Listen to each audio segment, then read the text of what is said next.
Hello there, good afternoon and welcome to Páirc Uí Chaoimh for another Super Sunday of Championship action. Last weekend it was hurling's time to shine, and did it sparkle and dazzle with two fantastic county finals and titles on the way to Midleton and to Clonakilty. This weekend football is centre stage, and we've got an action-packed programme for you over the next 5 hours or so. At 1 o'clock it's the Bon Secours Cork Senior A Football Championship final between St Michael's and Mallow, and then at 3 o'clock it's the game of the day, the game of the weekend and the game of the season, the Bon Secours Cork Premier Senior Football Championship final between Clonakilty and St Finbarrs. All the games live and exclusive right here on the Irish Examiner this afternoon. Our coverage continuing until 5 o'clock. We've lots of experts, we've lots of guests, we've got 2 Man of the Match awards as well too to look forward to. Lots to come over the next 5 hours or so. Now, as you can imagine, the excitement has been building in the bars and in Clonakilty over the last 2 weeks. So we dispatched our reporter Trace O'Callaghan and cameraman Dan Lenihan down to some of the local national schools to taste the atmosphere and get some expert analysis as well. Come on, Dubai! Let's win the county final! Ronnie, you're secretary of the underage in St Finbarrs. Over the years, St Finbarrs, they've produced many great players. You might tell us about some of them, please. Going back over the school here, you had Amy Fitzpatrick, Christy Ryan, who will be one of the most decorated Bears players of all time, Tony Leahy, and Robert O'Mahony himself, who's here. Plus, you had Conor Fitzpatrick, who is chairman of the football club now, and Paddy Hayes, twice winner of the Sam Maguire Cup. And I think what they've bring into the club is absolutely enormous to the kids. They're bringing their own kids out now. Their training, the coaching, the development, the organisation of it, you can't buy it. Yeah. And of course this year is a little poignant, isn't it? Because you will be playing the final without the late, great Billa O'Connell. Oh yeah, without a doubt. Billa was one of the Bears' all-time greats. I can go back over time. I remember in my own time, Billa was involved in the street leagues down the loch. For the poor then, he was involved in Sullivan's Key with Brother Summers down there, and the players he refluxed out to the Bears that time was absolutely phenomenal. You just couldn't claim the work, you don't know. At this time of the year he would be all over this. He'd love it. The banter he'd be going on and around training and things like that, and the humour he put into it to be something else altogether, you know. And of course his legacy lives on because his grandson, also Bill O'Connell, is on the St Finbarrs squad. Oh yeah, young Bill is there, and I say every result we're after getting, we're looking up to heaven. He's looking down his praying us, I think, and hopefully he'll do more in the night again, you know.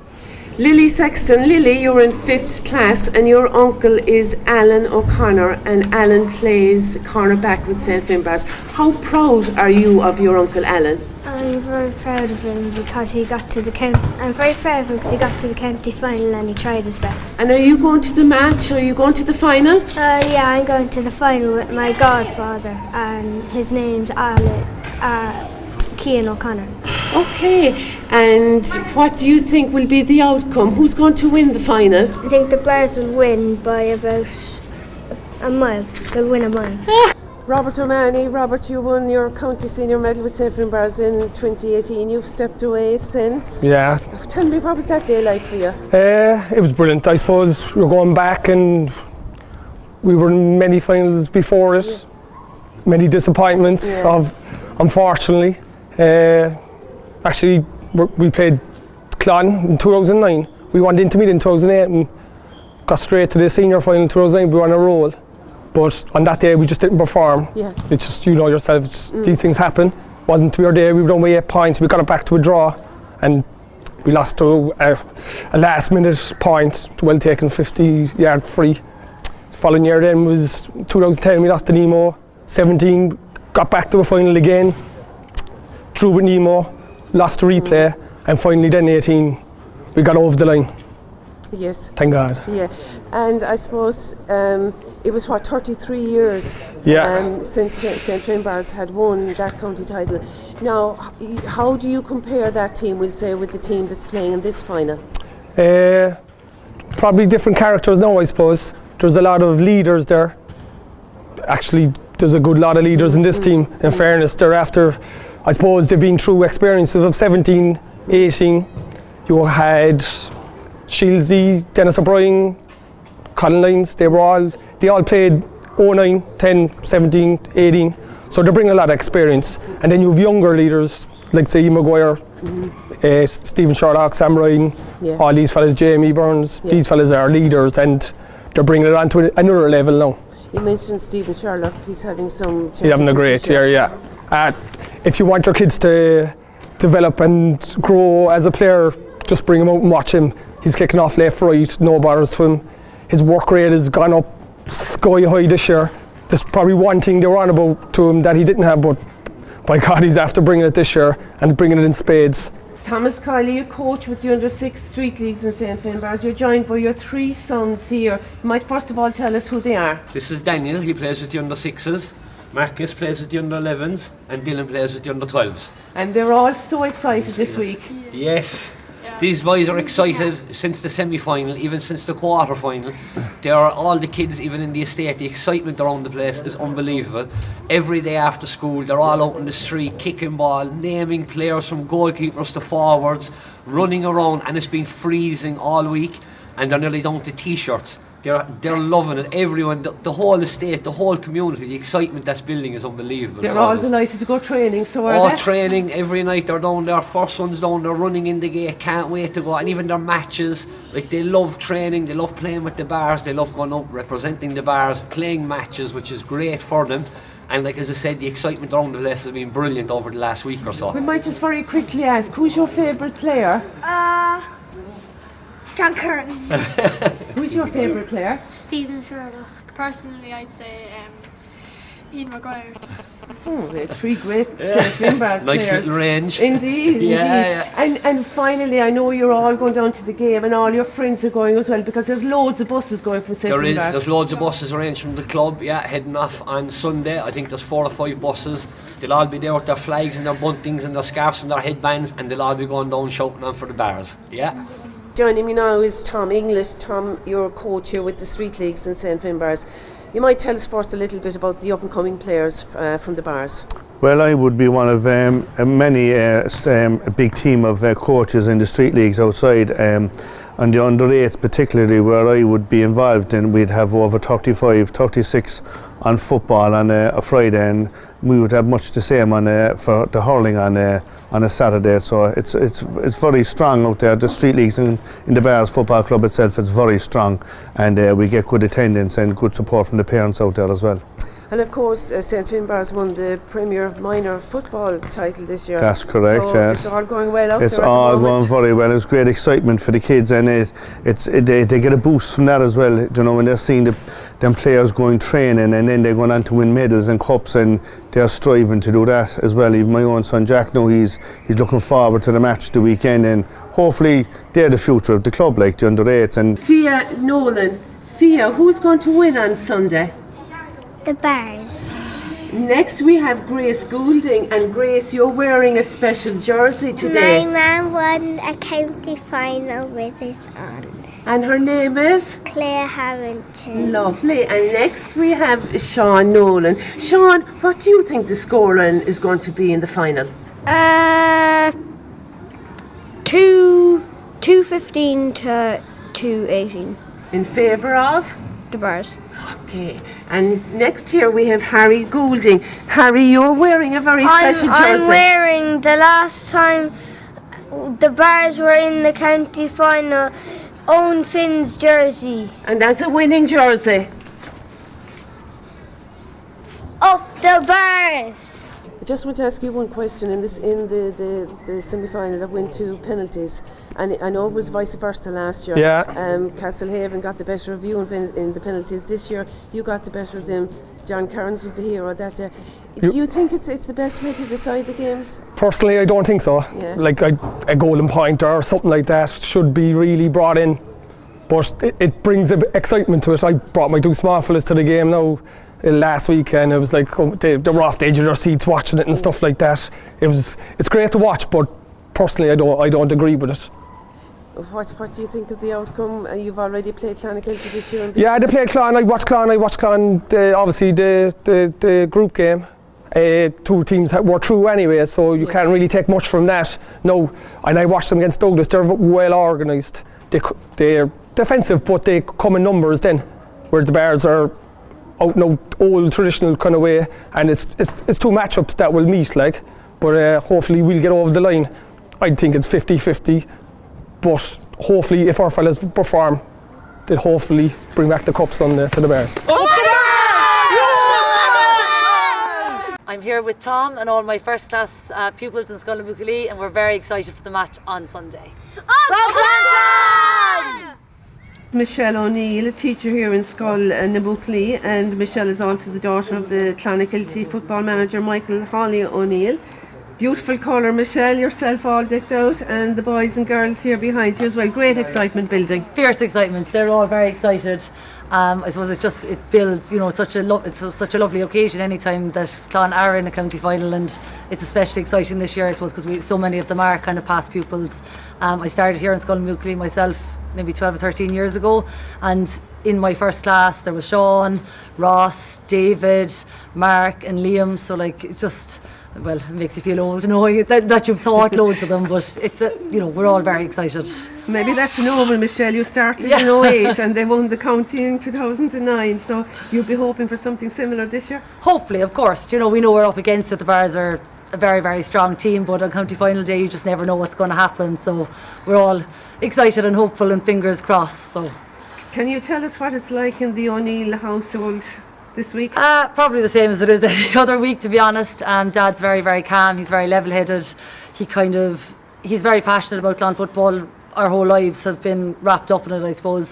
But no matter what happens, he's always, I suppose, in the background, and he kind of doesn't like to kind of push himself forward or anything. But of course he's excited. He's thrilled that they've gotten this far. And I mean, at the start of the year, their aim was just to get out of the group stage, and now here we are in a county final. So I'm thrilled for him. We're all very, very proud of him.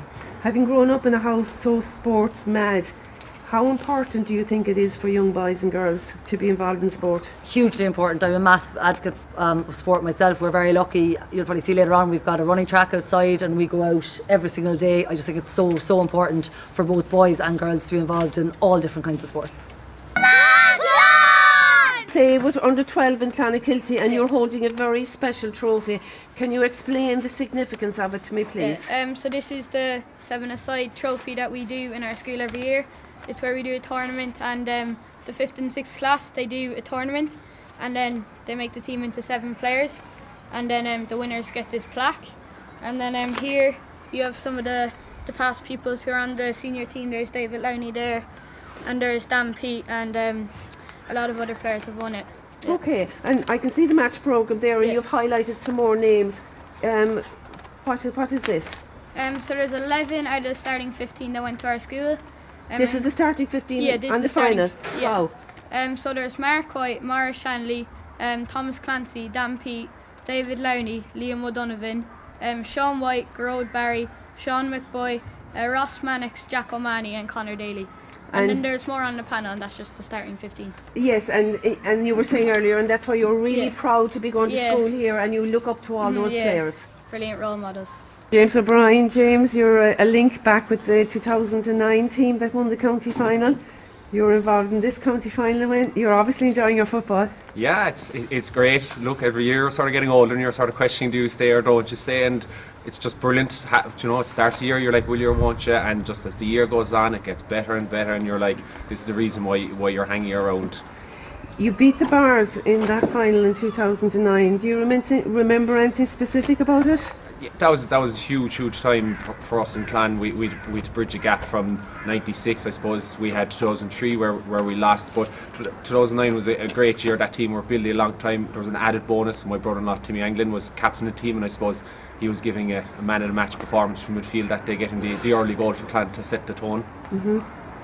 Having a look at the squad this year, I suppose, you know, starting at the number one is the, the position you're trying to get into. Yeah, I but suppose. it's very hard to upstage Mark It is, White, and he's like a second or a third midfielder, isn't he? He is indeed. I suppose he's been so good down through the years. He's played outfield when he was to the age, and when he was too young for the age, he was out in goal. So he'd, I suppose, the added benefit of getting both on-field or outfield and infield play.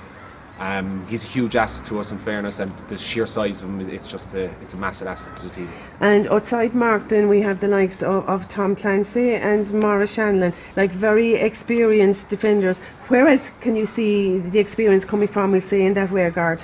There's big experience all around. That team have won a lot of things underage. I suppose they're always called potential around here. So the Owen DC centre back, he's won a county minor hurling title. He captained us to that. He's a huge rocket centre back, in fairness. Sean White is a huge asset to us. He has years upon years of Cork experience. Then you're looking at Ben Ridgway. He's come in. He's playing midfield for us. Joe Grimes. They're big players. They've come from other places, and they brought their experience to the team as well. Of course, Darragh O'Shea is there as well. I think this is his second year maybe with you. Yeah. Another asset to your attack. Yeah, huge asset. He brings, I suppose, a bit of Kerry football to the thing. He's a lovely kicking style of football compared to we wouldn't be naturally kicking teams, so it's a huge benefit to us. Now on the flip side, James, you're going to be without, it looks like, Liam O'Donovan. He's out injured now. First of all, that's hugely disappointing for himself. And it's also a big loss for Clonakilty. Yeah, it's a big loss. Anytime you lose a Cork player of someone like Liam's stature is a huge loss to us. I feel very sorry for Liam. He's been since, I suppose, a young age. He's living off his father's name. He's a reputation to play up to, and he's done that. He's come back from a serious injury already with his cruciate, and his performances in Duhallow and Douglas were outstanding, so he will be a loss to us. But look, it's a panel game, and I'm sure someone else on the bench is going to step up and take his position. Hawley O'Neill is back in this year. He was there in 2009 when you beat St Finbarrs in that county final. He's been with you in between as well. Yeah. Hawley's like a messiah to Clon, really. There'll be a statue of him soon. I'd be saying out in Nahamilla. Hawley took us in 09. He's had a strong link to that team, and he came back in 2015 when we lost 3 games in the trot and ended up in relegation battle. And what he did in 15 was just unbelievable in 12 or 13 weeks with the team, and he's come back now again this year, and he's putting his stamp on the next generation of players, and he's a huge asset to us. And we could see all that, you know, as you came through your group stages. Now we note that you've already played St Finbarrs in the group stage, but you know, admittedly you both had qualified at that stage. Do you think there'll be any bearing on that result when St Finbarrs beat you? Look, there's a learning curve from everything. Every game you play, you learn from something. You try things out, you see how it happens, and you go from there again. So we've probably learned from that game, and I think we've improved from that game. So look, finals are there to be won, so anything could happen on the day. Yeah, and I mean, we've seen that improvement against Duhallow, and then we saw it in the county semi-final against semi-final. You seem to be building that momentum, which is also very important. Yeah, every game we go out, it's like being inside in school. And here, Hawley has us doing our homework after the games, and we're improving game on game, and you can see that in the performances. Now, I would think the performance against Duhallow gave the lads great belief. You could see there was an extra pep in the step as you went back training, and it's a huge plus for us. Can you put your finger on any one thing that's you know, has been good to you this year and has benefited you all the way?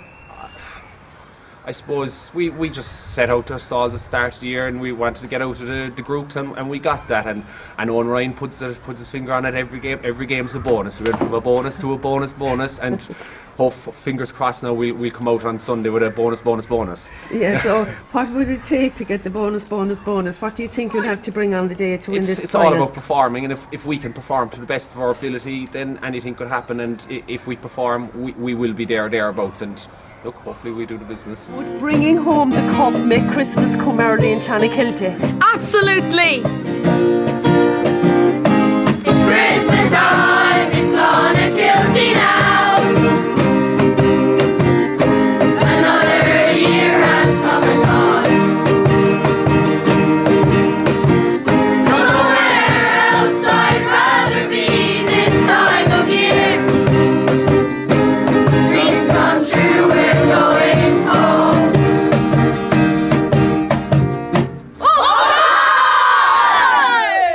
Now, as with last week, not one but two Jubilee teams being honoured here in Páirc Uí Chaoimh this afternoon.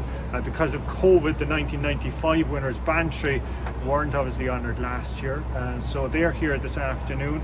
And we'll have the Clonakilty team from 1996 being honoured as well. A little earlier this morning, I caught up with two key players from the two teams, Bantry's Damien O'Neill and Clonakilty's Terry Dillon.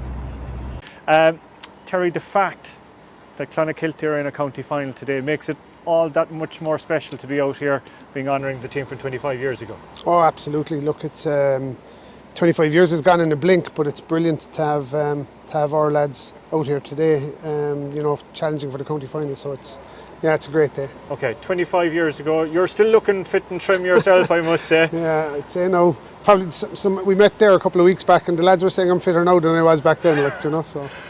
Before we talk about the final itself, I want to talk about the semi-final. You played the Bars in the semi-final, a spicy affair. Yeah, it was a great game. It was a lovely summer's night below in Bandon, and you know, the Bars always give us a fierce game, and you know, we had to play 3/4 of that game with 14 men. You know, we were lucky. We rode our luck. Padraig Griffin got a great goal at the end to win it for us, really, and you know, they're the things. But you know, to win a county, you need a bit of luck, and you know, we were progressing nicely along during the year, but that game was probably the start of where, you know, well, I won't say it was the start, but you know, we rode our luck. But we were performing well all year, and that was a great win. Okay, progressed UCC, a star-studded UCC in the final. Yeah, like UCC, we came into that game amazingly. Look, I played in a lot of games, but amazingly went into that day, and you know, we weren't expecting to lose. Why that confidence? I don't know. I think during the year, Hawley and the lads really got us focused on what we could do, and you know, believe in ourselves. I think Tom Ryan did a great job. We knew we were fit enough. No prima donnas on the team, and everybody worked and wanted to perform. And yeah, we just worked hard. I think our training sessions were just brilliant. The work ethic and the enjoyment in it was fantastic, and that just all led to it. Lads did an awful lot of work out of the scenes as well. Like, a lot of us were in Cork. There was a bus came from Clan to Cork to train on a Tuesday night. We went down on a Thursday or Friday night for training. So, like, you know, the effort that the lads at home made to come up to Cork so that we didn't have to be going down every night, and then the Cork lads going down, it was, you know, it was very good. Like. You mentioned the name of Hawley there. It's been a kind of a common denominator over that last 25 years. Well, I think he has some record. Any team he's been involved with has done extremely well, you know. So, yeah, but he's the kind of a guy that, you know, you'd go through a wall for, like, you know. So he brings that passion and that belief in what you want to achieve, and the pride back into the clan jersey, which was probably lacking at that time, do you know. And finally, what does it mean for Clonakilty to be back now in a county final? I know you had the success in 2009, then you had that fear of relegation 5 or 6 years ago, and here you are now back in a final.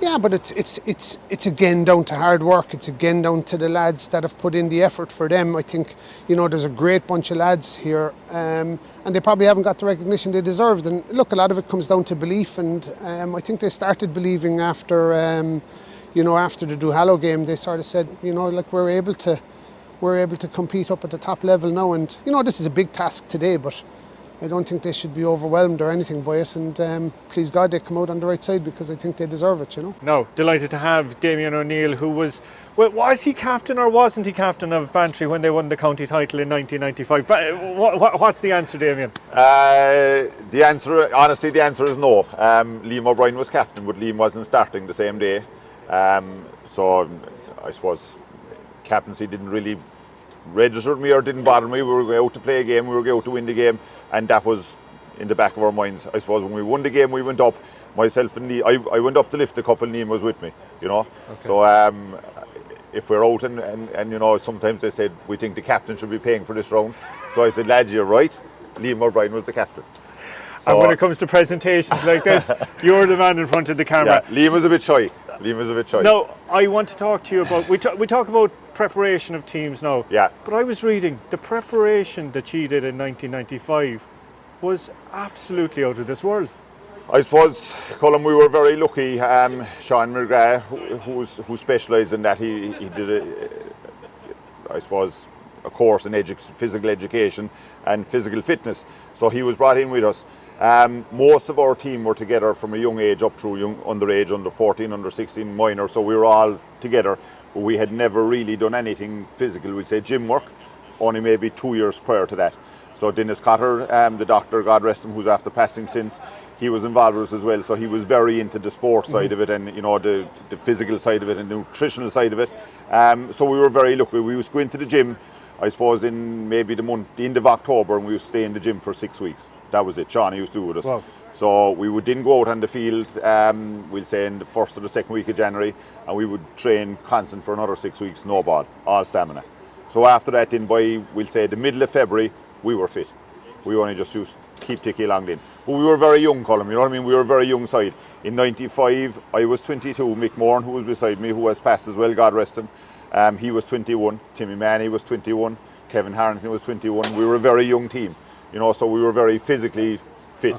Okay. Finally, you had great success with Cork minor under 21. Injuries obviously played a huge role, unfortunately, progressing afterwards. What did the day itself mean to you, winning a county title, a senior county title with Bantry? I suppose we were so young, Joe, we didn't take any notice of it. Do you know what I mean?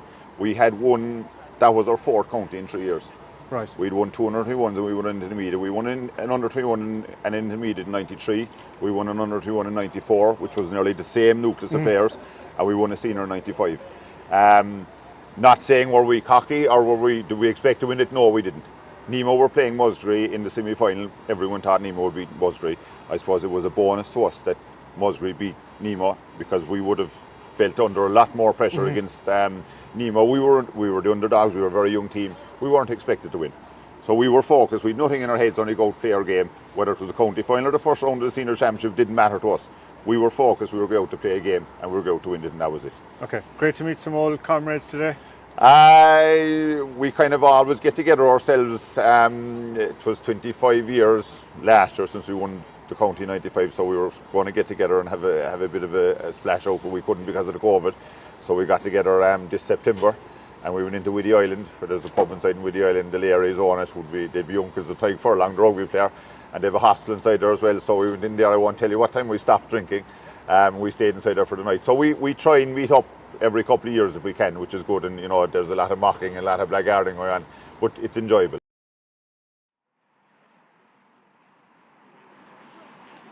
Okay, and our thanks to Damien, to Terry, and indeed to the pupils and teachers a little earlier from Scullnamucklee in Clonakilty, and also to those in Greenmount National School. Good afternoon from our commentary gantry here on level 3 at Páirc Uí Chaoimh, with just over 30 minutes to go to our opening game this afternoon. That is the Bon Secours Cork Senior A Football Championship final between St Michael's and Mallow. These two teams know all about each other, and they know all about big finals as well. And also they know about bitter disappointment on decider day. Something has got to give though today, and that shared history adds an intriguing subplot to this showpiece. Now, last week we checked in with the two managers. Dave Egan is the man in charge of St Michael's, but first up, let's hear the thoughts of the Mallow boss. That's Keith Moynihan. Keith Moynihan, manager of Mallow, thank you very much for taking the time to chat with us.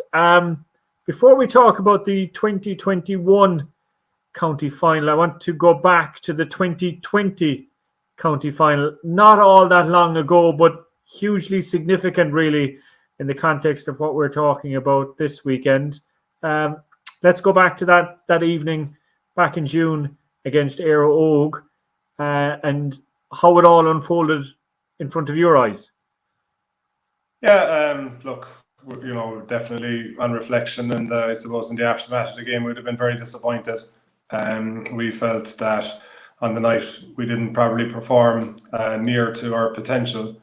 But again, then when you start to analyse the game and look at the things that you could have done better and things that went wrong and stuff like that, I think it was very clear to see that we were against a very, very good side in Éire Óg, and they started very, very well, and their game plan was I suppose they implemented our game plan, and we found it very hard to live with them. So they kind of got a momentum and got their scores at the right times, and we found from a very early stage that it was a game that we were chasing, and it was quite difficult then from that point of view. But you know, I think to be fair to Éire Óg, you know, they are a very good side. They have proven that in the months since their performance as a Premier Senior have been very, very impressive. In what was a very difficult group of three, very, very good and experienced West Cork teams, I think they acquitted themselves very good. And throughout they play really, really good football. So like you have to admire what they've achieved, what they're continuing to achieve. And you know, I suppose we did all we could from that, and learn was the main thing. You know, look at how they went about it, how they carried themselves, and maybe lessons they learned from our game the previous August. So yeah, look, it's never nice to lose a county final. It's never nice to lose it maybe by the margin that we did, but you can only do your best on the day, and then you know you could try to figure out what didn't go well for you, and then try to learn from that. Okay, no, I don't want to labour the point, Keith, but I'm sure that there's a lot of people watching today that maybe have been managers themselves or are wannabe managers, and they know the type of effort and preparation that someone like you puts into a final. How do you yourself, Keith Moynihan, as a manager, how do you kind of come back the next 48, 72 hours afterwards from what is a bit of a sucker punch? Yeah, like it is hard, to be fair. Like, you know, I mean, I think everyone now at the level football and hurling have gone to, like, everybody takes everything kind of, I suppose, seriously, but also personally. So, like, you know, I was as much on the hook after as anybody else. So it was up to me to kind of reflect on my performance and the management team's performance, and had we prepared the team properly, what we got right and what we didn't get right, and things that maybe that, you know, we could learn from. So there was definitely a period there of, you know, following week or 10 days where the lads were gone, say the Jubilee players were gone hurling because there was league hurling games to be played. And the other lads, we kind of gave them a week off, and then we had a league game about 9 or 10 days later against Valley Rovers. So in the interim, it was very much, you know, kind of any of your quiet time where you're not with family or the two boys here aren't distracting me. You would be reflecting on it, and you'll be thinking, you know, why did it go so badly, and you know, why was there such a change? And as I said, like that's inward as much as outward, and it's me looking at myself and things that we did, and you know, again trying to learn from it, and that has been the process, I suppose. You know, for a long time now, any individual player, collective performance, and us in the management were equally as culpable. Was it a help, the fact that you were back into action relatively quickly? Certainly, maybe not league football in terms of the fact that, you know, everything came very quickly. You know, the games had to be played by, I think it was the 4th of July. So say for the dual players that were going back hurling, and even our hurling management had been very patient in allowing time, which no doubt, you know, wasn't convenient to them in their preparation for that league campaign. And ourselves then, you know, we had 2 games to play in the space of a week on a Tuesday and the following Sunday. So I suppose it distracted slightly, but I don't think it was very beneficial. But what was beneficial is that we didn't have a whole winter and off season to think about what had gone wrong in June, that championship football was coming pretty quickly. So I definitely think from that regard, yeah, I mean, the fact that championship football was coming sooner, you know, 3 months rather than 9 months, that was definitely a plus. Okay, well, look, here you are in a county final. How would you have rated the campaign to get here, the highs, the lows? Look, it's been good again. It's been enjoyable. I think everyone that you've spoken to, anyone I've heard speaking about the current setup and system is very, very complimentary of it. So, you know, I suppose it was a very focused beginning for us because we had 2 local derbies. We had Fermoy first and Clyde second. So we knew there was going to be no, you know, quarter asked or given there. So the very first night was a very difficult, a very tight game, kind of a wet evening against Fermoy, and you know, again, it was a good test of our character that we managed to come out on the right side of the result. The second day, then again, difficult conditions against Clyde, and I think we were fortunate we got a goal at the right time in that first half, and it gave us a cushion out of half time to kind of protect. And Clyde found it difficult then with the elements to break us down, and it allowed us to kind of kick a few scores towards the end to pull away. And the third game then was a serious battle against Bantry. We had the same last year against them when we had, you know, I suppose last time around we had more at stake. This time around we knew we were qualified, but we still wanted to get a semi-final berth, so we wanted to top the group and keep our momentum. But we were very lucky that night too that Bantry didn't get a couple of points at the end to equalise or even win the game. And definitely the Bantry I saw that day, you know, you'd be kind of wondering how they've managed or how they've been misfortunate enough, if you like, to end up down the Premier Intermediate grade. I think they're a very good side, and maybe a bit of luck in another year, they would have survived. So our semi-final then again, the team that we've a lot of history with, Bailoha. I think goals help you to win games, obviously, and we got decisions at the right time.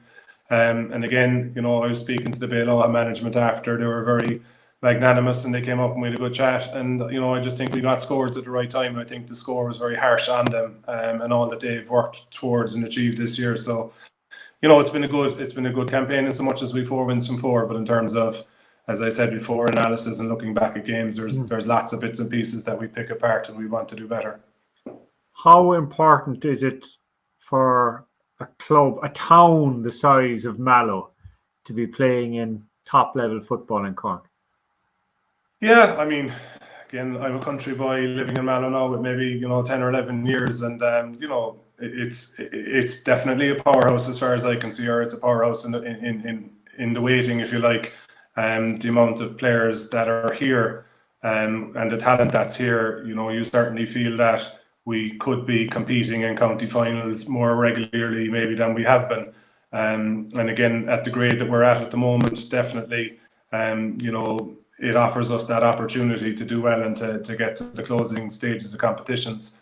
But having said that, and be fair to the club and the town of Mallow, there's a lot of other sports as well. So there's a lot of competition in the town. A lot of the teams that are playing are doing very well between soccer and basketball and rugby, hurling and football. So there's probably a lot of demands on fellas too, and a lot of the guys that we have, are dual players, maybe not hurling and football, but we'd have some lads as well that are playing rugby and that are playing basketball, and even a young man I was after winning a bronze medal with Taekwondo, Paul Heaven, over the weekend. So there's a lot of other things that go on in the town, and so I definitely agree. There's a population and there's a talent base there that we would want to improve our standing at the moment, and I think there is the potential there. But as I say, there are other sports as well and other things going on. But I'm delighted to have the manager of St Michael's now joining us ahead of today's final. That's David Egan. David, nice ring, isn't it? County final day, having a chat here with us in the Irish Examiner. Yeah, lovely ring to it. Brilliant, not just alone for me, but for the players as well. A lot of our younger guys, this is their first county final, so it's brilliant for them. They've been in minor finals and 21 finals, but everyone wants to be involved in their senior club team, and we were lucky to make a good few lads progress through from the ranks from 21s up, so they're getting to be involved in a senior final now, which is brilliant for them. Now, you mentioned that underage pathway. We'll get onto that in a moment in time. I have to say, though, that doesn't sound like a St Michael's or a Cork accent. Tell us your backstory. How did you end up here? Long story short, in Cork, for work purposes, I work in the renewables industry. I suppose I came down to get a year or two's experience 9 years ago now, and I'm still here. So lucky enough to meet my partner Louise, and both of us are settled down. I was actually in Blackrock, living in Blackrock for a year before I even knew St Michael's existed, would you believe? I was travelling up and down home, training with my club in Offaly. Still playing with Offaly, but I was looking for a team to train with in Cork, and living in Blackrock, I knew the Rockies existed from passing up and down by the clubhouse there in the village. I suppose Michael's clubhouse is a little bit further, kind of east on the peninsula, down behind the shopping centre in Mahon, kind of tucked away. I never knew it existed until a work colleague of mine told me about them. And long and short of it, I got roped into. I was looking for a club to train and ended up training them, and then just got roped into helping out with the underage and kicked off from there really, and met a bunch of lads in 2017 at minor level, and I've kind of stayed with them all the way through. So yeah, that's kind of my back end story here really. I was told I was going to be training under a 10 team, and I arrived down. I remembered well. It was Valentine's night 2017. Louise wasn't best pleased. I was going out to train the under 10s, and I seen these lads getting out of cars, and I was like, "Jesus, these are big under 10s," and just formed a connection with the lads ever since. And here we are. Like, wonderful story. Just in terms of Offaly, you played county football with Offaly.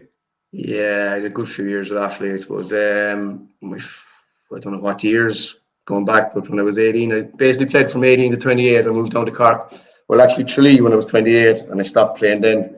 I just couldn't commute up and down. Couldn't give the commitment.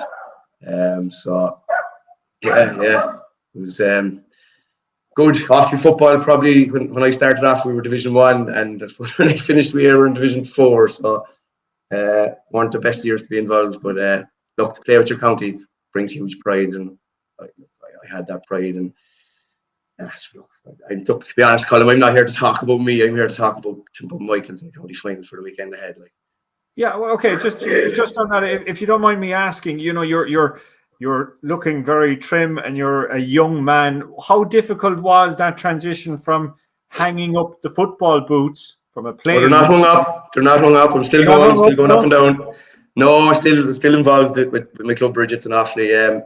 Look, we're a small club with very little numbers, so I'm still making the trek up to play championship. All right.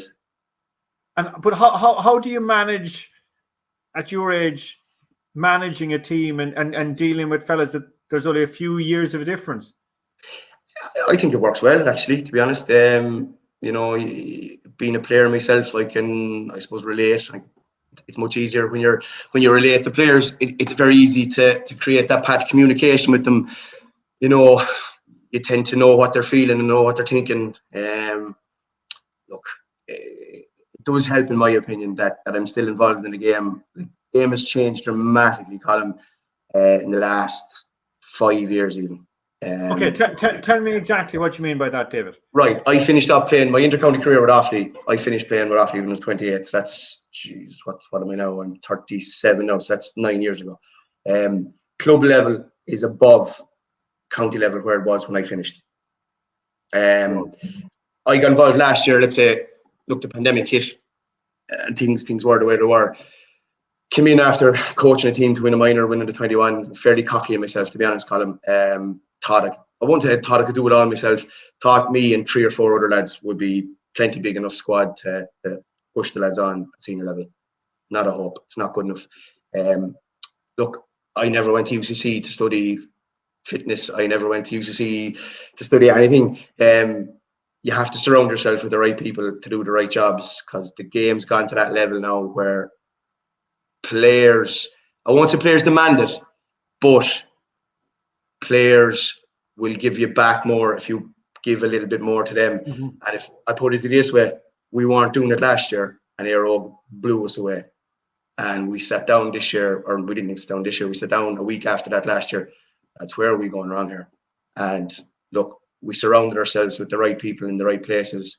Like your backroom team at club level now is every bit as good or every bit as big or strong, with strength and fitness, dietitians, sports psychologists, extra football coaches, defensive coaches, attacking coaches, you name it. You need to bring them in at certain times of the year if you're strong or weak in an area. You know, you need to surround yourself with all these people. It's like that's what I mean about being a player. I know what I'd like to have as a player. Yes. I'm surrounded our club down in Michael's with all this.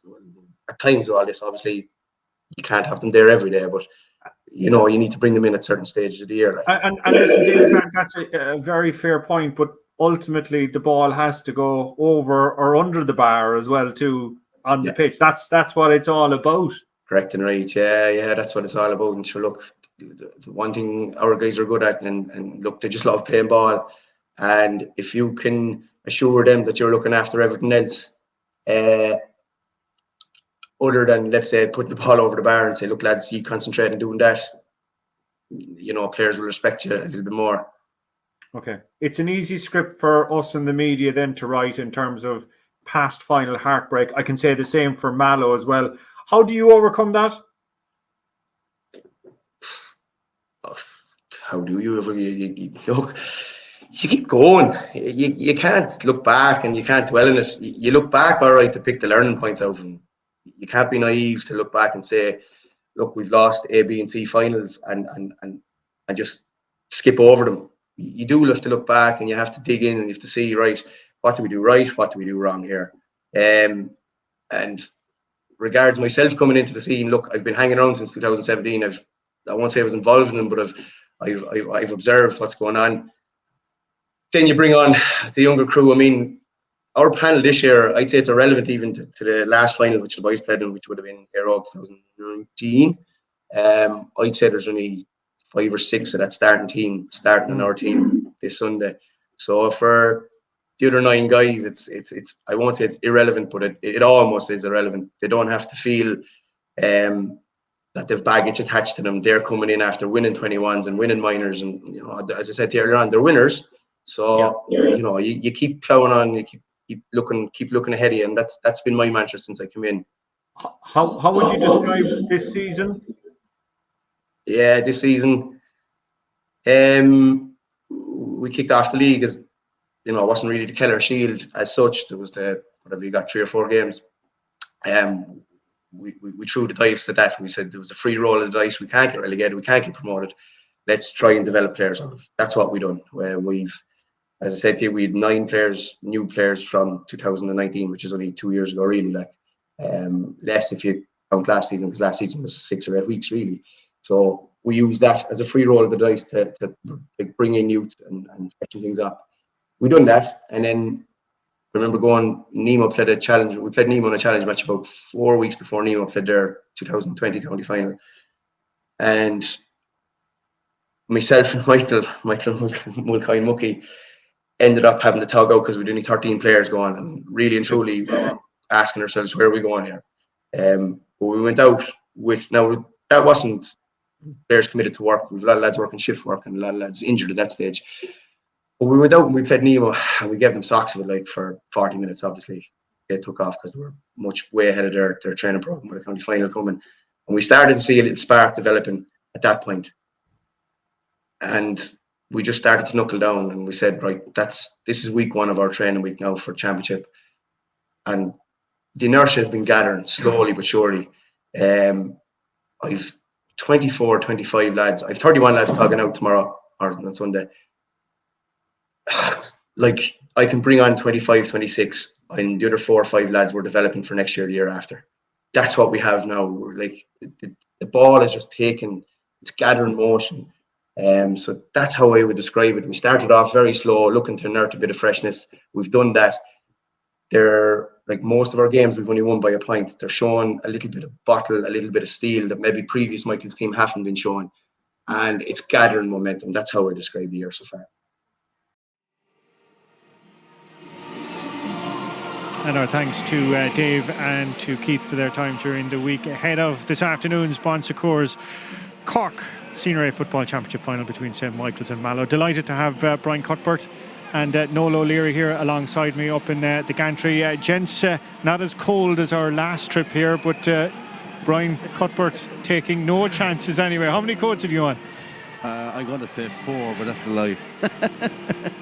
just get the impression that I have 4 coats on now. It's just me, Colin. Noel O'Leary as tough out. You can't see on shorts. He's actually wearing shorts. He's actually wearing shorts over there.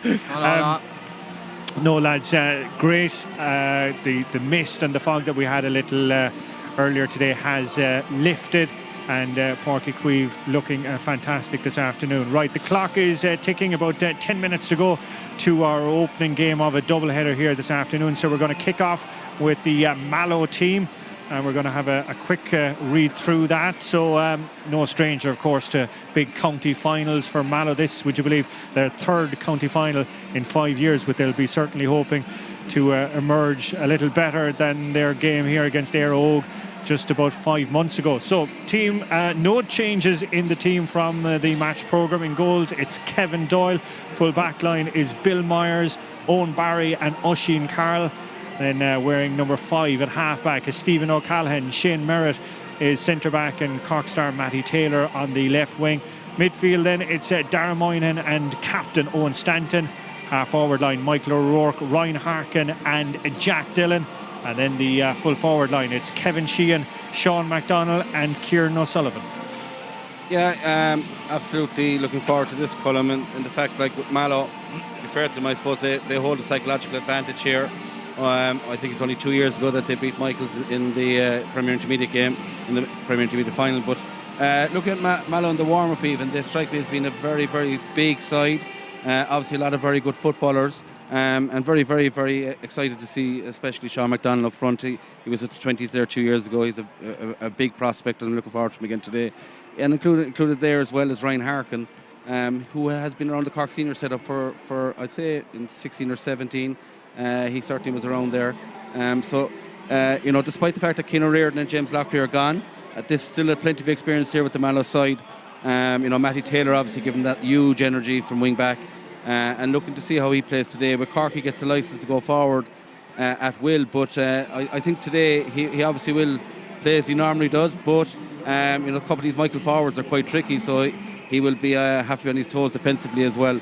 Mallow, I'd say, really kind of cruise through their group column, and really for their club and the size of the town. They really would relish being up Premier Senior Football, and I think they have a right chance today. Okay, right, we're going to switch over now to the St Michael's team.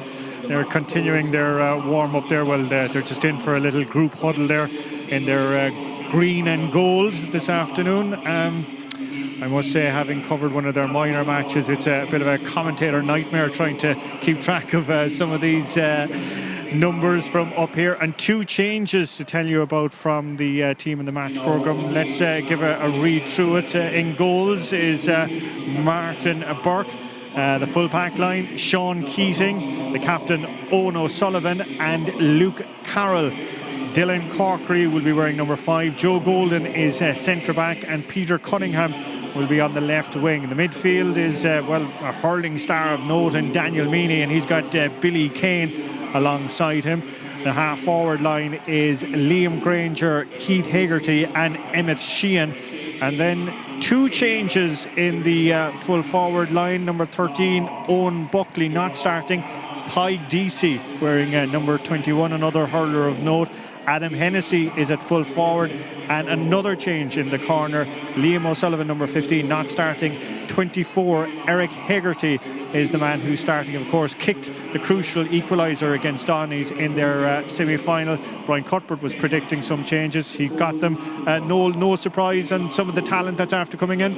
Yeah, absolutely not. I suppose most notably Tyg Deasy, having seen him in action in person, he's a big, strong, mobile guy, and they'll probably look to go along in there today. It is ironic, he's replacing Owen Buckley, who, from what I can gather, has been there for the last number of years and actually has been involved in all their county final appearances. And Eric Hagerty then is actually coming on as a sub, and I think they're the 2 guys that have been involved all the way along, which is a great credit to them. And it has to be said, there's huge credit due to Michaels to be able to tune up every year and to get themselves back into finals again. And it's not an easy thing to do when they've gone through what they've gone through. Like in terms of that, Brian, you touched on it there, the fact that Mallow had that final just back in June, and that hurt's still fresh for them. Yeah, when I was looking at it coming into the game column, I saw they played, I think, the 21st of June, and I suppose they were out again. They were out again in the end of July, start of August in this year's championship. Same management team, I think, involved. So it's very easy to turn the page very, very quickly. You're not waiting 6 months to get going again. The fact that they've got back, and got back to final here is testament to the work that they're doing, obviously. But I think it's going to be a tough game for Mallow, and the fact that I do think these Michaels forwards are good players. They're very, very skillful. They're very fast, and I think to be fair to Dave Egan, he's done a massive job with Michaels in terms of winning a minor championship, winning an under-21 championship, building a team around those players, a couple of seasoned players coming in and out of the team. They're going to be very, very, very hard to contain. They've had a lot of wins in terms of minor under-21. In comparison, I know Michaels have 5 or 6 finals since 2012 that they've lost, 5 finals that they've lost. Huge pressure on them to win today, but this is a different team. This is an absolutely different team. It's a team built through an underage structure that now is going to play today to actually bring Michaels over the line. So it's going to be tough for Mallow, absolutely, but they have a lot of aces as well. Okay, we're going to go down pitch side. John Hayes is down there with us, but first let's hear from Patrick Mulcahy. Yes, good afternoon, Colin. Good afternoon, everybody. Welcome pitchside here. John Hayes beside me. But before I just touch briefly with John, just talking about the weather conditions. It was a very misty morning here in Cork. A mist just starting to fall once again. But we might just take a look at the fields on the floor, because it's really, really short. And with the wet conditions, it's going to be really, really slippery. John, it's going to be tough today for football this afternoon. Yeah, look, it is tight. I'd say since it was cut last week, there hasn't been much growth after the hurling. But, you know, the pitch is still very solid. It's still an absolutely superb pitch. The weather conditions are very, very good. It's calm. You know, it's dry now. There's a little bit of grease on the surface, so boots are important. Obviously, have your gloves and make sure your first touch is good. But in terms of conditions, considering we're nearly into December, we couldn't ask for much better, in fairness. And we're looking forward to two intriguing finals. Of course, the Premier Senior final will be at 3 o'clock, a really cracking game to look forward to as well.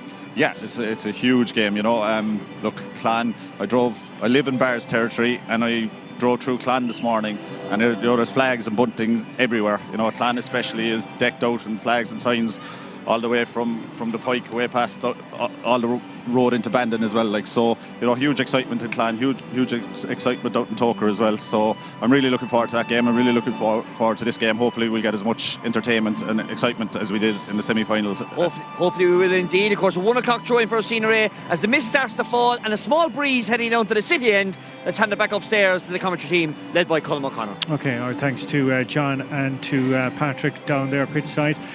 Noel, bring you back in. You know, I know it's the obvious storyline from a media perspective with St Michael's, all these finals and disappointment after disappointment. But this new manager that they have here, Dave Egan, he's no baggage. He's after coming in from former Offaly footballer, and he's kind of building from the ground up. Minor under 21 success. Brian and myself, we were just talking. I think the average age of the team is about 23.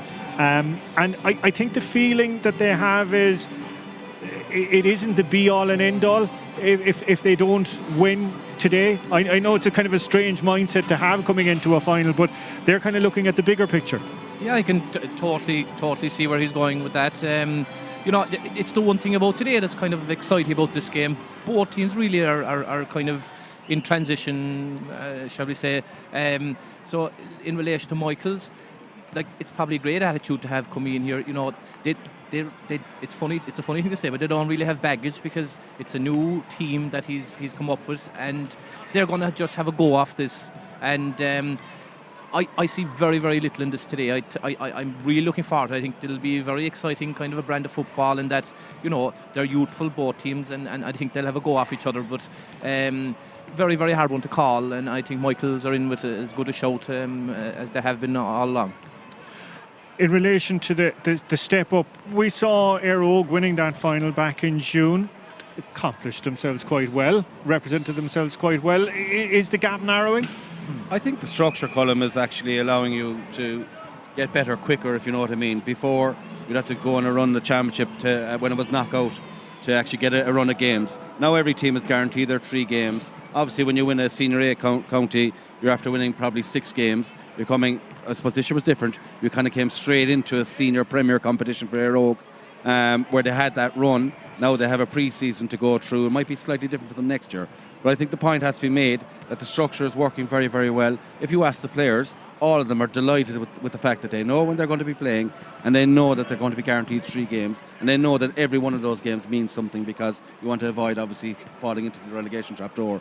But I think, look, going back to today, Colm, one of the things that are noticeable is that if you look at the scoring charts for the Senior A Championship this year, there's no man from Mallow and there's no man from Michael's in that top 10, I think. You know, Mark Buckley from Donny's is way out there on his own.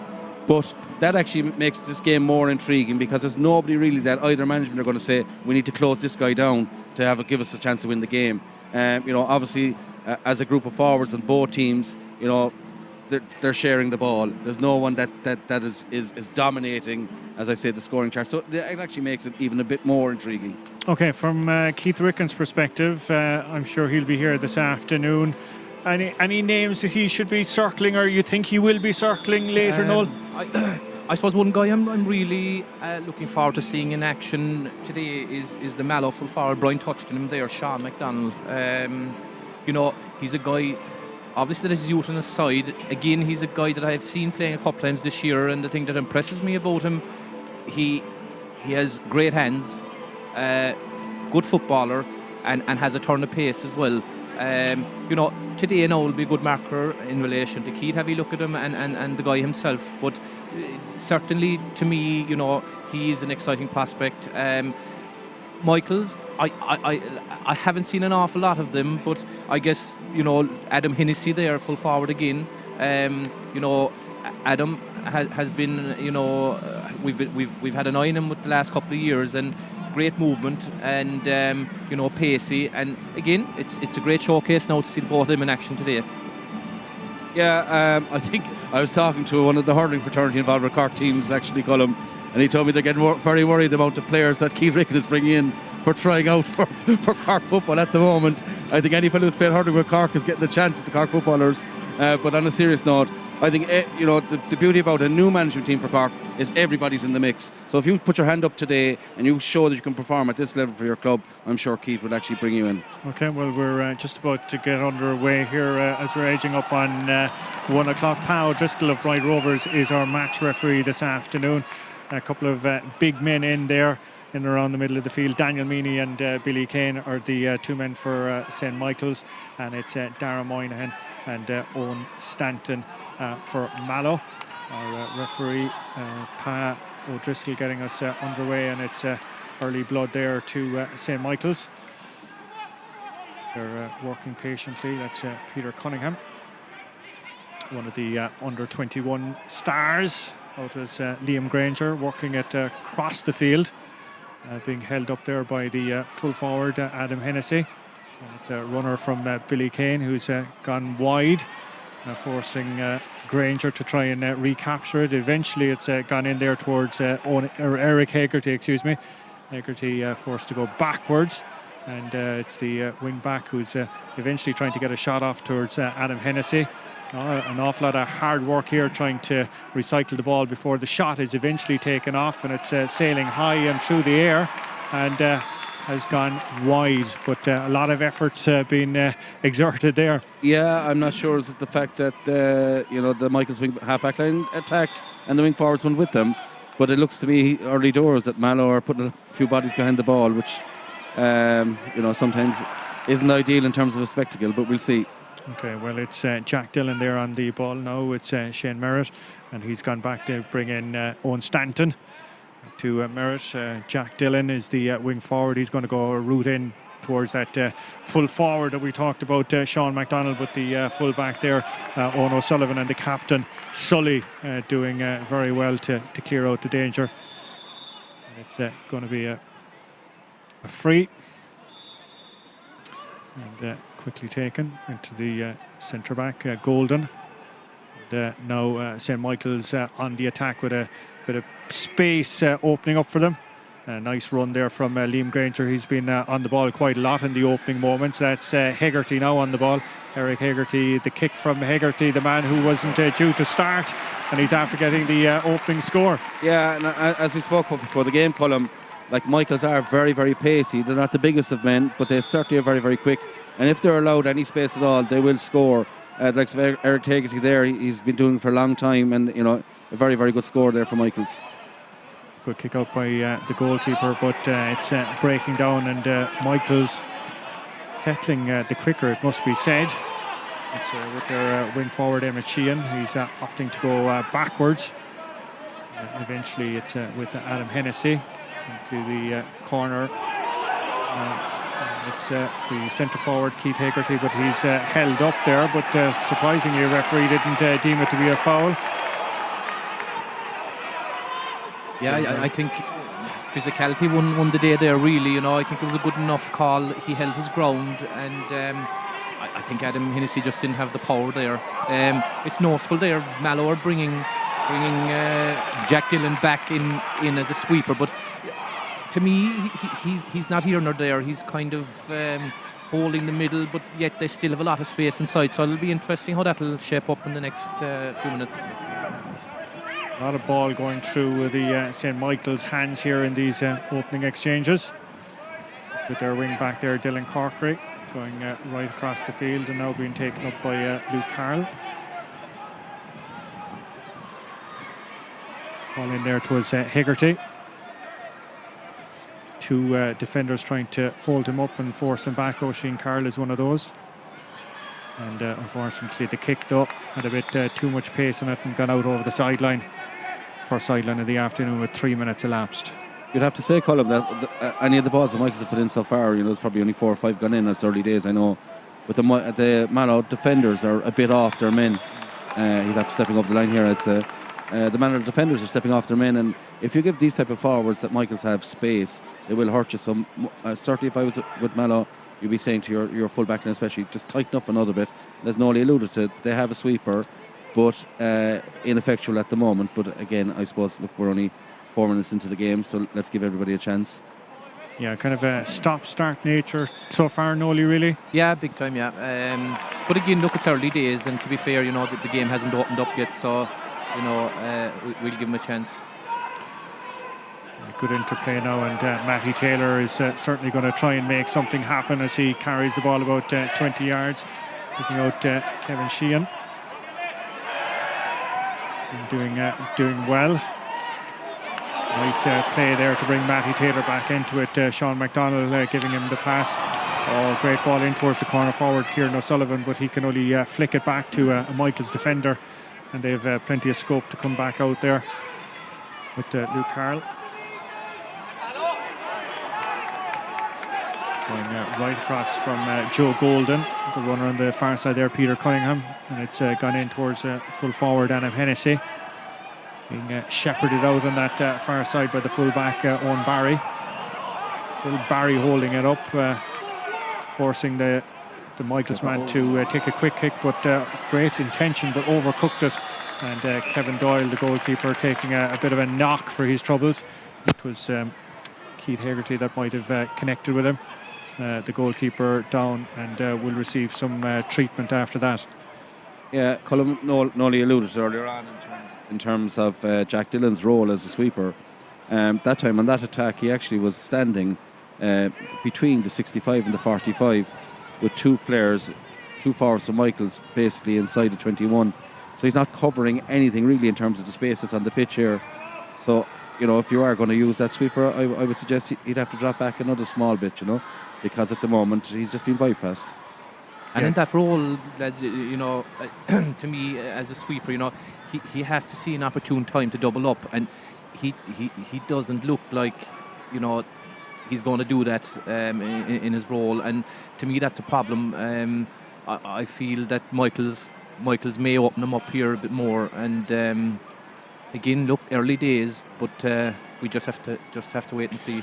Some concern for the Mallow goalkeeper, Kevin Doyle. Looking back on the replay, it just seemed to be a trailing leg from Keith Hegarty. Caught him just under the knee, but physio and team doctor out on the pitch. Tommy Carroll, the team doctor, his son Owen is the corner back, but running repairs have been completed, and great to report that Kevin Doyle is back on his feet, showing no ill effects with 6 minutes gone here. Right, Mallow still hunting for their first score this afternoon in this county final, this Bon Secours Senior A Football Championship final. And if they're to pull off something, then you'd be expecting a big game from that man on the ball there. Owen Stanton, good ball in there towards the corner forwards. Being shepherded, shot, and great play by the corner back there, standing it up and coming out with it at pace. And here come St Michael's yet again, and that was would you believe Eric Hegarty all the way back out there helping his defence. Ball there is with Billy Kane now.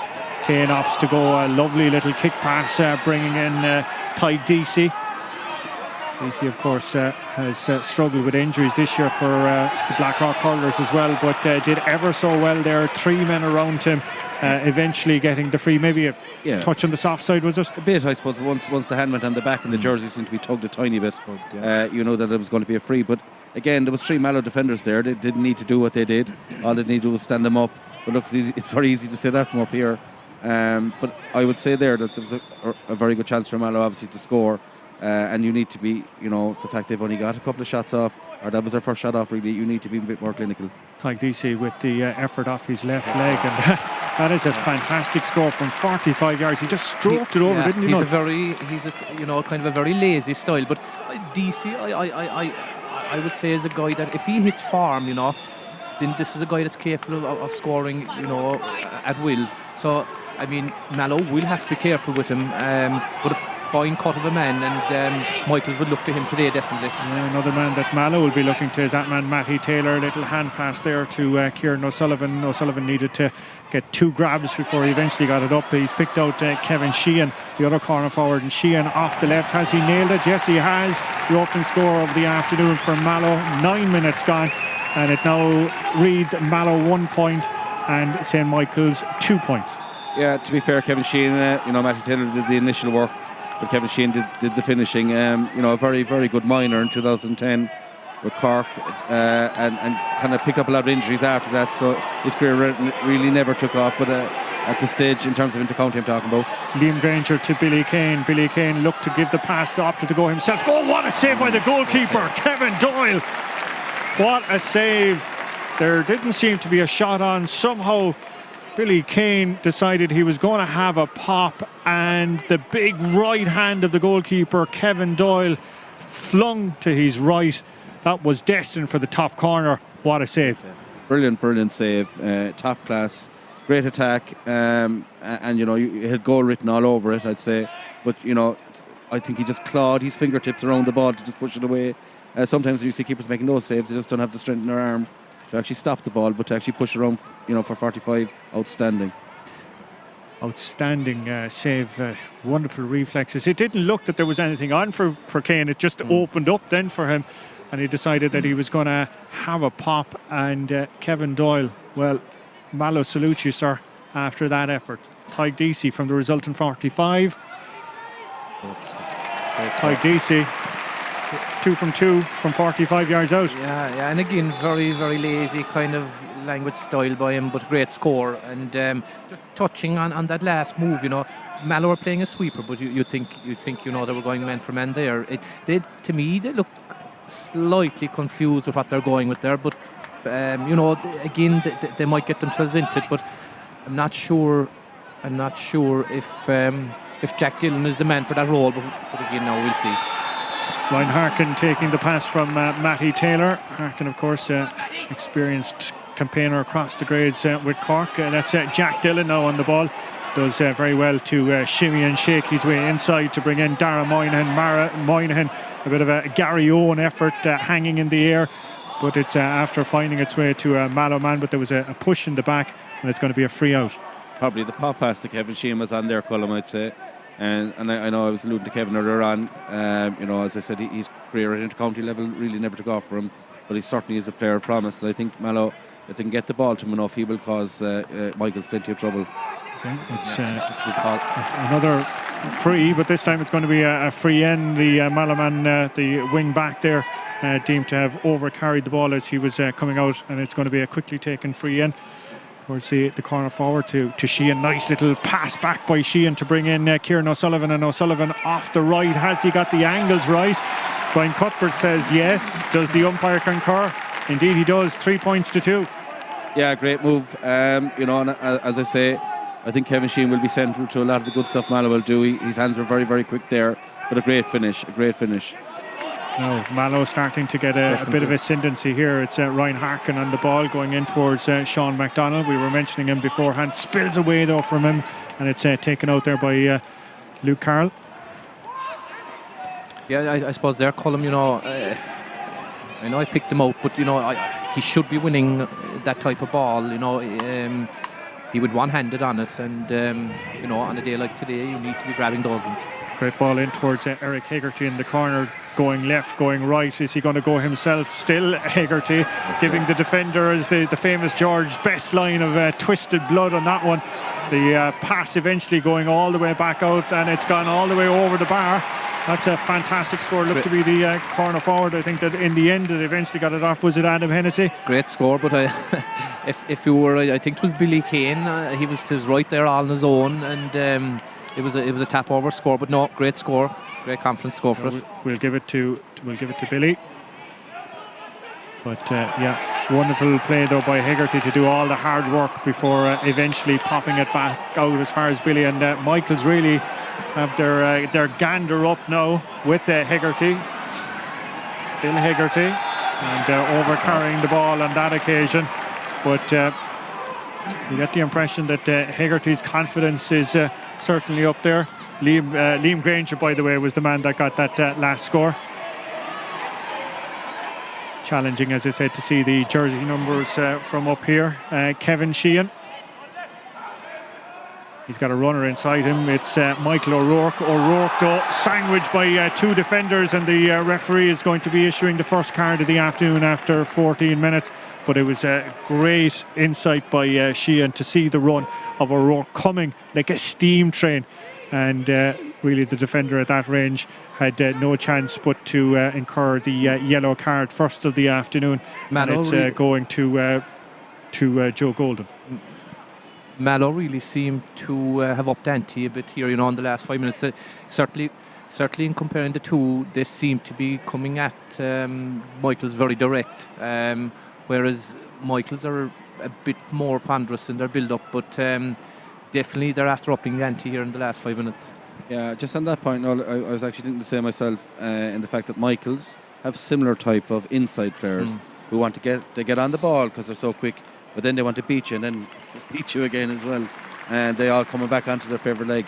Whereas what's happening with Mallow is their inside line is actually ball winners to give to runners coming onto them, and it's been quite effective. They point from O'Sullivan, that run there now for this free. It's all from runners coming behind the ball, from behind the ball, as we'd say. But Michaels are relying on the two lads inside to beat their men up a stick to get scores. But it's interesting watching the difference in terms of how they play inside. Kieran O'Sullivan popping over the free. We're just 15 and a half minutes, so water break will be coming very, very shortly. Michael's kind of struggling to gain possession from their own kickouts. That's something that Mallow have been reaping the rewards of. Stephen O'Callaghan, but his delivery inside well cut out by the defenders. And it's out here in front of us with the midfielder with Billy Kane. Now on the ball is the... he's wearing number 3 on his back, is he? Yeah, 24 anyway is Eric Hegarty, who's going this way and that way. Daniel Meany again. Nice little run inside him though from Hegarty. That's Keith Hegarty. Back time into his full forward to Hennessy, but it's just overcooked and lost possession.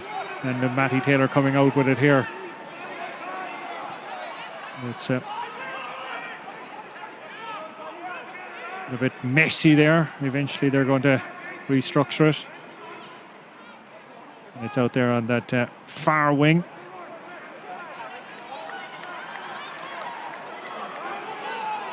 Screaming for it there is Sean McDonald, but again spills away from McDonald. But Mallow almost getting something from the corner forward, but the defenders, two of them swarming around him and clearing it. It's with one Stanton. He's going to go right across the field and bring his corner back into it. Oh, heavy blow there to the head of Emmett Sheehan. And now it's back with Keith Hegarty. St Michael's looking for the runner inside, being provided by two men, and the mark being called by that man Clyde Deasy. The other substitute, Eric Hegarty, was making the run, but Deasy claiming the ball and claiming the mark, and the shot off his left, he caught it a bit too much, and it's just trailed wide. So we're probably coming up on our water break. First water break of the afternoon, and that means it's our time to head down pitch side, and let's hear the thoughts of John Hayes. Thanks, Colin. Look, it's from down here you couldn't see the physicality has definitely upped in the last 7 or 8 minutes. It was a slow and cagey start, but then Michaels started having a bit of success from runners, as Brian alluded to a while ago. Because Mallow have a man drop back most of the time, that means Michaels have the numbers out the field, and they have athletic runners, the likes of Billy Kane, who can break the line. And when they're doing that, their corner forwards are making good moves inside, and they look like they can take the sweeper out of the equation. Look, it was a cagey start. Things have definitely improved in the last few minutes. Michael's on top, looking the better side at the moment. Mallow potentially, okay, keeping it tight early on with the sweeper, but it's not been totally effective for them so far, so they'll have to keep an eye on that for maybe wanting to come out and play a bit more later in the game. But from the side of the pitch here, you can see, look, the matters have definitely upped. The ante has been upped definitely in the last few minutes, and hopefully it'll continue in that vein. Okay, our thanks to John, who's down pitch side, and we'll be rejoining him and Patrick at half time. You'd go along with those viewpoints there, Noel? Yeah, no, just the last few minutes there, whether I'm really right or wrong, but it seems now that Mallow are falling back line by line, and they've moved away from Jack Dillon, and it seems that Matty Taylor now is freeing himself as that role of sweeper. So I think it's more effective. Now, certainly Michael's, in John's eyes, looked the better team, but to me, Mallow, when they break, they're more effective. We're falling back into place. Don't think there's any substitutes or anything like that during our water break. Yeah, just on the sweeper there, Colm. I think Matty Taylor, as Noel alluded to, he's playing it better, not being disparaging towards, not being disparaging at all towards Jack Dillon, but Matty seems to be closer to where the danger is, whereas Jack was a bit further out, and that was creating problems for them at the start. But I think they've a better structure there now. Powerful kick out by Kevin Doyle, and it's Matty Taylor that's after getting his big paws on it, and crucially winning the free as well. Just on Matty Taylor, Colm, it must be said, he's having an influence on this game. He's showing all his experience, and to be fair, he's really bringing Mallow into this game. It was a poor free by Jack Dillon. Can only pick out Dylan Corkery on the far side. Should I say not Dillon? It's Sean Keating, the cornerback, and he's after winning a free there. Bad clash of heads there now. It's referee is going to come over, and is he going to hold play up while the treatment is coming on?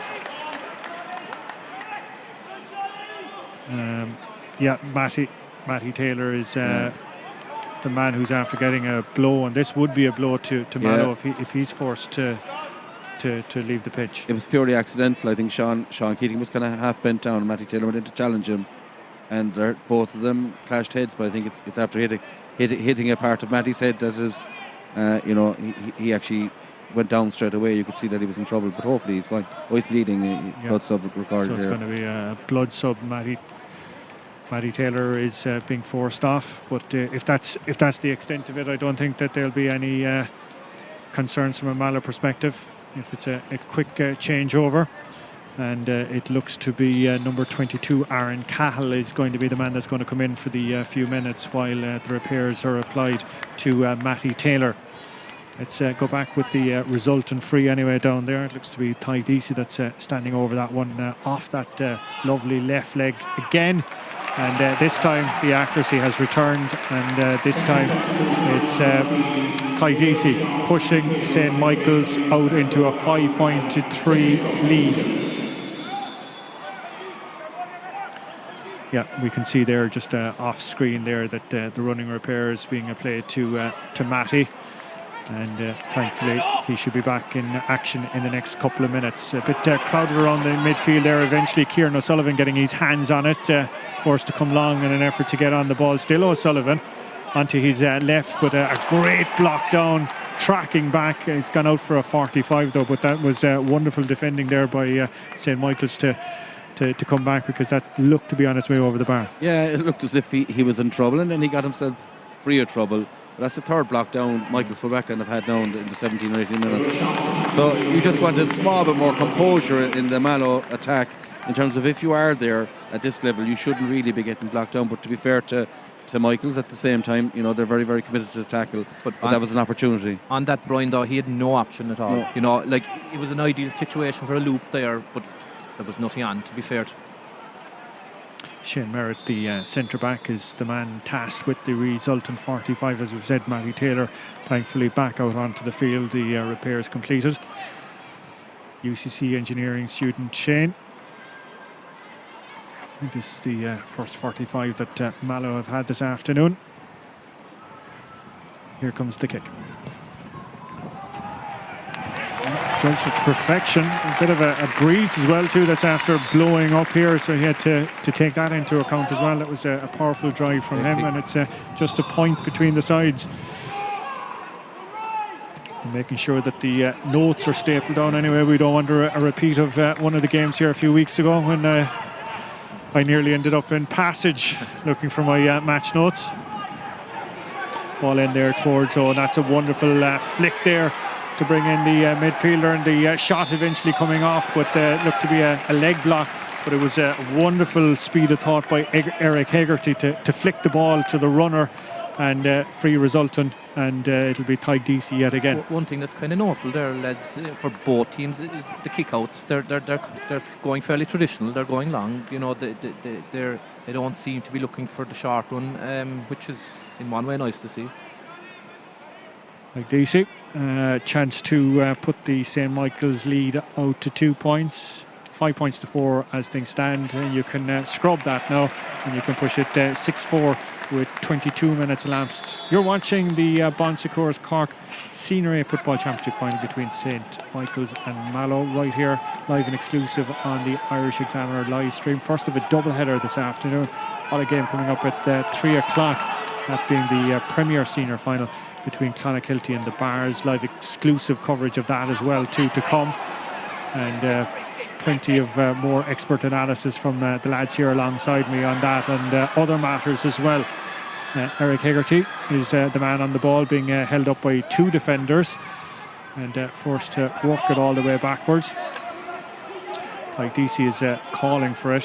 He has this kind of range if he requires. Instead, though, he's going to bring in, looks to be Sean Keating again, is it?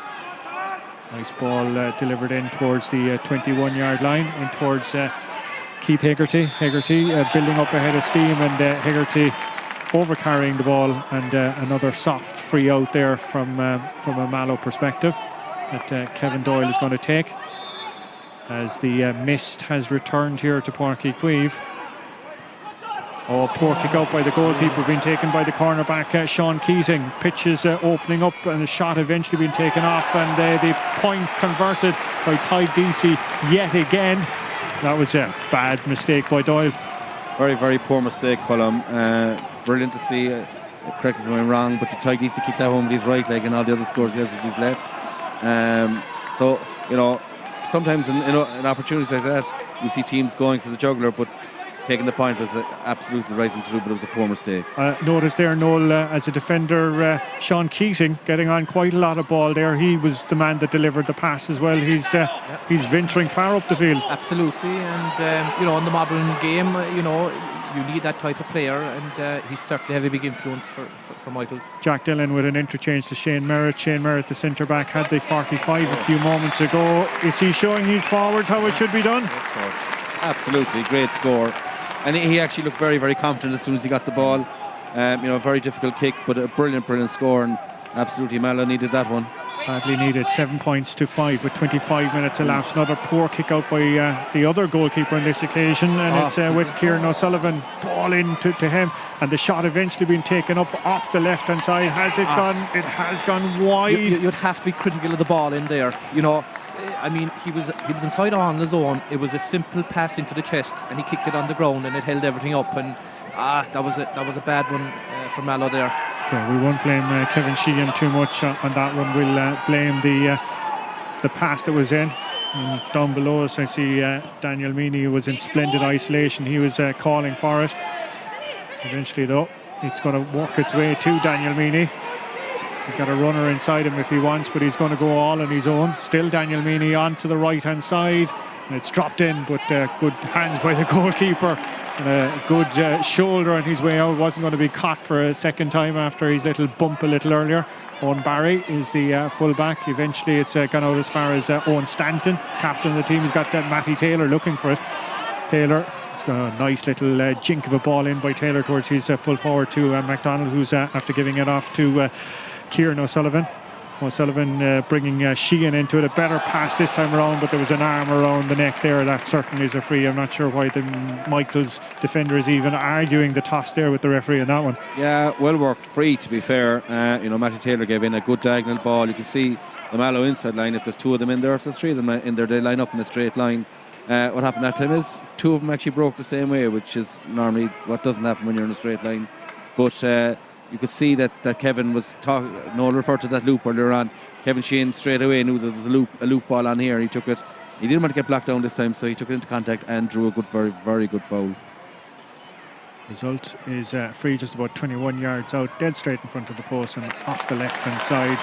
The corner forward for Mallow, Kevin Sheehan, converting it and bringing it back to a 1-point game. I don't think we've ever had more than 2 or 3 scores between the sides here. 27 minutes elapsed here. Thankfully that blast of mist and rain has passed on again. Powerful kick out by the goalkeeper towards his midfielder, but there's a knock on the leg there. He's after going down.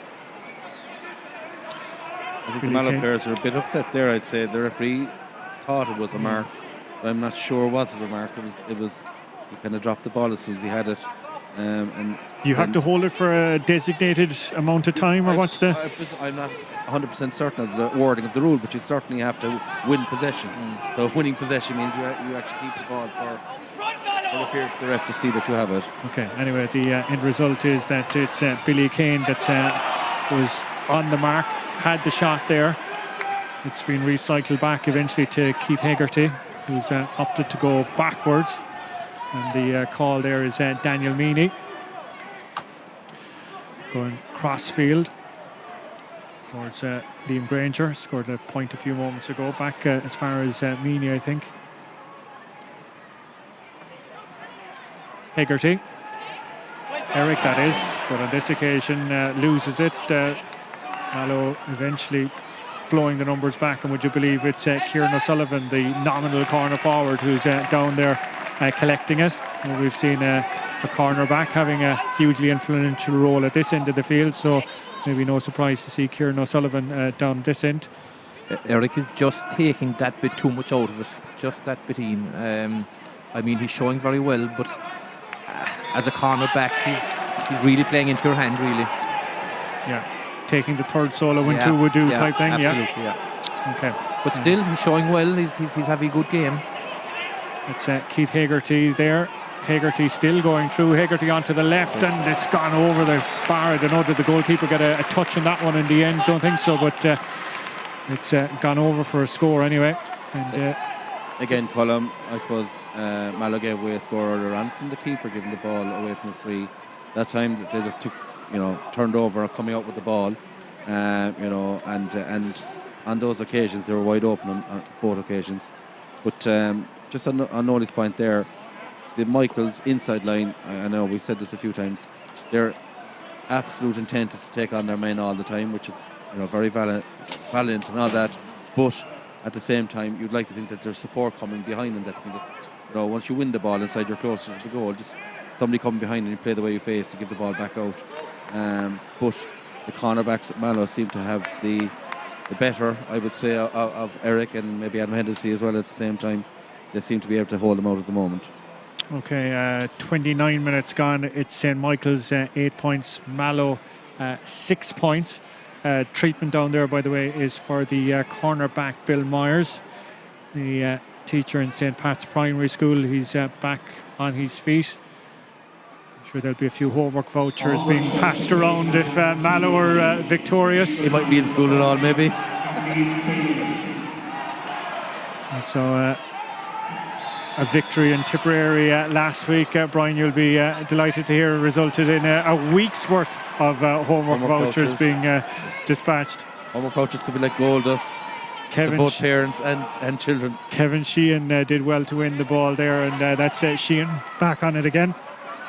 As far as Michael O'Rourke, it's gone all the way over to the far side to Jack Dillon, and Jack Dillon getting the shot off the right as Jack Dillon got the point. The Mallow crowd down on our left-hand side are saluting it, and so too is the umpire, and it's back to a 1-point game. Jack Dillon got a fair bit of I suppose, bad press off the two of us here since the start of the game in terms of his positioning as a sweeper. But certainly looking at that, outstanding. He's more kick. natural. Yeah, he's more natural forward. You can see it there. And just on Kevin Sheehan, I mean, I think he's been excellent for Mallow there in the first half. You know, his ball winning ability, and he's just an out all the time for Mallow. He's had a very good game. Okay. He's used to the ball now, like, isn't it? He doesn't waste any ball, really. To be fair, he's an experienced player. I know he's 29 or 30 now, but he's playing very, very well. It, yeah, definitely.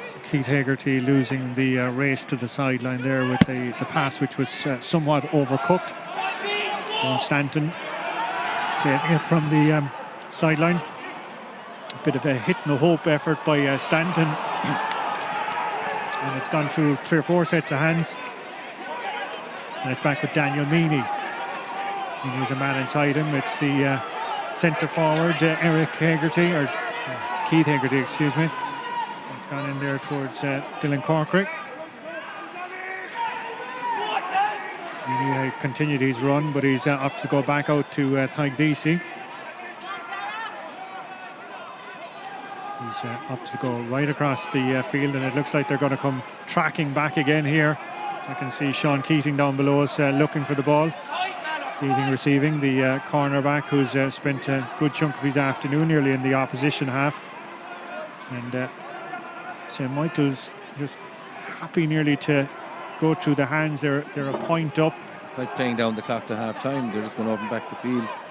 Yeah, and psychologically maybe there's an argument in that too, not to give Mallow the chance of a score just before half time, having a pop themselves, but that effort from 40 yards has trailed to the right and trailed wide as we're edging up on about 30 seconds remaining in the additional time added on. Yeah, you'd have to say if you're Dave Egan there, you'd be a bit disappointed if you know, first I suppose they had pace in their attack at the start, and then they took the pace out of it by coming back. Tadhg Deasy came back around the field again.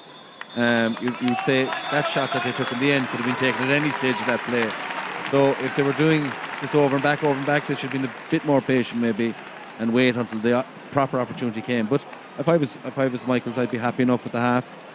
You know, had a good start to it, then kind of died out of it. But certainly since the water break, Noel, I think Michaels have kind of dominated matters. You'd have to say that they're in a bit more control than Mallow. What I can't kind of get my head around is just in relation to the Michaels kick out. There's no rocket science. He's going long. He's gone over Mallow's midfield a couple of times. Anytime he hasn't gone over it, he's gone right out the middle, and Michaels are dominating it. And Mallow, like in my opinion, in that situation, then I'd step back and I'd break that ball. But they're really dominating him on their own kickouts. Overall, I think it's just an okay game, being honest with you. Both teams are kind of tentative and there's no real flow to the thing. But definitely Michael's deserving leaders at half-time. Okay, well, it's time for us now to head down pitch side, and I can see John Hayes is down there. But first, let's check in with Patrick Mulcahy. Yes, thanks very much indeed, Colin. An interesting first half, John Hayes, just the 1 point in it, but what are you seeing on the sideline in that opening half? Yeah, look, Michaels were on top in the early stages, but I think Mallow are settling a bit more now. Michaels seem to rely a lot on Tadhg Deasy for their scores. There's a better spread of scores in the Mallow side. Mallow kicked a couple of great points there in the second quarter. Shane Merritt at centre back playing very well, kicked a great 45 and a great score from the wing as well. And I think their 2 corner forwards as well showing well and capable of taking scores as well. So very finely balanced game, 1 point in it. Michaels, like I said, probably had the better of the first 20, but Mallow seemed to be settling a little bit now, so it's set up for a very interesting second half. And from the management's point of view, they really have a different set of tactics on both sides. Dave Egan trying to keep the space around the 45-metre line for guys to attack at, where Mallow, they're breaking out the defence in a pack and trying to work it out together. Yeah, definitely. Look, Mallow have pulled numbers behind the ball at times, and you know, you saw it there just in the snapshot before half time where they managed to keep Michaels out and force a shot from distance. At earlier on they were playing the one sweeper, Jake Dillon, and as the boys alluded to, it wasn't really being effective because Michaels' runners were breaking the line, giving good ball in, and the runners were coming off the shoulder, and they were getting through that way and winning frees, which Tadhg Deasy was kicking. They won half a chance of goal towards the end that Adam Hennessy, in fairness, had pretty much made for himself. He put her over the bar. It was a good score. But tactically, Mallow pulling behind the ball, Michael's trying to run at them. Maybe Mallow are starting to figure it out a little bit more in the last 5-10 minutes, as we said there. But it's a set up for an interesting second half. The weather conditions have changed a little bit of wind picked up there towards the Blackrock end, so that'll be in favour of Mallow in the second half. So St Michael's keeper had 1 or 2 iffy kick-outs, so into the wind can Mallow pressure his kick-out as well. And the mist is now starting to fall, and we mentioned it before the match, the pitch was freshly cut overnight, so there is going to be a good bit of slipping happening. We've seen it already in the first 30 minutes, but it's going to happen a lot more throughout the game. Yeah, it's definitely greasy, and it puts a premium on accuracy as well in terms of your kick passing, and hand passing.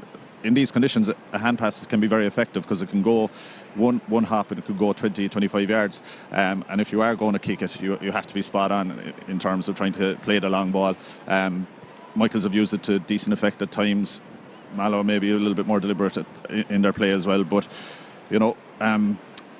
Michaels are renowned as a goal-scoring team, and they've only created 1 half chance of a goal in that first half. We played them in the league earlier in the year, and they got a number of goals and created a number of goal chances. They do that by their runners. So if Mallow can counter that and keep them out from goals and stop conceding frees for Tygdeasy to score, Mallow have a good chance here. Is your vote going to Michaels, Mallow? I couldn't call it at the moment. It's quite tactical, as I said, and whoever gets the tactical battle right could come out on top.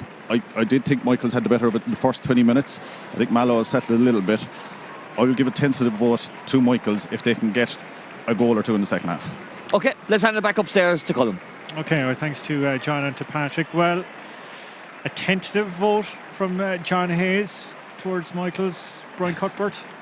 You'd have to say that looking at the entirety of the first half overall, you'd have to say Michael's probably edging it. But I would think it's probably a bit easier playing down here now into the Blackrock end. The wind, whatever wind is out there when it does bluster up, is going that way as well. So the fact is, look, there's only a point in it. Obviously, it's anyone's game. But coming down the stretch, the question has to be asked, and I know this might sound, a bit silly as well, but because we alluded to the fact that they had a new team coming to this game in terms of Michaels, but can they get themselves over the line? 2012 to now, 5 finals, last 3 of them by a point. So there is a big question mark about getting yourself over the line. And I know Dave Egan may have mentioned that it doesn't really matter if they win this or not. I don't think that's what he truly believes. I think you're in a final, you're going to go and win it. So if the Mallow half forward line can start playing, which they haven't yet, but if they start playing, my vote will go with Mallow, based on if Ryan Harkin and the 2 wing forwards get into the game and get going at the Michaels' backs, I would see Mallow winning this game. Okay, Nolly? Yeah, I'd have to agree with Brian on that. He mentioned one player there, Ryan Harkin. I'd say we haven't mentioned him in the half. No. And I mean, he's a vital player for Mallow. And I suppose I picked out Sean McDonald there before the game started. He has had no influence at all in the game. And look at him, even his handling, which I felt was his strength. He looks jittery. Can Mallow get the best out of him in the second half? If they can, then I'd have to give Mallow the vote. But Michaels, to be fair to him, and a case in point would be Keith Hagerty, the score he got there, that he nearly got the goal. A light frame, but took them on, broke the tackle, and showed, that through caution to the wind, youth had a go off it. And there's a strong possibility Michaels might say, lads, just have a go off this, and they could click. You mentioned the other Hagerty, Noel, Eric. He's doing so well to get the ball, but as you said, it's just taking maybe that extra shimmy. Yeah, absolutely. He's not having a bad game, getting on a lot of ball, but yeah, like you said, just taking that extra solo. And he's on a good corner back there. He's very tight, sticky, he's composed, and when you're up against the top corner back, you cannot dilly-dally on the ball, and he's just doing that slightly too much. But to be fair to him, he's showing. He's getting on a lot of ball, and who knows, he might, get over in the second half. Okay, we're just taking some lovely images pitch side coming your way now. Those the Cork minor and under 20 footballers. Lovely celebratory shots. Lovely to see those young lads out getting a bit of recognition, and maybe sparkling a few dreams as well too for some youngsters watching on here this afternoon. The future starting to look a bit brighter for Cork football? Yeah, I think so, Colm. I think, there's obviously the 5-year plan that was 2 years old now, maybe 2.5 years old. There's a lot of ambition in that plan. And I suppose when you do see Cork teams winning silverware very early on in terms of the life of that plan, it gives us all hope. I think there's some very, very good appointments. I think Conor Coonan is doing a superb job as a de facto director of Cork football, bringing all the parts together. And I think there's a lot of very, very good people involved, from under 14 all the way to adult Cork football teams. And I think Aidan O'Connell is doing as it says in the tin in terms of the sports science side of it. So it's not a I suppose a lack of effort by anyone. It's not a lack of thinking by anyone. It's not a lack of resources by anyone. But I just think that once we get our structures at club level right, which we're trying to do, I think it'll bring our county teams on even quicker than what is envisaged inside that plan. What about Noel, the championship draw yesterday? There was a bit of a gasp on RT radio when it was a Kerry-Cork pairing. Yeah, it's a tough one, for Keith. You'd like to see him get a bit of a footing in relation to maybe getting a championship game in before they meet. Look, that's the way the cookie crumbles, and his focus will be firmly set now fairly early, and it's a tough one. It's a tough one, but one we'll all look forward to. Okay, and I'm sure we'll be looking forward to a very different championship next year. It's going to be starting around Easter, so there's going to be very little lead-in time between your National League and into your championship. Poor old Tyrone. Some bear pit for them to start their All-Ireland Championship defence. Fergal Logan yesterday. you could hear the. Yeah, I think in Ulster, no matter what draw comes out, they all have their own history, and that's probably why they. I know there's other reasons as well, but why the Ulster counties were adamant in terms of not voting for change at the special Congress there, or Congress. But I do think that. The fact that Tyrone won the championship last year, the fact that people saw chink of light with Dublin, the fact that Kerry now have changed as well. I think for Cork, even though it's going to be a very, very different game in terms of their first game in championship under new management, I think there's actually hope there, and there's actually light there that over time that we will we'll be thereabouts again. Okay, well, the two teams are back out onto the field. We'll have a quick scan. There doesn't seem to be any substitutes jumping out at us. The lights have been turned on here in Páirc Uí Chaoimh. We're just about to get back underway here with Pao Driscoll, our match referee, just checking his umpires and all are in place. And his sideline officials, one of the umpires is after going on a rescue mission for a missing football there on the Blackrock end, but has been recovered and has been placed back behind the goal. So we're back up and running. And 30 minutes to decide who is going to be crowned county champions here this afternoon. Early start there from Mallow in towards the man we were mentioning there, Ryan Harkin. And the importance of getting him on the ball more and more often in the course of this second half. The ball eventually finding its way into Kieran O'Sullivan, who opted to go back to Stephen O'Callaghan. Poor pass though, and a foot from the St Michael's man has got it out over the sideline, and all the hard work has to start again. It was the foot, I think, of Hegarty down there that knocked it out. The resultant is Ryan Harkin again going route one in towards his full forward. Spills away though, eventually being taken back up and spills perfectly to Kieran O'Sullivan. And Kieran O'Sullivan is after putting it over the bar. I can see Sean Keating down there is arguing the toss, but the umpire seemed to be pretty sure that it was gone over. Kind of hard to see from our angle here. The ball broke off Sean McDonald. The corner forward was perfectly placed. As I said, looking back on that angle there, I'm not as sure. Yeah, it was given down there, Colm. So, and I think teams are very slow to do that sometimes. Put your big man in on the line ball, in on his own. And it was a lovely, those balls off the outside of the right outside of your boot.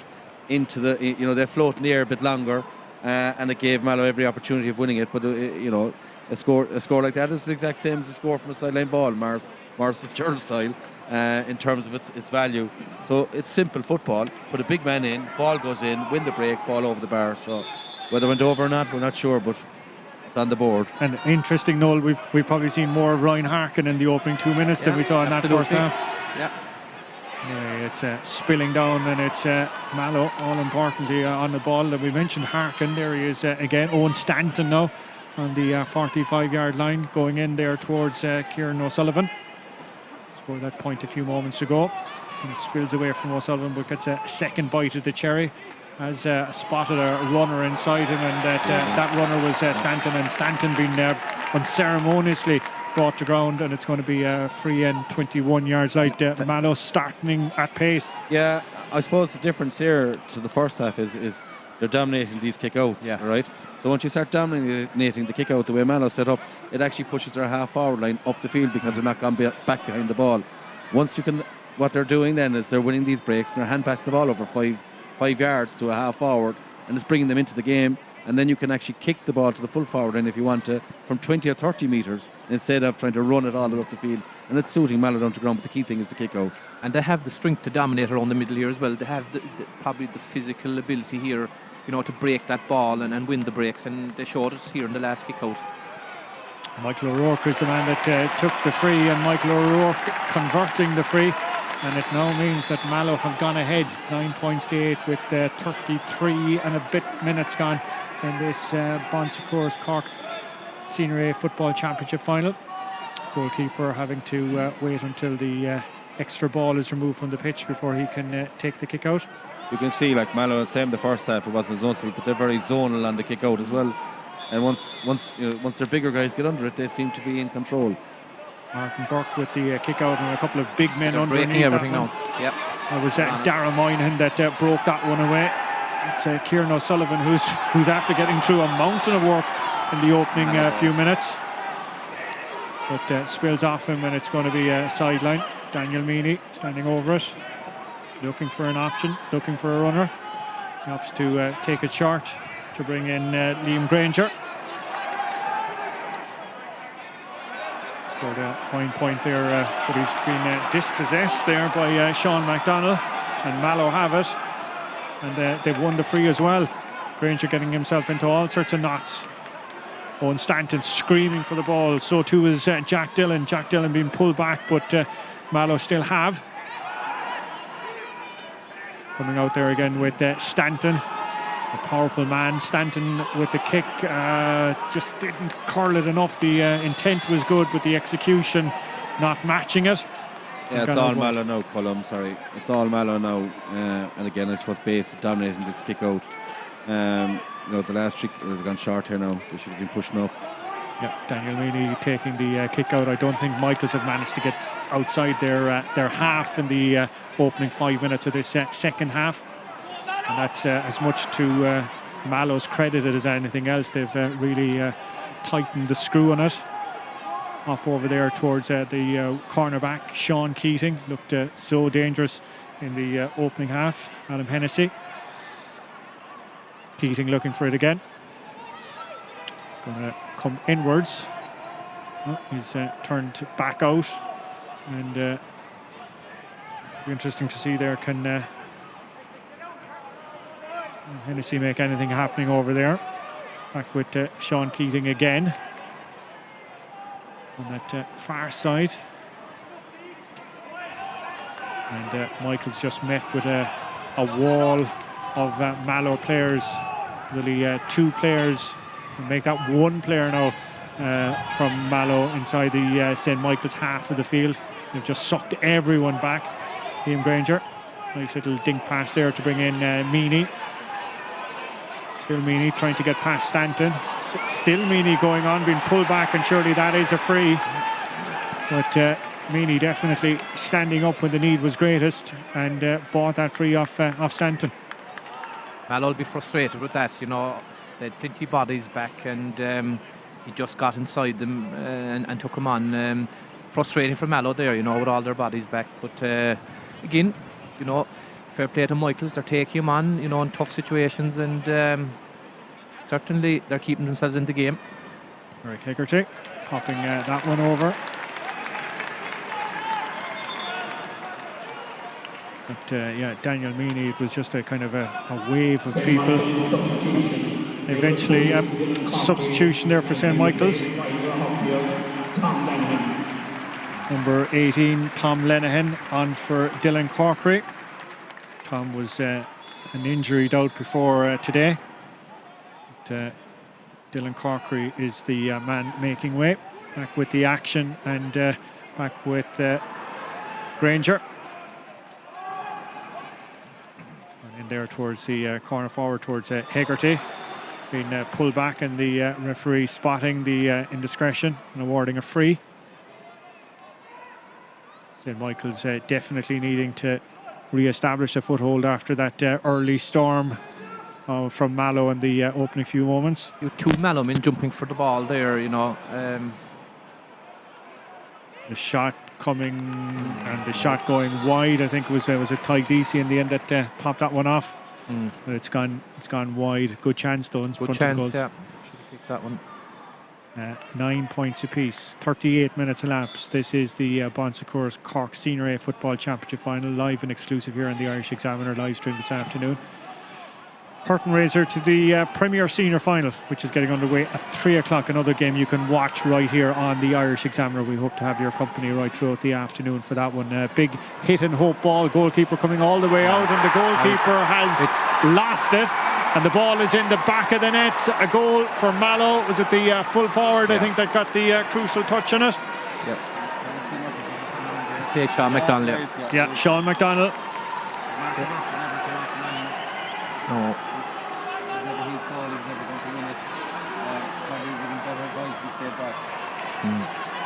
But more importantly, lads, he asked for that ball, Sean McDonald. He pointed in, your man floated in, and he was confident about going for it. And Sean McDonald, wonderful fist by him, but really the goalkeeper Martin Burke found himself really out in no man's land, and the ball crucially ending up in the back of the net. What now can St Michael's manufacture as they trail by 3 points here this afternoon? Huge body blow for them, but all credit to the big full forward Sean McDonald getting under that one.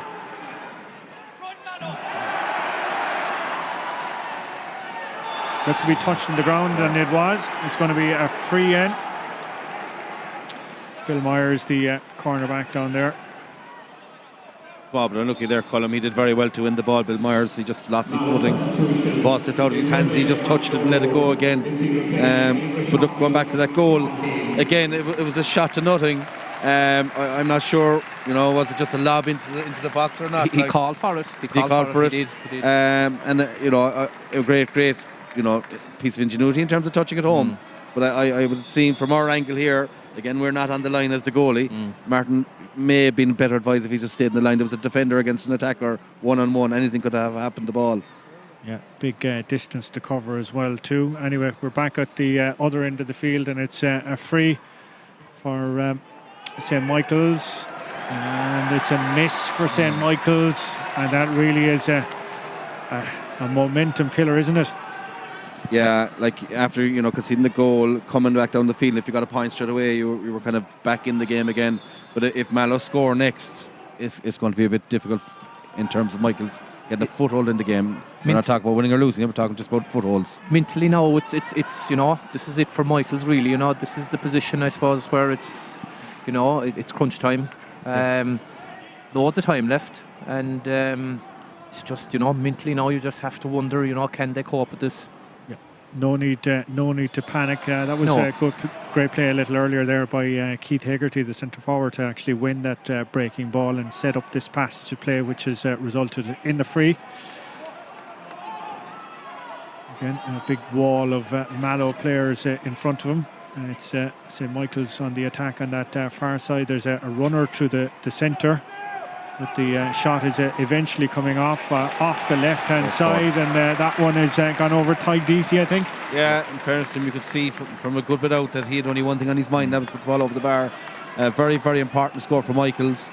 Again, kick out is key. Like, there was a wide, a kick out, Michaels get the ball back, and suddenly another point. Like, on these, like, they're going to go short here now. That's what they should have done the last time. Guarantee themselves possession, and away you go. Yeah. Well, it's great when you have an outlet like Matty Taylor to come out and gather it for you. Great defending there. There was a pull in the jersey, but the defender did very well to get the ball off and running. It's Adam Hennessy on it. Hennessy being held up, but managing to get the ball into Hegarty. There's a bit of a push off the ball there, but referee waving play on. Great play by the cornerback. I think it's Bill Myers, is it there? Yeah, Myers coming out, and Myers being fouled.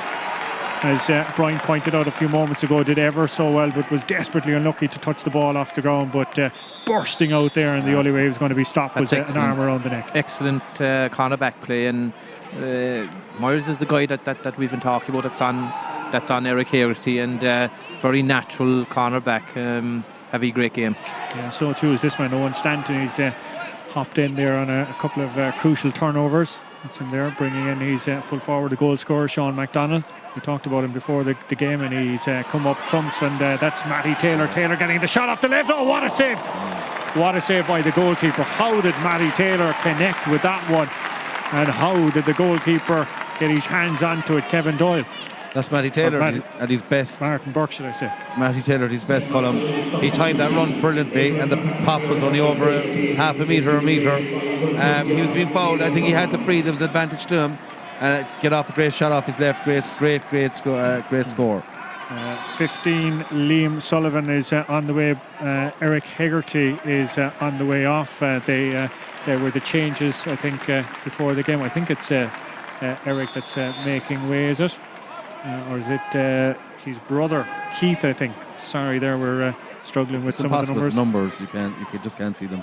Yeah, well, there's actually a motion to Congress, is it? I saw about numbers on jerseys. I think Liam O'Sullivan is on, and it's Eric Hegarty that is after going away. Let's go back with the action. Another chance for Mallow, and this time it's punched over by their wing back, the other wing back, Stephen O'Callaghan. Matty Taylor had that thunder shot a few moments ago, and sure, his other wing back said, well, if you can do it, I can do it, and is after punching that over, punching it out now to a 4-point lead, 111 to 10 points. And really, Michaels are going to have to dig ever so deep if they're going to get their way back into this one. There was a hand there on Liam Granger. There's going to be freed, and supporters there for Mallow not happy with that one. Billy Kane going all the way back to bring in Joe Golden. Golden and his two wing backs, all part of that fantastic under-21 team that St Michael's have been developing, building for the future. That's Daniel Meany going all the way out there towards Adam Hennessy. Hennessy trying to make something work. He's got a man inside him if he can pick him out, the new corner forward, but two big collisions inside there, and referee is going to come back and stop play. There's two men down and one man hobbling after all of that. Yeah, I think it's Bill Myers from Mallow, but I can't make up the number. Is it Tyg DC? Bill Myers is hobbling away. There's another Mallow player down on his haunches, and it looks to be Tyg DC is the man who's after calling a bit of a dead leg, I'd say, in that one. To be fair to them, both of them had their eye on the ball. They were extremely brave. It was a dangerous ball across, because if Tyg DC happened to get his hand in it, he was at the edge of the square.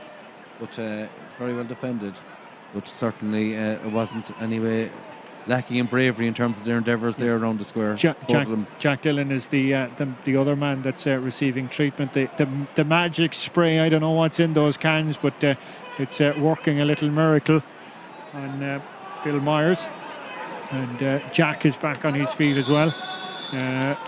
10 points to St Michael's, 1 goal and 11. The only goal of the game from Sean McDonald, the full forward, a punched effort. And how crucial will that score be in about 20 minutes time? Goalkeeper Kevin Doyle. It's all the rage now for goalkeepers. I know Noel O'Leary for one doesn't like to see that kind of carry on. Shane Merritt scored 2 points in the first half, and 2 crucial points they were too. He's got Stephen O'Callaghan, who had that punched effort a few moments ago. Still O'Callaghan held up. And referee said there was a foul on the ball, I think, and it's gone back to St Michael's. Michael's have another substitute, I'm told, coming on. It's number 30. To check that.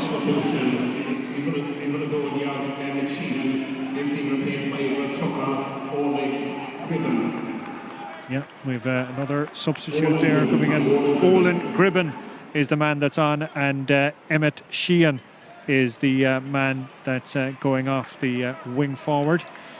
So after that bit of housekeeping has been completed, we're back with the play, and Billy Kane holding on to it, bringing in Liam Granger.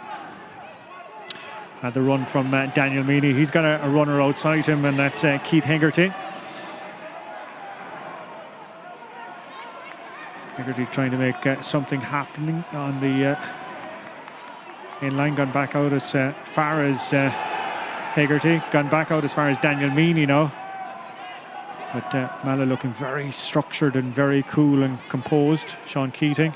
And just overcooked the pass. I was just going to say, Colm, there's kind of a feel of inevitability about the whole thing. Mallow look like, they're comfortable in what they're at. And it's, look, if they can hold the head, I'd say they can see this out. Michaels probably need a goal. Yeah, Ryan Harkin is on the ball there, and Ryan Harkin being pulled up and the free being awarded. We're going to have a water break very shortly.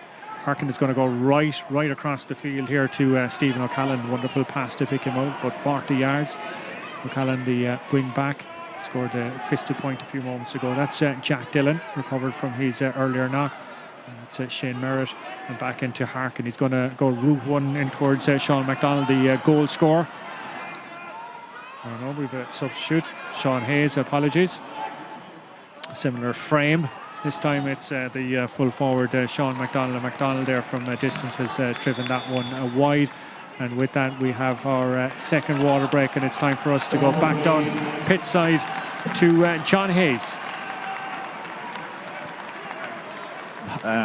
Look, Mallow, after taking over in that quarter, I think they started and pushed up on the kick out and are putting a lot of pressure on that kick out, and they seem defensively to have figured out Michael's running game as well. So Mallow looking the better of the two teams at the moment. St Michael's management will really earn their corn here if they can engineer something to turn this around, but they're running into traffic and they're too reliant on Tadhg DC up front to get the scores, whereas Mallow, as I said, at half time have seemed to have better spread of scores, and physically they're dominating around the middle. Interestingly there, just a minute ago, Mallow management roaring for the ball to be delivered into Sean Hayes, who was inside at full forward, a one-on-one on his own, in a similar situation to how Sean MacDonald got the goal as well. Just one of those balls, put it over the defender's head and into an area of uncertainty for the keeper, and just got a fist to it. So Mallow looking the better here. Michaels will have to produce something dramatic in order to turn this around. Okay, our thanks to John Hayes, who's down pitch side for us. Yeah, something dramatic, a goal really, lads? Yeah, absolutely. Look, it's obvious they need a goal. I don't see them scoring 5 points in a row here to win the game. But having said that, look, they're coming up to the last 12-13 minutes of a county final. Fellas are going to be tired, both physically and psychologically, and somebody could make a mistake. But I would agree with Nolly in the fact of Mallow seem to be set up. They seem to be breaking, the rhythm of Michaels. If they come at them, they seem to suck them on them and get the ball back.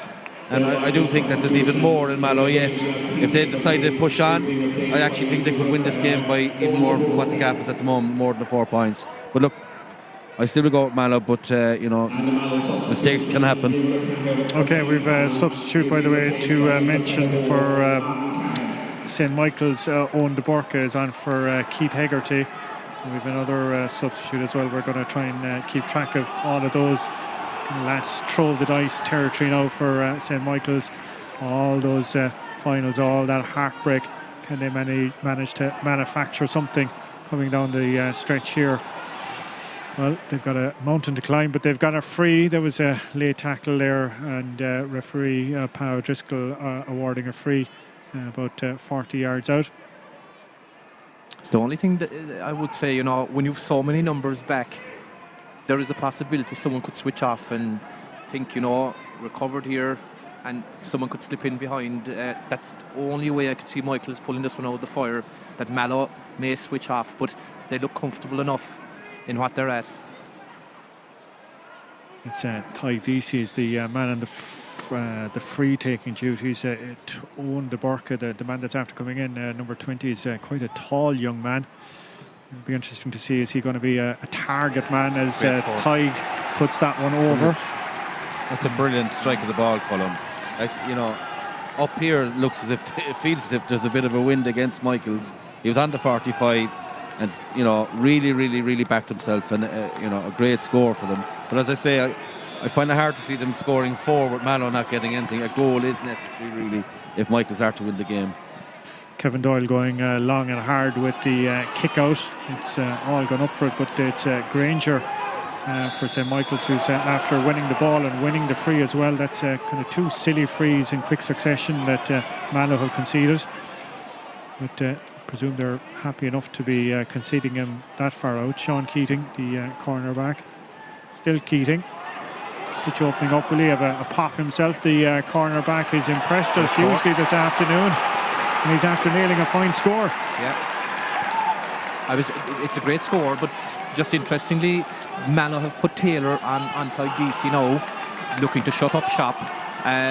DC pulled Taylor out the field and opened up the channel, and Michael's got in for a very good score. So they're in it. They're in it. I wouldn't rule them out.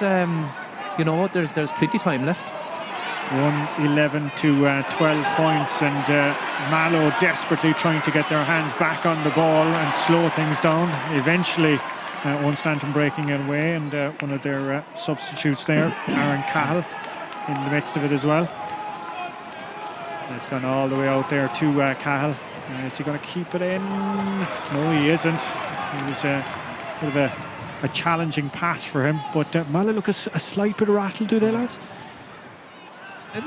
They do, in the fact that they're just getting unsteady. But I think you know, after the water break, you know, Mallow had all the momentum. Water break came.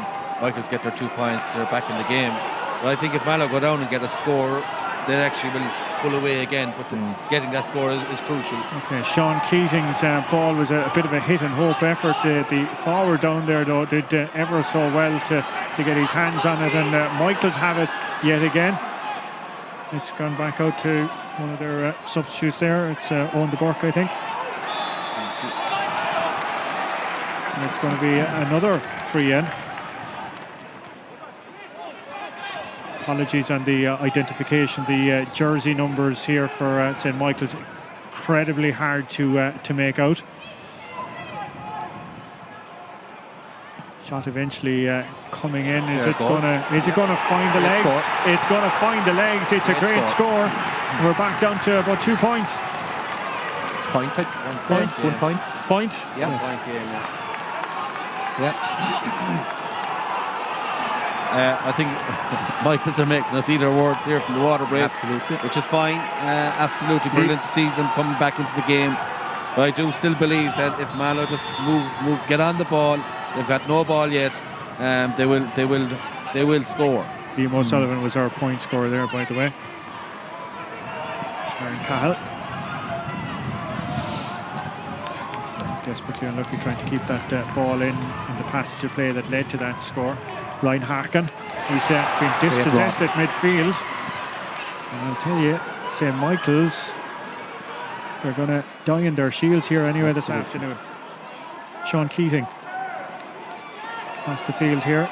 Options are runners. They're opting to go right down through the centre. It's going to find its way out to de Burke, the new man in there towards the corner. Great tussle there, but great play by the cornerback down that way. Or was it Matty Taylor, I think, holding off Clyde DC. Great hands going in by St Michael's Stephen O'Callaghan.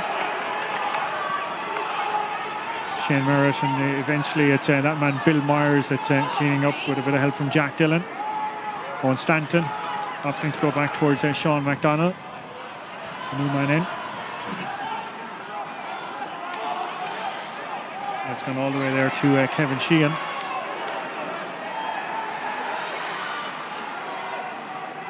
Sheen off working backwards, being forced backwards into his centre back to Shane Merritt. And eventually it's back out with Alan Cahill. Still Cahill. Crucially though, Merritt. Mallow still crucially retaining the ball. When Harkin bringing in Sean McDonald. McDonald, the goal scorer from 45 yards, dropping it in high. And on top of Sean Hayes, has he claimed it as a mark? He has. He actually kicked that from inside the 45, so it should be no mark. The referee's looking at his linesman to see. He's not sure. I'd say no mark. There was no mark. He definitely was inside the 45. So it's going to be a hot ball, is it? I would say so. No. Oh yes. Is it? No, he's giving He's giving it to him. Yeah. Okay. That's a crucial decision now. Call, yeah. That's a crucial decision.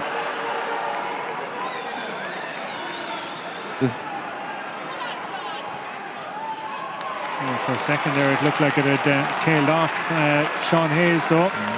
That was the score that Mallow needed, though, Colm. Without the referee making that decision, they wouldn't have got it. But it gives them a small bit of breathing space here now. Mallow looked to be winding up another substitute down there. It's Pa Hurley.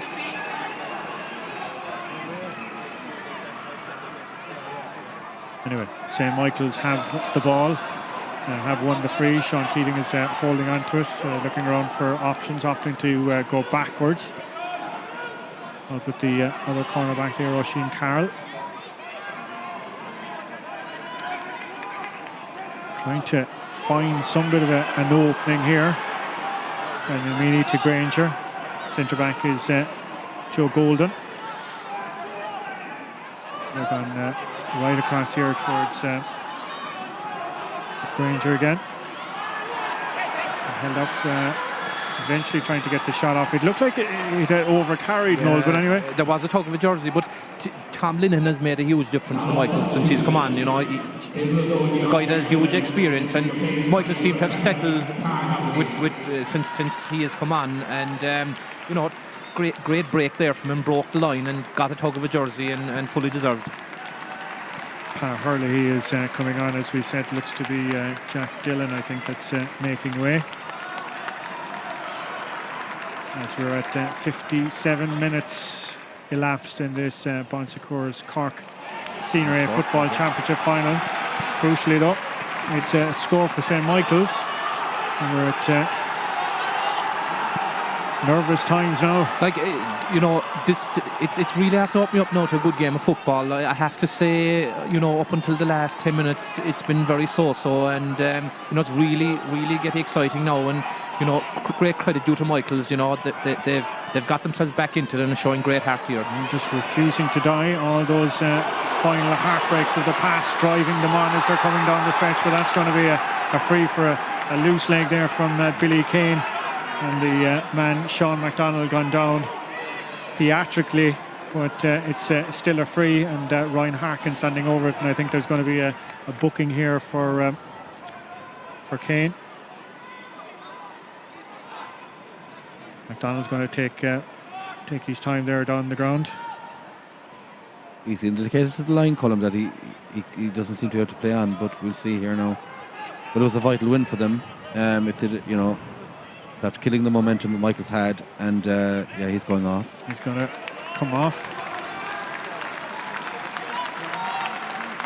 So Sean McDonald is that his day done. Will we see him again? Well, there's another substitute they're coming on. Pater Hennessy, I think, is the man wearing 19. So he's going to make an introduction. Sean McDonald scoring the crucial goal. Could it be the decisive goal? Ryan Harkin going route one again. Similar type ball that led to the goal a little earlier. Fist going up there. I think it was Sean Hayes that was the man that got the touch on it. And just going outside the post. Goalkeeper was staying on his line this time though.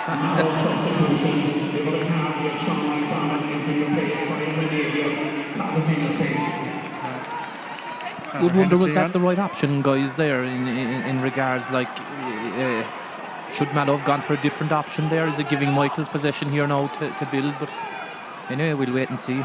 Okay, guys, we've about a minute and some to come. We're waiting for the board to come up. Time for you to start thinking about our man of the match, or Bon Secours man of the match here this afternoon. Daniel Meany working ever so hard there, bringing in his wing back, Peter Cunningham. Cunningham is opting to go crossfield, and it was a big fist there from Matty Taylor to clear it away, but there had been a bit of a pull here a bit farther back. It's going to be a free in. So Adam Hennessy standing over the ball.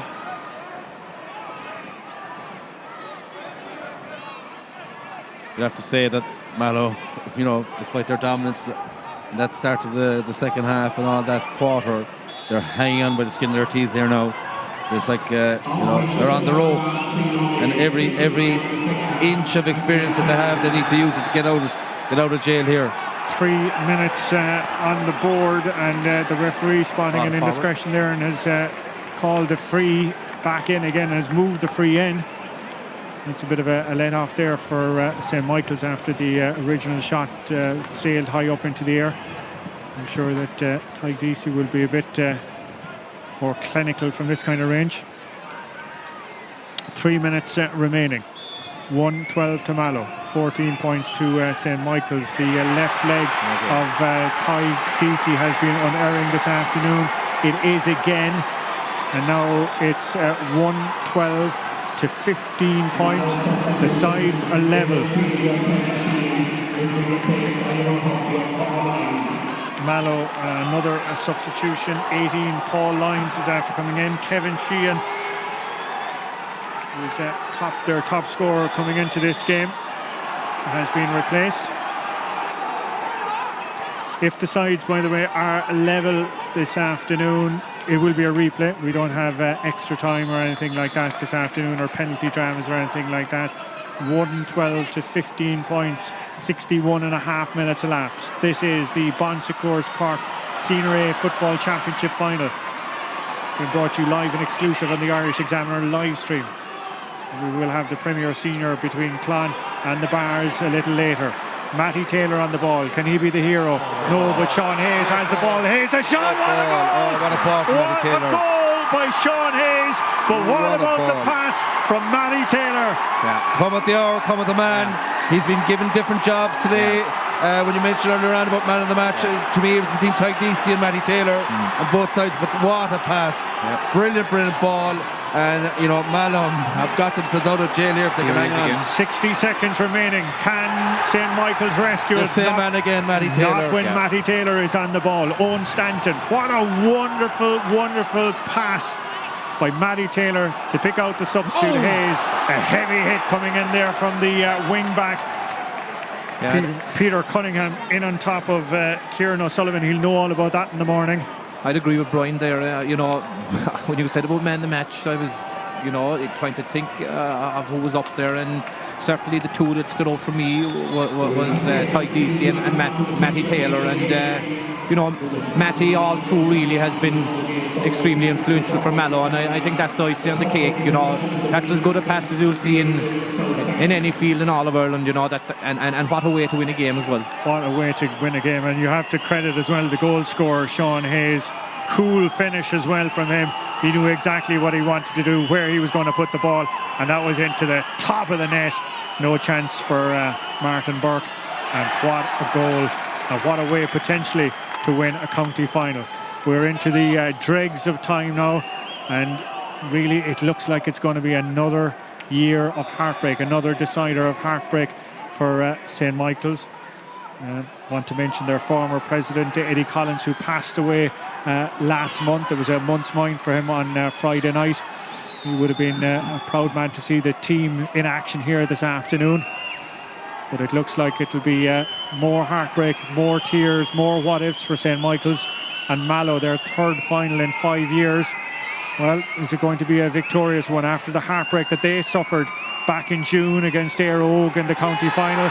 The referee has blown the whistle. Those memories of June are just that now, memories and distant ones at that, as Mallow have been crowned Senior A champions with a victory, 2-12 to 15 points against St Michael's. Yeah, your heart will go out to St Michael's. Some of those players have 4 or 5 county finals, which haven't come up, haven't been wins for them.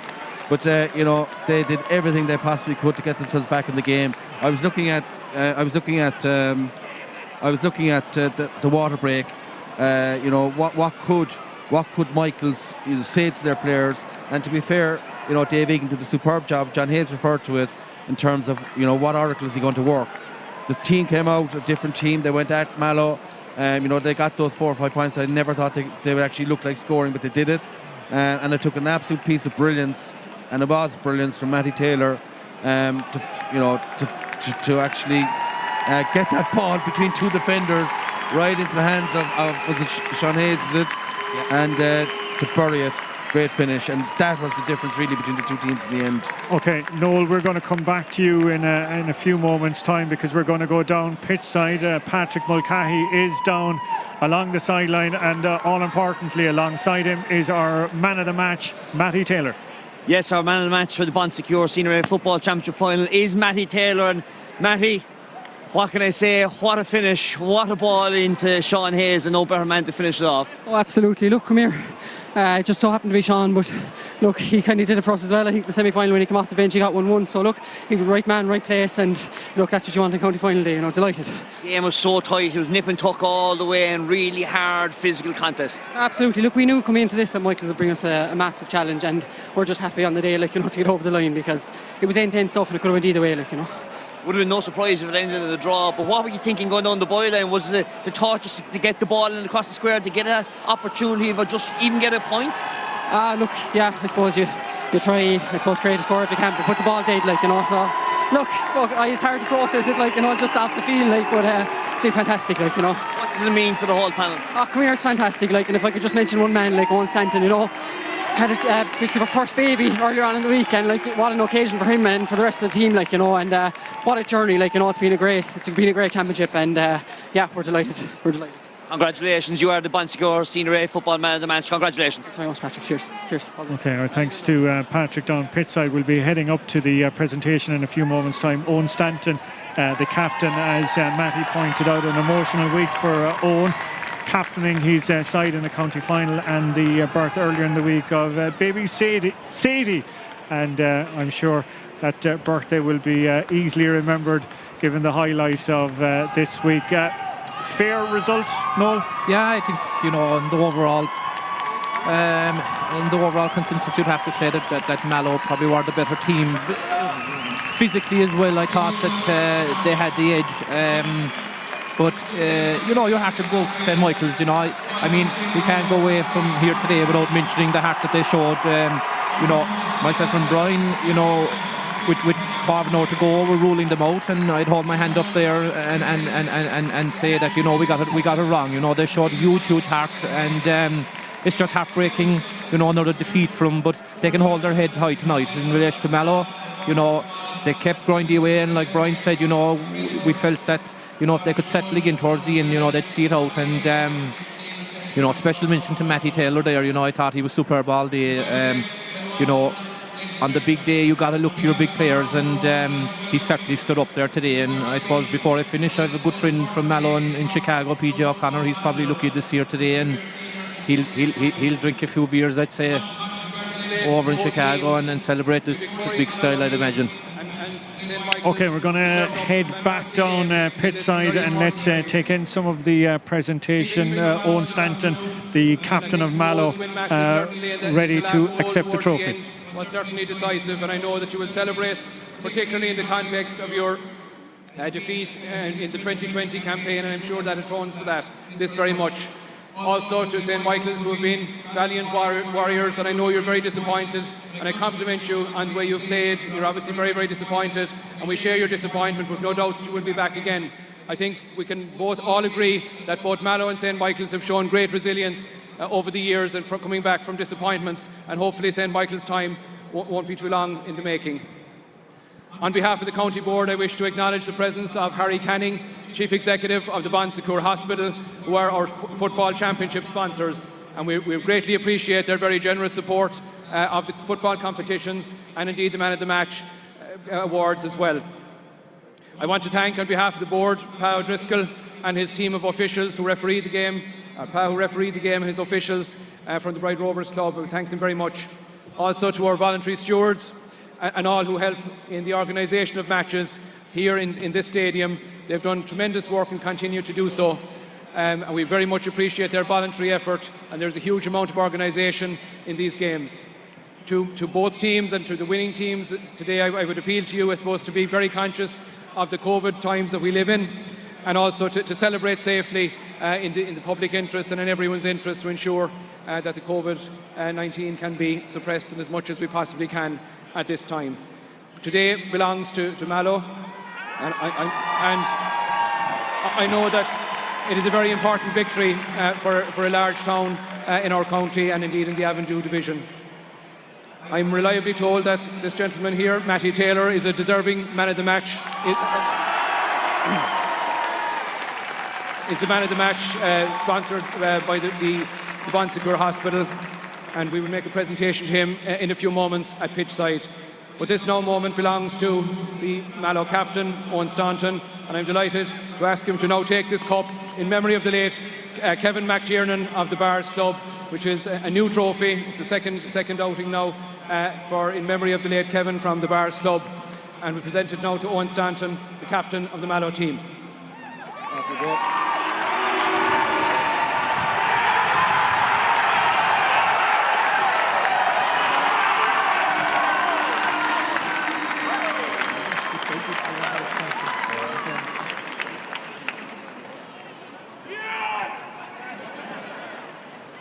Tá Anna Zorman Cornshaw Glocka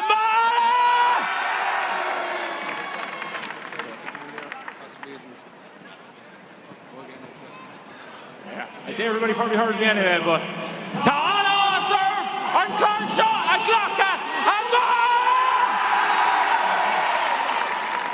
Yeah, I'm afraid that's all the speech I prepared, so apologies if I forget anybody in advance.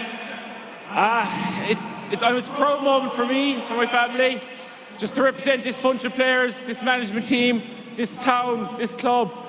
It's been a big week for us all. We worked hard all year, we came back after June, and we're very happy to be here today. I'd just like to commiserate with St Michael's. What a great bench of players, a great team. They pushed us right to the end like in 2017, and commiserations, and very well done. First of all, I'd like to thank our management team, without whom I don't think any of us would be here today, led by Keith Moynihan, John McGuinness, Eddie Hartnett, Sean Dillon, Gavin O'Sullivan, Mick Lucy, Vincent Murphy, and Nick Murphy! Thanks so much, lads, for all you do. Thanks to your families for allowing us to be with you. I can see Finn and Joe here, the proudest lads in the team. To John Sullivan, to Tommy Carl, looking after us all year. Thanks so much, lads. You wouldn't believe how much it means to us. To all the supporters who've been with us through thick and thin, thank you so much for being here. We're glad we had you here. We didn't have you in June. It's great to have you here today. You really drove us on towards the end. To our families, to our friends, thanks so much for all the support. To all the coaches underage who helped us out, who kept us going, thanks a million. We'll celebrate this one in Maureen's. To our sponsors, to our clubs, thank you so much. And I don't think I have anybody else to thank for the moment. Yeah, I think we'll celebrate this one at home. I have nothing else to say. I told you I had no speech prepared, so apologies. Last but not least, Páirc Uí Chaoimh, the county board. The pitch is in ferocious condition, in fairness to you, after the amount of games that's been played. And to the officials, Pa and his team, thanks very much for supporting a great team. I don't think either team could have any complaints with the officiating. I already said cheers for St Michael's. Kevin Sheen is telling me that I forgot them, but I don't think I did. Right, so lads, we bring it home tonight. Harco's wants a few drinks. Yeah, a very emotional Owen Stanton there, as you would expect, and Mallow already starting to celebrate that county title success. It would be remiss of me not to mention, Brian, St Michael's, that sickening feeling of losing a county final is one thing, but when you're after losing 5, 6, 7, whatever it might be, it's hard to put into words. Absolutely, and I suppose, Michael's will be kicking themselves in the fact of that they got a good start to the game, then they seemed to lose their way and gave Mallow the emphasis in terms of taking control of the game. Then they showed tremendous character to come back and score those 4 or 5 points in the last quarter and give themselves a chance of actually, dreaming of getting up the steps and getting that cup. But it was just grabbed away from them with a moment of genius from Matty Taylor with that pass. There was nothing really in it in the end, Colm, only that pass really when you think about it. And this is a young Michael's team, and they could take fierce heart from the fact that they battled back. It would have been easy to fold up, pretend and go home, but they didn't. And I think there's loads of positives taken the game, but tonight and tomorrow and the day after they're going to be very, very hard. Lovely images on our screen there with some young Mallow supporters in there in the midst of it. I'm going to give the final word to you, Noel. We'll be down pitch side shortly for the Premier Senior, but even I think Mark Sheehan mentioned it in his speech there before presenting the trophy, the importance of a town like Mallow being in the top tier. Yeah, absolutely. Certainly, and it's no different to Clonakilty here today as well.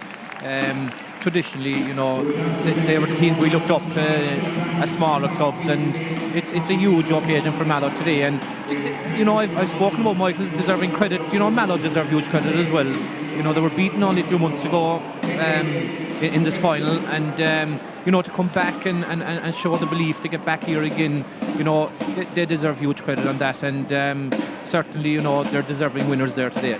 Okay, the clock is ticking. The Clonakilty team out on the pitch for their warm-up. We've a Jubilee team celebration as well too, coming in a few moments' time. The band are warming up as well. My thanks to Noel and to Brian. Your day's work though isn't over. You're going to be heading down pitch side in a few moments' time. We're going to be replacing John Hayes and Patrick down in that level, and they're going to be sitting up here in the warm seats that we've warmed up for them. Premier Senior, the Bon Secours Cork Premier Senior final is about 25 minutes away, so we're going to turn our attention to that one now. During the week, our reporter Owen Cormacan was out and about at the press conferences, speaking to Clonakilty selector Owen Ryan and Paul O'Keefe, the manager of St Finbarrs.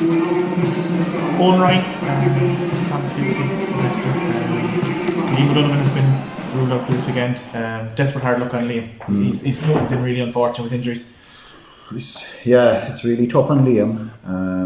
Like you said, he's having no luck on, and the last 20 months now, I suppose, like he's just cursed. It's one injury after another, and like Liam is the kind of guy, he's a fantastic attitude, does everything right, and doesn't deserve this, and it's tough on him now. He's going to miss a county final, and he was a big part of getting there.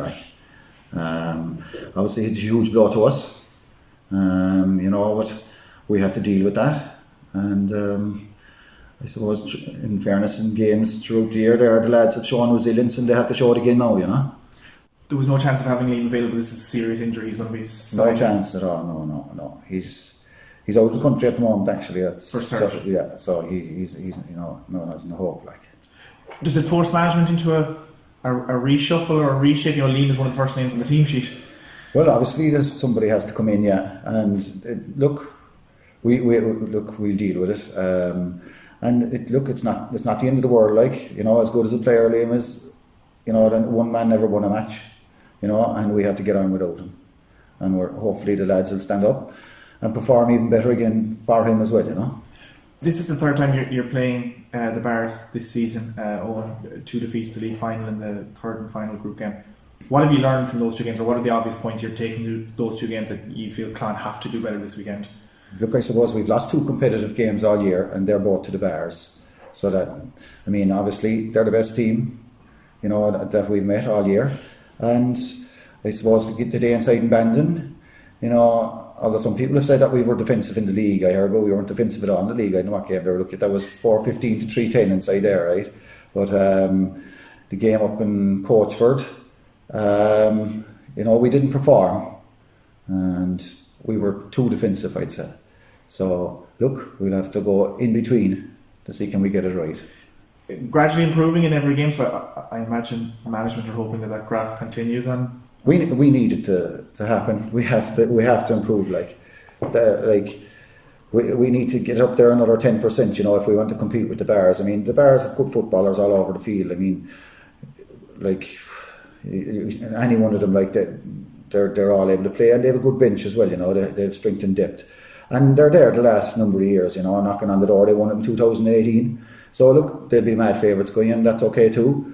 We'll go up. We'll play our game. See where it takes us. You must be very pleased with the semi-final performance. You went 3 down early doors, and bar the last couple of minutes were commanding in that semi-final. Were very assertive in your football. Yeah, very happy with first half performance. Moved the ball really well. We're improving. Look, we're improving. We're a work in progress. I keep saying that, and that's what it is. And hopefully we'll keep improving. The end of the game against Douglas was a bit frantic. Probably shouldn't have been. We should have been. I suppose there was a few things happened, but anyway, we got a few injuries, blah and made a few changes, and there was the black cards. It got a bit frantic, but look, we got there. Chatting to Sean White outside, he mentioned bonus territory, but this is Clan's first county final appearance in 11 years. You don't know when the next one will come around, so you absolutely have to grab this opportunity. Absolutely. Look, every day we go out, we want to perform to the best of our ability, and that's the way it is. So it's a game of football, it's a county final. We'll be hoping for a big performance, and we'll see where that will take us on Sunday on. Just before we finish on, can I ask you about Hawley O'Neill? His record speaks for itself. He's come back in this year, and all of a sudden we have Clan back in a county final. Can you explain what he brings to the setup, or has brought to the setup? That's helped this year. Look, Hawley has a wealth of experience. As I said, the last day before the last game, I mean, Hawley's life is football and cutting meat in the shop, in the butcher shop, and he has a wealth of experience. I played with Hawley. Hawley was captains of teams I played on. I played under Hawley. Hawley's around with ages, and the experience he has is unreal. And he's been in this position before, as you said, And I suppose, look, there was nobody expected us to be in the county final, but at the same time, it's not by fluke we're here. You know what I'm saying? We're here on merit, And Hawley obviously is a big part of it, as is everybody else, Brian Murphy, Neil Deasy, all the lads, everybody in the club, Jeremy McCarthy, the chairman, everybody has helped along the way. That's why we're here. No, and not attempting to paint it as a one-man job, but just chatting to the players outside, there does seem to be massive respect from it. It was just something that was mentioned in the players I spoke to outside. Oh, yeah. It just seems to be this tremendous respect for Hawley when he came back in this year. Absolutely. Look, sure, I suppose when somebody has been there and done that and has the experience of doing it, sure, people are going to listen, and any of these things don't happen by fluke, as I said. Hawley has some record behind him, and look, we're here now, and we'll see how we get on. Paul O'Keefe, St Finbarrs manager, a clean bill of health going into the county final, but given the length that semi-final ran for, you were glad of the 2-week break ahead of Sunday's game. Yeah, absolutely. Look, a lot of the lads were in rag order for the bones of all last week, to be honest. Look, to be honest, I was surprised at how big a physical toll it took out of the lads. I've never seen guys coming back in such kind of cruel condition. But I suppose it was an epic battle. So look, they've had the recovery. We do a bit this week, and look, they'll be fine come next weekend. What did that semi-final win and the nature of it do for belief and momentum and confidence within your camp? Yeah, look, it's fantastic. I suppose, look, there's kind of pros and cons to it. I suppose it was such a massive game and such a great result for us. You have to come down afterwards, which you have to focus on as well. Because look, I spoke to them at the weekend just about we've won nothing. And that's the bottom line. That game is only kind of great in terms of if you go on and win it. If you don't, look, the same thing happened to Castlehaven last year. Look, they beat us, and then we're beaten in the final by Nemo. So look, it's great in terms of just beating Castlehaven because we haven't beaten them in a long time, and it keeps the momentum going. Look, you had a tough game against Derrough, tougher game against Castlehaven. we're due an easier one hopefully, but I'm sure Clonakilty will have something to say about that. Unlikely, I think you're going to get an easy one. Yeah. What can you take, if anything, or what relevance has the 112 to 1-5 win over Clon in that final round? Yeah, you couldn't read anything into it. Look, I suppose in some respects it was kind of a dead rubber. We were just fighting for top of the group because we'd both qualified going into the game, and I suppose look, they were kind of developing their system of play as well, which did trouble us on the day, even though the scoreline probably flattered us a lot, and they've improved on it, you know. So look, we are expecting a really tough outing on the weekend, you know, so we've no illusions in terms of looking. I haven't read anything into the, you know, we beat them twice this year. Looking at, in some respects, I hate going into play a team, giving them kind of a third bite off the cherry, you know, because you're kind of leaving yourself open for, you know, being complacent about it, or, you know, just, you know, it is a bit of an ambush waiting to happen. How strong is the appetite within your group to add to 2018 and get a second medal in the back pocket? Oh, massive. You know, look, they're a very dedicated bunch. You know, they're very driven, and look, that's why you train so hard. That's why you know, and I suppose look. That's why you do it. You do it to win trophies, you know. Look, and I suppose they are a really good bunch to, you know, to deal with in terms of how they train and how they approach the game, and their attitude is super. You know, but look, I keep coming back to say, look, deserve. You know, you might think you deserve to have one more, or you know, you think that there's more in the squad. Look, it never works out that way. Look, and you know, deserve has got nothing to do with sport really. You just have to grind out the results in the end of the day. From what you've studied the opposition, what stood out for you in their knockout wins over Mallow and Douglas? Just they're improving, you know. Like they are defensively set up. You know, they will trouble you in terms of how you're able to score against them. You know, they do get numbers back, and they hit you hard on the counter attack, and they've definitely improved on that, even from when we played them. You know, like, and they're getting progressively better. You know, I just hope they don't bring it to full fruition at the weekend. Like you spoke about them being defensive, I imagine their number one priority, number one target this Sunday would be Stephen Sherlock, which has been his incredible form in the run to the final. Yeah, look, he's been pretty much unmarkable, you know. So look, definitely if you're the opposition, he's the guy you're going to focus on. Look, 210 in the semi-final was outrageous, you know.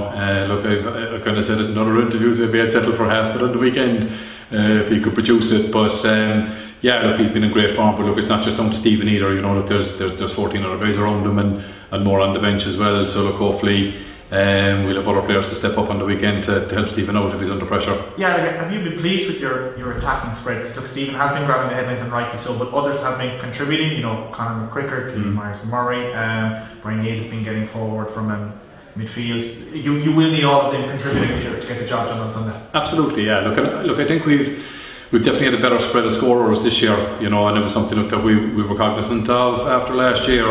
And I think that kind of mantra of, oh look, if you keep Stephen quiet, you'll beat the Bars. I'm not so sure that that's true anymore. You know, I think there's plenty of other threats up front, and hopefully look that, you know, they'll all fire out the weekend. And our thanks to Dr. Paul O'Keefe and to Owen Ryan of the respective teams for talking with Owen Cormagan during the week, and looking ahead to today's 2021 Premier Senior Football Championship final. Let's see now how both teams got to the final. Involved with the hurlers in previous seasons. The Clonakilty have a shot going in here from a standing start here, because Darragh O'Shea breaking back inside in towards Joe Grimes. Grimes going off the left peg. That's the weaker foot from a Grimes point of view. Pop the ball outside to Liam O'Donovan. Shot going in here, long range, going all the way in. That's a great score. Going for goal, back outside to Shanley. Shanley brings it into the square, outside to Conor Daly, and that is much better. And an interception. Ball walking forward, Ben Ridgway walking down towards Darragh O'Shea, looking to reduce the margin at 1 point, and they've done it. They're looking to try and level the game. The goal could be on here if they went quick enough for it. He's gone inside. Sean McAvoy hand passes the ball over the bar towards the parallelogram. Ross Mannix is underneath it, climbs highest, ball ricochets around, works out. Sean White with the shot, and O'Shea with White with the man, but a chance here for the Bars. There's a 3-on-2 situation if they can use it. Maguire going in, well, he's going to take the hand-fisted pass and sticks it over the bar, and there's an opportunity. 2 slips here by the man as Conor McCricker going in on goal. Is this going over the bar? It is. It's between the 2 uprights. Chance to reduce the margin up to 2. Well, he says Daniel. In fact, it was Colin Barrett, in fact, as Maguire brings it across the 45 to Stephen Sherlock, and Sherlock offloading this, working the ball in towards the full forward line. Here is Sherlock. getting that latest score from play, looking for his second in a matter of minutes. And a chance for Colin Lyne to pick up the ball and sees Jamie Burns running away with it. And the Bars aren't lying down here. Great ball worked inside to Stephen Sherlock. Now Sherlock 1-on-1, looking to try and take the lead once again. It's curling inside and near upright. He's going for the flag. Coming on while ago for McGreevy to end it. Denny as they walk it through the channels, turning it into pace. Sherlock got inside his marker, looking to try and take the lead out to 2 points and converts the score. Thought about the shot, saw better of it. Played inside to Luke Hannigan. Here is Sherlock. Pops the ball off. Beautiful. Here's Enda Denny going inside the 30-metre line. And that seals the Bears spot. Well, it's not even a consolation sort because Colm O'Callaghan has turned over the ball. And there's a 3-on-2 situation if the Bears can try and utilise it. Sherlock, well, he's just going to start easing up in the small bit. Didn't see the man behind him. Saw the man in space, Maguire. He got their opening score of the game. It's out now with Sean McAvoy, and Sean McAvoy from the edge of the area, and Sean McAvoy pointing that one over, opting to go short and bringing in Joe Grimes. He's brought in the wing forward, and that's Sean McAvoy. That's 2 from McAvoy, 12 minutes elapsed and 4 points to 3. He can go back again and bring the captain Owen Deasy in. Pitch opening up a bit for Deasy on the 45-yard line. Deasy going to hammer it in as he got legs on that. I think he surprised himself with that one, Brian. Great buzz when Powder gets on the ball. That was a poor pass though by him. He can only find a Clonakilty man. And that Clonakilty man is the wing back, Sean White. Great ball by him to bring Ben Ridgway into it. Field opening up for the man from Offaly. Ridgway from the 21, and Ridgway putting it over the bar. Teams emerged there. Sean White on the ball into Darragh O'Shea. Oh, great little play back as far as Sean White. He's got a man inside him. He's across to Mannix. Mannix the shot. Mannix. There was a huge goal chance there. Fist passing at pace here. And here comes Clon over on that far side. It's the midfielder now. He's passed it off. Shot eventually going to be taken off by the wing forward. That's Sean McAvoy, and that's a fine score. That was injured on that occasion, but thankfully he's back on his feet, and Clonakilty having the ball here coming. It looks to be Sean White that's on the ball. Sean White with the shot. Well, it's fallen again for Clonakilty for their wing forward, Sean McAvoy. McAvoy turns, McAvoy points. Of the game from Anthony Seymour. Super mark claimed by Brian Hayes, and here comes Maguire in on the steam train through the centre of the park in towards Enda Denny, offloading it over towards Sherlock with his second goal of the championship, and the Bears off to a flyer. Bringing it up towards the 45-metre line, riding the tackle. He's evaded 3 defenders. He's got in by the 21. Chance of a goal! Stephen Sherlock! There's another runner outside him. Looks like Cullum Scully over on that far side of the field. Scully turns back inside. Oh my God, Brian Hayes with an effort. Turning back left inside with a goal shot. Up-bounced. McKicker buried to the back of the net. Pinball machine and finished. In the 49th minute, and there's a turnover here. And the Bears from all of a sudden could turn it on into a level game. Stephen Sherlock took a slip off the left peg. Oh yes! Maguire sees the run of Cian Walsh down the line. Walsh settling the feet, turns back, settles once again, turning. Yes! Not yet. Loose pass from Mark Collins gives an opportunity for Sherlock. Steadies the feet. Sherlock and gets the score. Possession with Bill O'Connell. Sprays it to Alan O'Connor. O'Connor dummied the pass. On the loop comes Sherlock, looking for his second in a minute. Brilliant. Oh yes! Can he add on a further score? Sherlock converts the score! I can see the Haven or the Bars lads pointing to the right here as if they know something about his penalty. Maguire stepping into this one. And injected right! What a save, John Kearns! Kearns to St Barrs to the final. He's done it! And John Kearns converted it! Yes, a very warm welcome back to Cork Queeve, and what a day it is. The blue ribbon event of football, whether you're from Crosshaven down to Carrigaline to Clonakilty, or if you're St Finbarrs to St Michael's, Youghal or to Macroom, a very warm welcome to Cork Queeve, and what a day we have in store. And as the toss is happening up in front of us, our referee this afternoon, Davy Murnane, giving Ian Maguire the toss, losing it to Clonakilty, and Clonakilty playing to the city end in this opening half. Let's get stuck straight into the teams because there are changes on both sides, and John Hayes and Patrick Kelly on commentary beside us for the afternoon, with Clonakilty after that extraordinary 15-point to 1-11 win, making one change in force. Of course, Liam O'Donovan out with an injury, so Conor Daly is also out, in fact, as well, changing the programme. Owen Bancroft will be wearing number 20 inside the full forward line. The third leading scorer of the championship in the Premier Senior Football Championship is Darragh O'Shea with 2.25, but a real important battle is going to be the middle of the field. Joe Grimes and Ben Ridgway, they're going to have the work cut out for this afternoon. John Hayes is with us on commentary. John, scan your eye over that West Cork team. Yeah, well, look, on paper, the strength of the Clonakilty team seems to be in defence and at midfield. You know, a number of their defenders in particular, and the goalkeeper obviously, have a lot of experience in recent years with Cork at inter-county level. Tom Clancy at full-back and Maurice Shanley. Maurice Shanley might pick up Stephen Sherlock. He has marked him in the past and done reasonably well. That'll be a key battle for today's game. Dan Peat also was with Cork Miners in recent years. David Lowney. So all those players have experience in around Cork setups. Probably the only one that doesn't is the captain, Owen Deasy, and he's a very good player himself as well. At midfield, you know, they've got two guys in Ben Ridgway and Joe Grimes who have joined the club in recent years and have made a big difference. Joe Grimes, I think in particular, has been very strong at midfield for Clan this year, and his battle, if he picks up Ian Maguire, that's another battle that's really one to keep an eye on. And then Darragh O'Shea is the main man at centre forward. Primarily they'll probably sit deep and try and run at the bars on the break and try and win frees, which Darragh O'Shea will 90% of the time convert. So look, it's a strong team.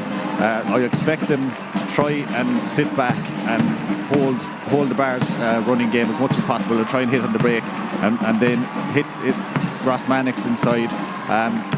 Oran Bancroft is starting. He's a bit of an unknown quantity for today, so you know, maybe the stage is set for someone like that to make his name on county final day. But yeah, Clan's strength primarily in defence, but you know, they have capable forwards as well, especially in Darragh O'Shea. St Finbarrs, of course, in the semi-final, extraordinary game, the second year in a row beating Castlehaven on this occasion by a penalty shootout, and of course it was the hero John Kearns who will be remembered for that occasion. He'll be keeping his jersey inside. Ian Maguire and Brian Hayes will team up in the centre of the field. Well, two changes in the inside forward line. Owen Commons, well, he's going to be replacing Killian Myers-Murray in one corner, and Owen McGreevy will be dropping out for Enda Dennehy, but I don't think they'll be lining out in that fashion, and Patrick Ellis will tell us reasons why in a moment. Although Conor McCrickard had a very big game against the Haven, scoring a goal in the final and having 1-9 to his name for the man from Royal County Down. And Stephen Sherlock, the leading scorer in the championship with 3.35, the 24-year-old in a blaze of fire. Patrick Kelly, put your eye over the Bars team. Yeah, look, a very settled Bars team. For the last 4 or 5 years they've been at come to semi-final, final stage, obviously getting over the line a few years ago. The big strength with St Finbarrs is their physical strength, their athleticism. Just even look at the parade there, the likes of Ian Maguire and that quartet they have. Owen Commons will come in alongside Ian Maguire midfield. Brian Hayes will probably push centre forward. Dennis O'Brien number 10. Those four, and when you add in Jamie Burns and Colin Lyons, there's probably 5 or 6 huge men there for St Finbarrs, and their running power really is what wears teams down. We saw it in the quarter-final against Éire Óg. Éire Óg sucked them until the last quarter, and the Bars really pushed on, with Maguire particularly leading from the front. Look, the Bars, you're looking at inside. Stephen Sherlock will probably be inside with McCrickard. They'll drag most other lads out and try to isolate the two lads inside. Stephen Sherlock has been, shooting the lights out in the championship. The Bars took part in that unbelievable semi-final win over Castlehaven in the penalty shootout. So look, they're experienced. They know what it's all about.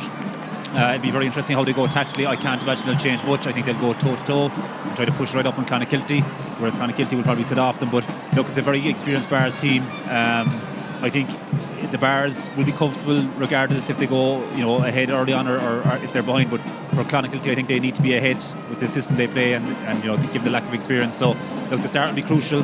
Bars very, very settled, very impressive team.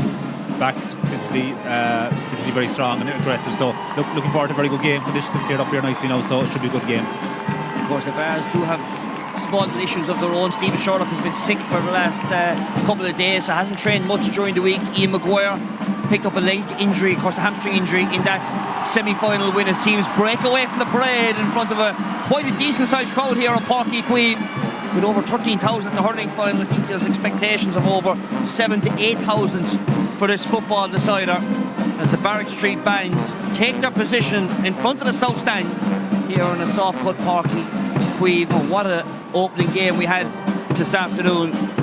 Mallow with that late goal over St Michael's, knocking them back into Senior A next year. Mallow advancing up to Premier Senior.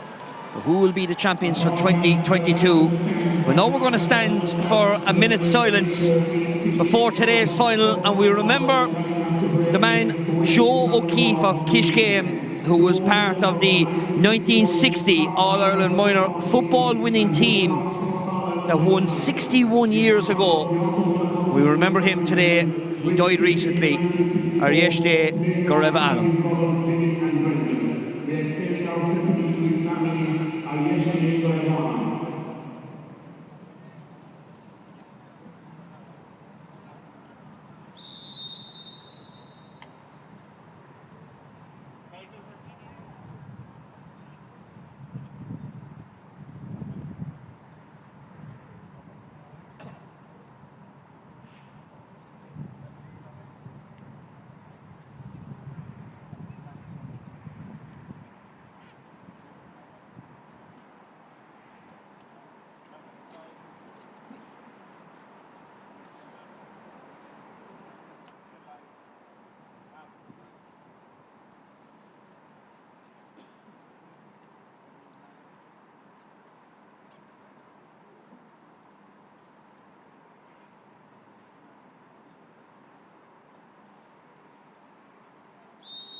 Yesterday, Gorevan, the memory of Joe O'Keefe of Kishcame, as we remain upstanding for the playing of our own event.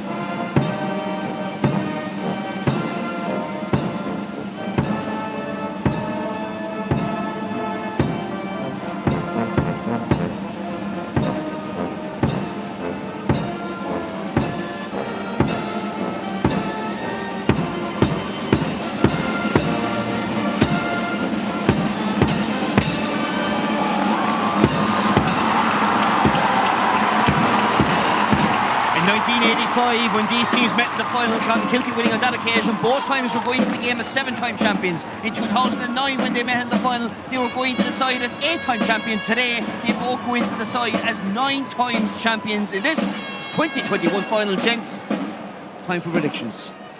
Yeah, I think like most people, you'll be saying the Bars look like hot favourites here, but to be fair, I think Clonakilty will bring something different that maybe the Bars haven't faced in the last couple of games. You know, they will drop numbers back, and the Bars game is all about running the ball and trying to get it to Stephen Sherlock.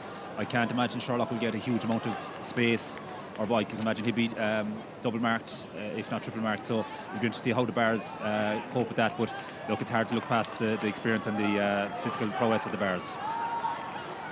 Yeah, look, I concur with Paddy on that. I think the sides have played. This is the third time that I know of that they have played together this year alone. And the Bars won the first 2 games quite comfortably. But, as Paddy said, if Clon can get it tactically right in terms of maybe getting numbers back and denying the space for Stephen Sherlock, they could spring a surprise. But the Bars favourites. The 2021 Bon Secure Premier Senior Football Championship underway under the auspices of David Marnan, refereeing his second final. His first final in 2018 when the Bars defeated Duhallow in that thriller in Páirc Uí Rinn. Clonakilty just setting themselves down as Joe Grimes just offloading possession outside, and Clonakilty just being patient in the early stages of this 2021 final as Gerard Barry offloading possession to Joe Grimes down that far side of the field, being met closely by Jamie Burns. Back outside to Darragh O'Shea, as I mentioned, 2.25 for the man from Listowel. Now applying his trade in the green and red of Clonakilty is Owen Deasy now getting in possession. Clonakilty just applying 12 players forward, 11 players forward in fact, as the Bars have 13 behind the ball, and Clonakilty finding space this near side through Owen Bancroft. On the loop outside, Sean White. White brothers going to have an influential part in both Sean and his brother Mark, who is keeping this afternoon as Owen Deasy switches the play to the far side of the field to Joe Grimes. Under the floodlights here on Páirc Uí Chaoimh, sun still shining. The south side of the banks of the River Lee here in Cork.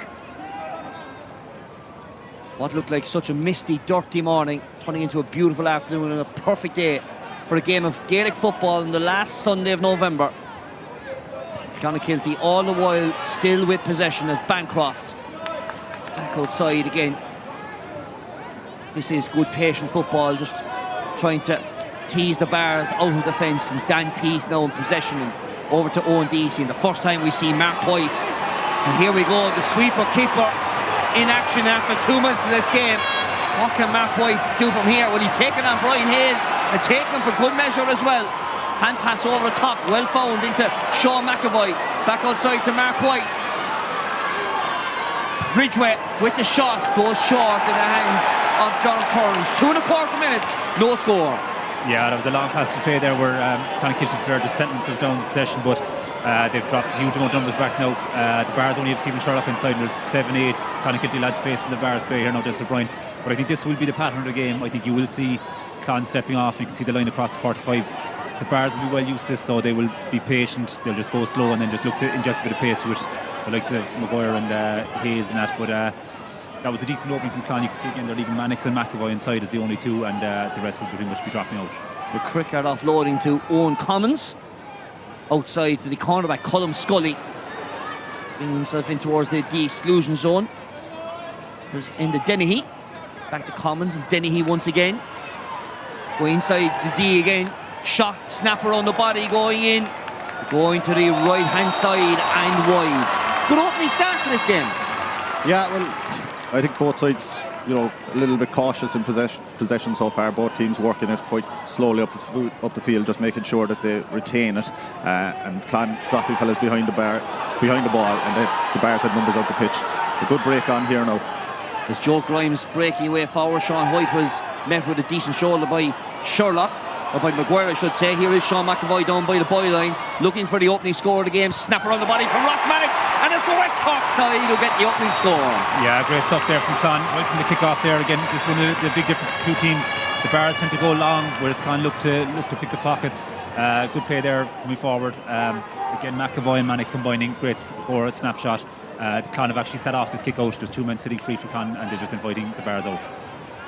Colm Scully winning the short kick out from the saviour of the Bars in the semi-final, John Kearns, is turning into attack.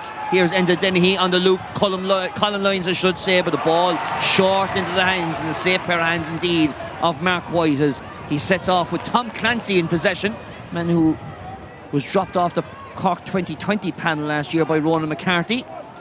Possession back to Mark White as the Bars now pressing on the Clonakilty keeper.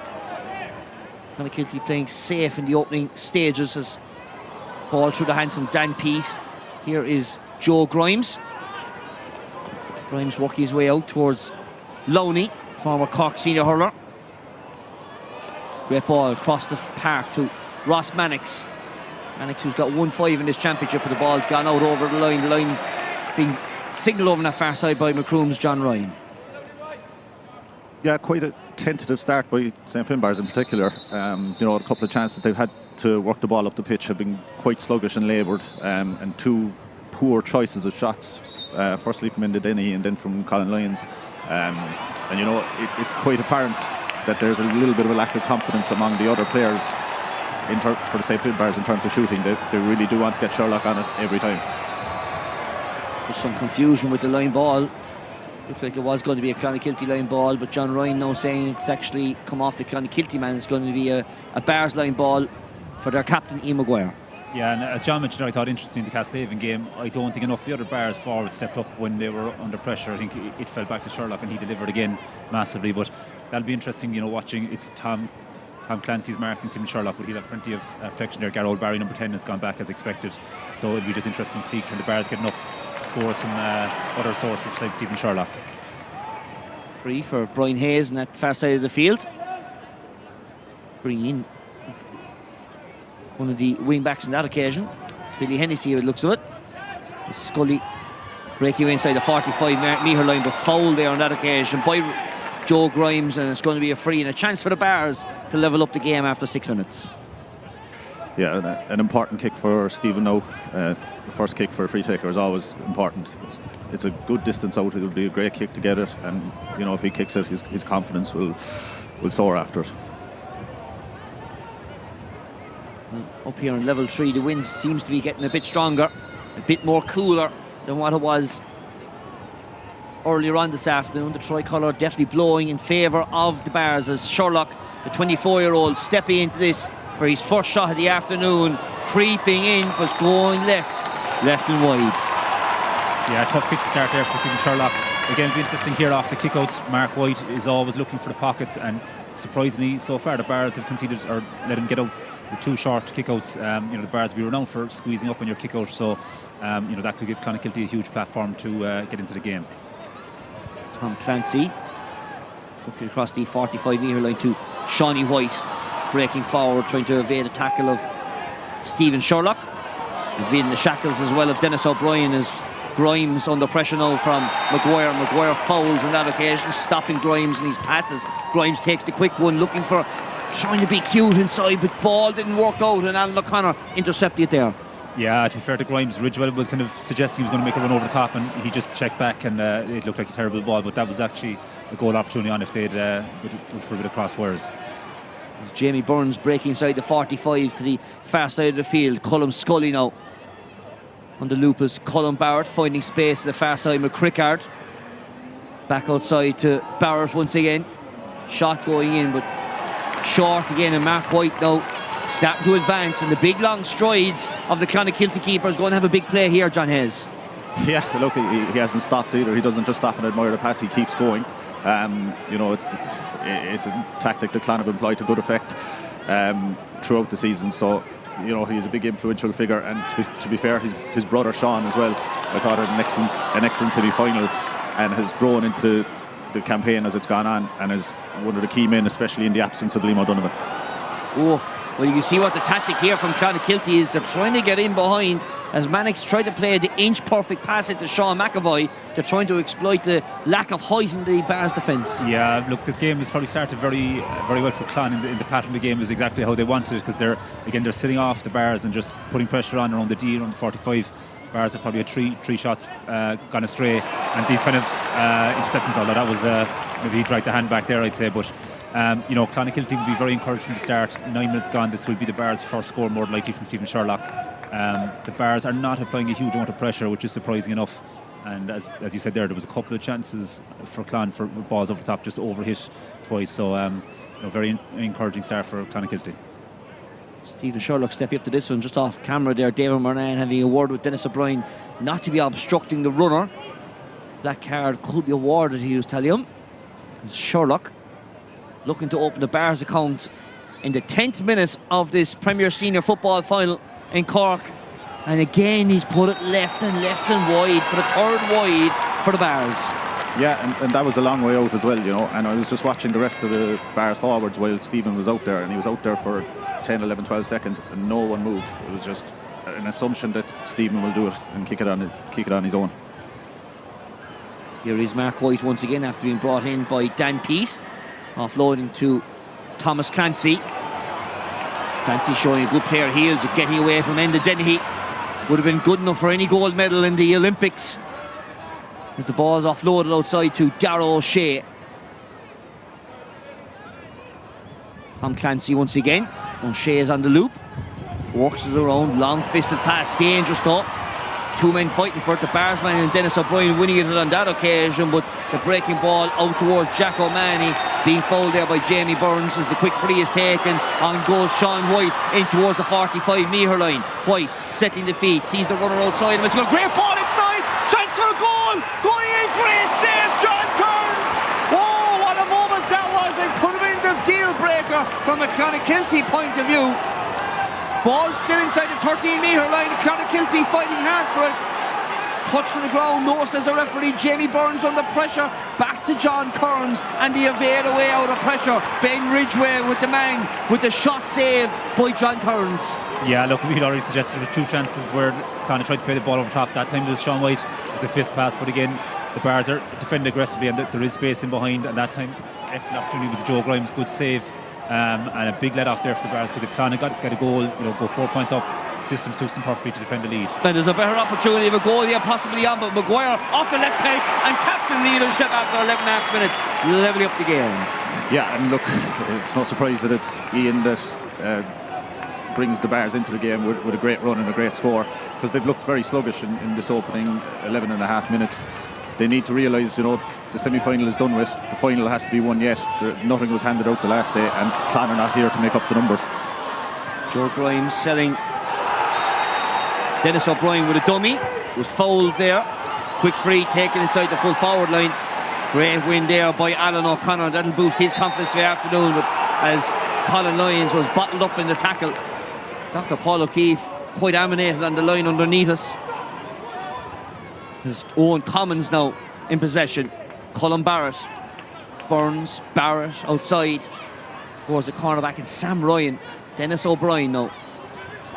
The Bears just trying to punch holes in this Clonakilty defence, but in fairness to the West Cork side, they've been standing strong so far. As Brian Hayes now up towards the 45-metre line, would have seen his fellow under 20 teammates out in the field earlier on. Hayes looking for a bit of leadership, like he's done with Cork this year, showing some bit of leadership in the blue and gold of St Finbarrs. Yeah, great score there from Brian Hayes. Look, he's a massive talent for Cork football and Cork hurling. So, Maguire showed leadership a minute ago, break on the score, and Hayes is the same. All of a sudden now the Bears gone two points to 1 up. Despite maybe Clon having the better of things early on. Interesting, this is maybe the 4th kick-out for Mark White, and he's gone short every time. David Lowney's gone into that pocket again, just like he did in the semi-final as well.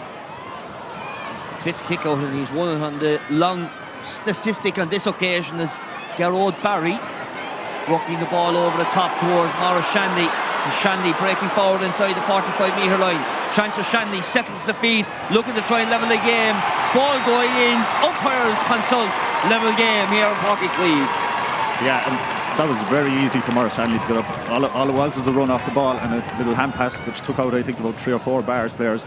Like I alluded to, the Bars have been sluggish, and the wind has picked up here, and it's behind St Finbarrs in the first half. So the scoring goal is the Blackrock end.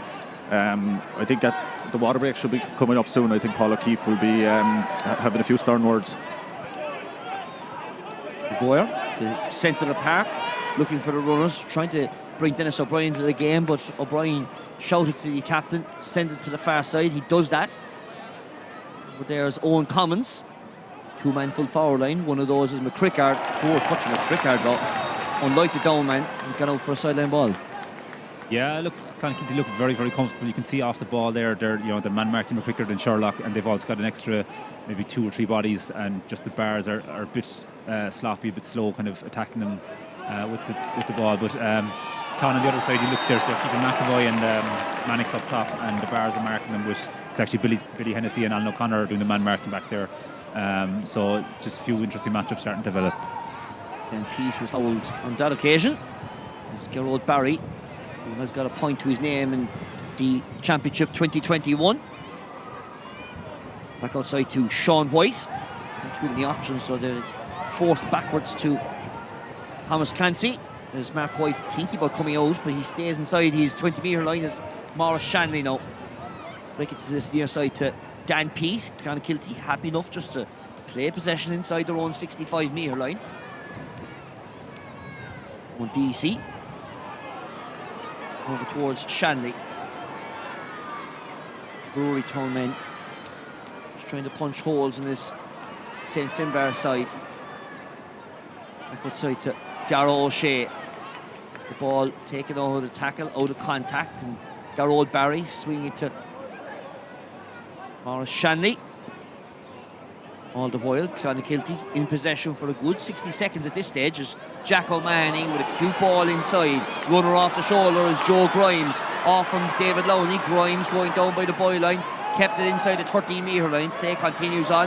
McAvoy opening space, opening the angle, and that is top quality football from Clonakilty. Yeah, great score there from Sean McAvoy, in fairness. Ball was worked forward and he just in one-on-one. Like, the Bars have numbers back. Sam Ryan is sweeping in front, but Clan are just happy to keep possession. They don't care if this game finishes 5 points to 4. The game is suiting Clan totally down to the ground at the moment. Ball worked out from Colin Barr down to Brian Hayes. Hayes across the 45. Oh, brave from DC to throw the body on the line, knocked the ball away from Colin Barrett. From Enda Dennehy, in fact, who it was. Now it's Owen Commons. Commons inside the 45. Okay, back outside to Sherlock. Playing deep, great ball across the D exclusion zone with a mark name defensively by Clonakilty. A chance for Clonakilty to try and clear their lines. Long ball inside the full forward line as Ross Mannix got a shoulder across. Great ball touched on there by Ben Ridgway, but Bars are going to clear this one out through Alan O'Connor over to the far side to Cullum Scully. As the Bars now have plenty numbers forward to try and fish out another score before the end of the water break. Maguire towards the 45-metre line. He opened the Bars account earlier on this afternoon. Commons towards McCrickard. The closing stages of this opening quarter. The Bon Secures Cork Premier Senior Football Championship Final, live and exclusive and free on the Irish Examiner. And of course, don't forget, you can subscribe to the Irish Examiner. Special Black Friday sale, 50% off for all paper publications during the week, as Owen Commons recycles the ball outside to Colin Lyons. Very stationary inside the 45-metre line. Now a burst of speed put on. McCrickard sells the dummy outside the loop as Maguire, but good pressure, as the boys have been mentioning, inside around the D, protecting the house, have been Clonakilty doing very well. Ball worked out over the top, and a chance now to break away. In front of us here is Darragh O'Shea in the south stand side of the field. O'Shea off the left peg, great block by Jamie Burns. Dennis O'Brien inside there giving his compatriot a helping hand. And the Bars again going to try and flood forward, but Clonakilty have numbers and 7-8 players back inside their own 65-metre line. Brian Hayes forced to go backwards again to Maguire. Game quite defensive so far, but so nervy and catchy, and that's one of the reasons why the ball was spilt there by Enda Denny, and a chance for Clonakilty to flood forward. They've only 2, 3, 4 players now inside the 45-metre line as Ridgway breaks forward out towards Sean White, handed the back, and Sean White. And that's the patient football from Clonakilty's point of view as winning the early stages of this game. Yeah, look, we raved a few weeks ago about the Bars Castlehaven game, like it was a throwback to the old days, just 15 on 15. This is a very different game, and just so far it looks as though Clon were ready for this game. This is their tactic all along. Like we had played both these teams in the group stages, and we'd have known that Clon from early days in the league were playing like this.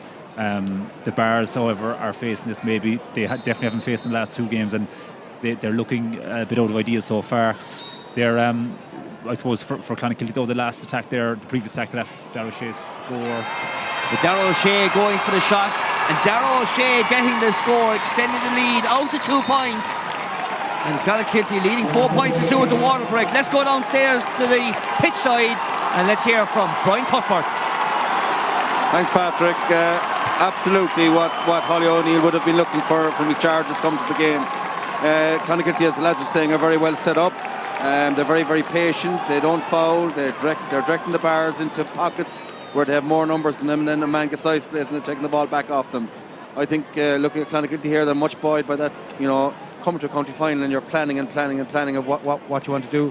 Clonakilty haven't strayed too far from their plan since since the start of the championship, really, and it's working a treat for them at the moment. The Bars, really, as Paddy said there, Sarah, John Maya said it, they look as if they're running out of ideas, and they're getting very frustrated, and they're making mistakes that they normally hadn't been making. What the Bars want is a free-flowing game that's going to be up-down. What Clonakilty want is exactly what they're doing at the moment. So I think, extremely confident and very much in control of the game at the moment, are Clon. They're very clinical once they get down as well, in fairness to them, and they really know what they're at. So it's going to take the Bars a bit more time to work them out, but I'm sure the Bars will come back into the game and get their spell of dominance as well. Cheers, Brian. John, I suppose just to extend on that, like the quarter-final, they were down 4 or 5 points, man down, turned the game around and won it quite convincingly in the end. So okay, we're only 19 minutes gone, but this game is far from over. Yeah, well, this Bars team over the last few years, they have been relentless in terms of their athleticism and running game.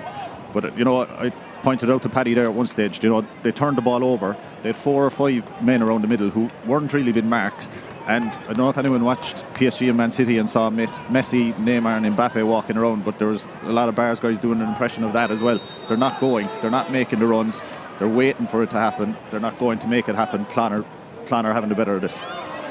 Second quarter underway as Dennis O'Brien just drops the ball before the mark can be claimed, and Lowney offloading to Ben Ridgway. Far side they go through Darrow O'Shea, offloading outside in the loop is Garrod Barry. Jack O'Mahony now in possession. Clonakilty pushing numbers forward on this occasion, 12 on 12 inside the Bars half the field. Mark claimed there by Owen Bancroft. Real tussle for possession, but brave from Alan O'Connor and Mannix. And O'Connor is going to break away as the Bars go on the counter-attack. Yeah, but again, look, we're looking down here in Connor, 2 and 3 lads just dropping off.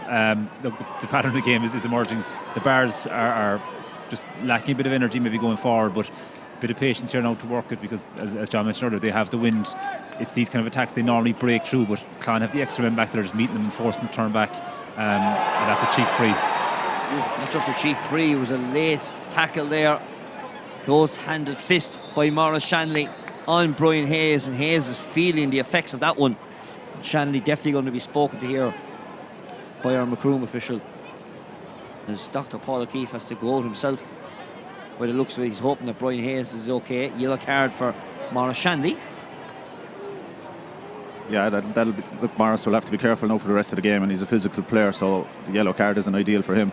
But just there again with the Bars, Brian Hayes had the ball for a long time and didn't have any options. Even if you think back to the score he kicked, he carried that ball for a long time and had to kick a wonder point to get a score for it. So they're not moving the ball well, they're not cohesive at the moment. You know, they're really not after settling into this county final at all. Stephen Sherlock stepping into this one in the 22nd minute of this Premier Senior final, and he splits the uprights in the margin, halved back down to the middle. Yeah, look, and Bars have been ready for this kick now, so it'll be interesting how much of a squeeze they put up on Clonakilty, because they've been getting off the tweezers. There's a massive running from distance, but the Bars know this is them starting to put the pressure on and forcing turnovers. Sherlock's first score of the game in the 22nd minute. Maguire offloads to Dennis O'Brien, settles the feet, and O'Brien looking to level the game in a matter of moments, and does that. Yeah, Dennis O'Brien and Colin Lyons, the 2 lads who play 5 and 10 normally, they're both very good for shots like that from the right wing.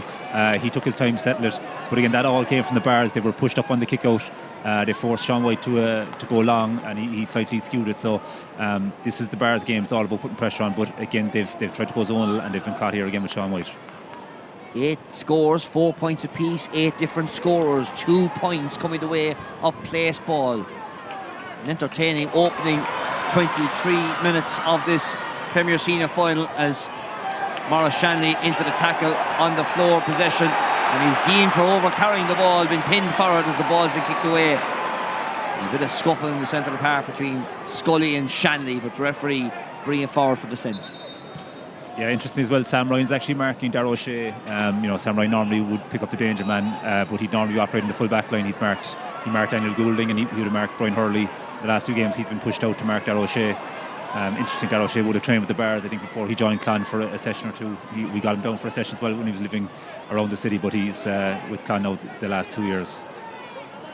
Dennis O'Brien now under pressure, just getting the ball away before referee blew his whistle into Dennehy. To Brian Hayes now. Hayes inside the 45, jinking right, left, finding Dennehy on the outside, half blocked down on that occasion, and that gives Mark White an opportunity to stop it inside his 6-yard box. Yeah, good block there from Dan Peat. Again, Clan will be pretty happy with that. We've got probably about 10 minutes, including injury time, to half time. If Clan can keep this level, or 1, 2, 3 points, they'll be pretty happy at half time. Plenty time to go yet until the short whistle from David Murnan, as Lowney burning Colin Lyons at this occasion. Short ball into the corner, looking for the man inside there, Jack O'Mahony. Ball walked back outside to Owen Bancroft. A beautiful ball inside, and a 2-on-1 situation could ensue if Joe Grimes finds his man. Poster shot stopped inside the box by John Kearns, and that's a second save by the Bars keeper. Yeah, that ball was onto Mannix. Just if he should have popped it across to the square. Again, great play from Clon. Dave Lowney, kick pass on long. Again, they caught them again with another ball over top. I think it was the new lad in number 20, Bancroft. But that's the second or third time now they've carved the Bars open very worryingly from a Bars point of view. Bars now need to try and settle themselves, looking for a further score of their own. You can see they're playing on the edge, but if the Clonakilty ball, as we've just seen, ends up in the right hands in the right space at the right time, the goals are certainly on from the West Cork point of view. Maguire offloading to Sherlock, who's been well marked by Tom Clancy in that far side of the field. Side here is Colin Barrett breaking away the shackles of one tackle as Maguire. Heavy hit by Maguire outside the Sherlock. Sherlock with a goal chance. Sherlock thinks better of it, and the Bars retake the lead. Yeah, that's the first time really that the Bars have cut him open, and it's the first time Stephen Sherlock's got a chance like that. There was a possibility again, like Paddy alluded to, with the Clan chance. He could have used Conor McCrickard at the far side, but I suppose early stage in the county final he wanted to be absolutely sure and take the point, and it will help him settle. Quite finding a free man to the far side of the field in Oran Bancroft. He's way up at the front of the north stand, and option outside from Darragh O'Shea. Runner inside and Gerald Barry. Hand pass over the top. Here's Ben Ridgway trying to evade the tackle of Scully, and Maguire. Great block by Maguire though. Really does, whether he's wearing the red of Cork or the blue of the Bars, throws his body on the line every time. Yeah, brilliant stuff. The Bars are excellent at that. They almost encourage you to run down the middle, and they'll close you off like that. I think it was Scully and Maguire. He checked back on Scully's side, but Maguire came across him, hit a massive block, and there's a ball inside here to McCrickard, which is a 2-on-2. And McCrickard couldn't get there, but now there's a push to the back given away by Maurice Shanley. And it's going to be a free in from about 23 yards out, and a chance for Stephen Sherlock to get his third point of the game. Yeah, relatively soft free there. Definite push in the back. A good ball in, really good ball in, and Conor McCrickard was out in front. If his first touch was better, he might have been able to turn and take the man on. But you know, he got there and won a free. So if Stephen kicks this, then 4 points in a row from the Bars. They're settling into the game a little bit more. Chance for Sherlock now.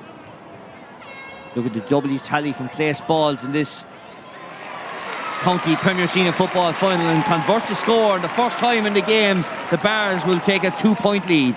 Yeah, to be fair to Conor McCrickard there, I think the last few games, not everything has gone from, but his movement is excellent. He adds a lot to the Bars, full forward, and himself and Sherlock. He's more the mover and Sherlock the finisher, but he showed very, very well there, and it's rare you see the Bars kick a ball directly into the forward line, but it worked very well there. I've just got to comment on Mark White. Hasn't been doing much sweeper keeper in the last 15 minutes or so. He's thinking about coming out on this near sideline, but Tom Clancy being shaped up by Sherlock. Sean White issuing the instruction to go back to Mark White, and the Bars now looking to try and set up a blue wall across the 65-metre line. White coming out the field down towards Darragh O'Shea. Ball inside into the centre to Owen Deasy. Jack O'Mahony playing deep but finding space inside, and look at the 40-yard run made by Sean White crossfield. Back outside to DC once again. Shape ball inside, but well marshalled there by the Bars defender. And Colm Scully breaking forward like a steam train leaving Kent Station. In fact, it was Billy Hennessy on that occasion as Colin Lyons met by a Clonakilty man. Here's Maguire under pressure. Great tackle by DC though, but Maguire did well just to get a boot with the mover on to Colin Barrett. Barrett fouled though inside the 45. Another opportunity for Stephen Sherlock here maybe. Yeah, and I just wonder, I mean, we were raving about how well Clon started, but that game is very hard to maintain, that intensity, to get the energy, to get the bodies up in sport. You saw the last ball there was an attempt to kick into the corner, and just the Bars extra men were able to cut it out. The Bars wear you down with this, and Sherlock, now this is a very difficult free for right footer off the right hand side, but we're talking about how the Bars have been sluggish, but they're about to possibly go 3 points up, and that shows the experience of this team. Just on that turnover as well, it was noticeable. Look, it was a great interception by I think it was Billy Hennessy. But as I said with the Bars, normally when they run at you 3, 4, 5, 6 of them. They're kind of going in ones and twos. The kind of overwhelming running game that they normally employ hasn't been as noticeable today. They've settled a little bit, if Stephen Sherlock kicks this and moves it out to 3 points, and maybe they get another one before half time, they'll be a little bit happier. Just some concern here for Owen Deasy, who has been checked out by the Clonakilty medical team of Sinead O'Regan and Dr. Fiona O'Reilly. He'll be happy enough to resume his position on the field. And the referee going to be, he's after telling Shane Scanlon, the fourth official, I think it's going to be 2 minutes of additional time underneath us. As Sherlock, from over 45 metres out, beautifully struck, and a beautiful strike it is, but not good enough. Goes to the right hand side of wide. That's 3 free kicks that Stephen has missed, and they've all been, right on the edge of his range, I would say, a good distance out. And again, there was never anyone who showed to give him an option to work a shorter one. 2 minutes of additional time is awarded. Owen Deasy playing with pressure inside there and evading the shackles of the 2 Bars players and breaking into Bars territory once again. Clonakilty looking for a score before half time is Deasy, long ball, well worked inside by McAvoy, again opening the angle for the second time in this game, but drags it to the left hand side and wide. Yeah, interestingly, David Lowney again is operating at the half forward line for the Clonakilty kickouts. He was going to make a long run, which they've used to great effect in the semi-final. But I think Colin Lyons, they've done their homework there because he had him well gripped, and no umpire linesman was offering any support for the referee there. But good kind of tough play off the ball from the Bars. Sean White meeting Dennis O'Brien inside there. The Bars have breaking away with it. And a chance now possibly to add on a further score. The first one of those 2 additional minutes have been elapsed here on Páirc Uí Chaoimh as Brian Hayes sees the run outside in Colin Lyons. Hayes kept on the run, looking to extend the lead to 3 points, but it's across the face of goal, left and wide. A couple of chances there for the Bars to extend the lead out. 2 points, and the wind has picked up and is picking up even more. So it's 2 points is not a huge lead to be facing into the second half with. Of course, the Bars are playing with what is a much stronger breeze up here in level 3. We'll hear at half time what it's like on the field with our analyst team. It's Mark White, not too many options, so forced to go long and boot it as long as he can. A great catch inside there, claimed by Sam Ryan. Ball over the top to Dennis O'Brien as we play out the final phase of this half. And great ball from Dennis O'Brien from outside the 45. Super mark claimed inside there by Stephen Sherlock. And Sherlock now with an opportunity. He's got about 10 seconds left on the clock, less than 10 seconds. It's about 5 now. Just takes inside the 15-second time limit. Just about. But sends it left and wide. And that is the short whistle from David Murnane. The Bars will be disappointed with the 6 wides they're after having. But it is the Bars who do lead in this Bonsecure Premier Senior Football Final by 2 points. Yeah, I think both teams will be relatively okay with this scoreline. Clonakilty being the underdogs, playing against a strong wind, only 2 points down, will be relatively happy. The Bars, as long as they're ahead, I think they possibly could be further ahead and should be further ahead.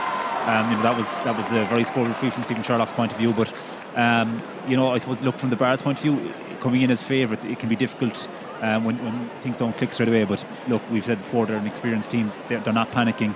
I thought in that last kick out again, they squeezed right up man for man, forced to kick out long from Sean White and game possession and got an attack from it. So it's an interesting game. It's certainly not a cracker. It's not very open. It's been played on Clonakilty's terms, but at the same time, Bars 2 points ahead. John? Yeah, I'd echo a lot of what Paddy said. Look, Clon's game plan, I'd say we all knew what it was going to be when we were coming here. We expected the game to unfold like this, and really the onus is on the Bars. The onus is on the Bars to try and open the game up and cut through Clon a little bit more. Clon won't change tactic. They'll have the wind in the second half, which might allow them to push on just a little bit more. But the onus, as I said, is on St Finbarrs to try and break Clonakilty down, to put the scores on the board.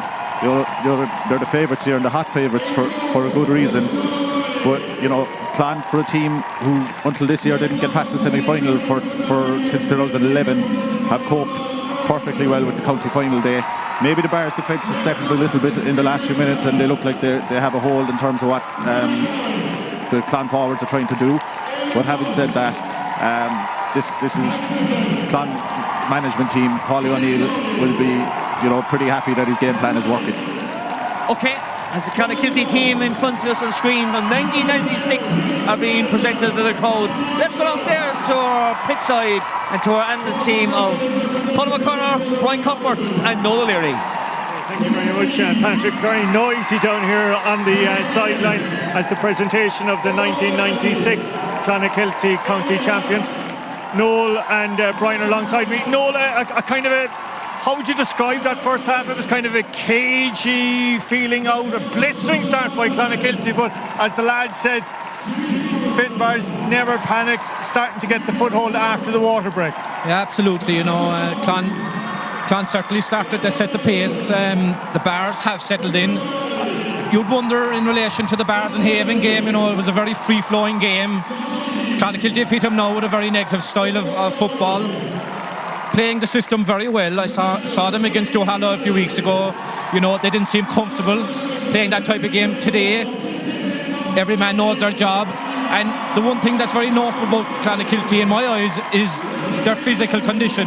I think they look in superb shape. But to be able to keep that up now for another 30 minutes is going to be the big question, because the Bars are after settling. Just, we were talking about there while we were chatting off air, Brian, looking at the two sidelines, you said the Bars looked a bit rattled on the sideline.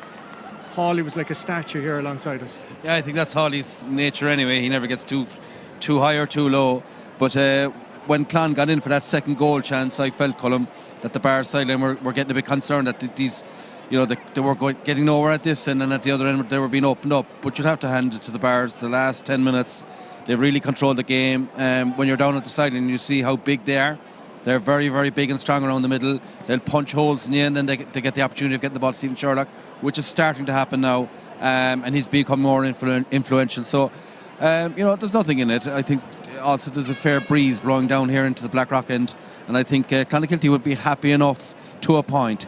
I think their game plan is based on being ultra clinical, and they've missed maybe 2-1 or 2-2 there that they could have on the board, and the Bars definitely will be struggling then.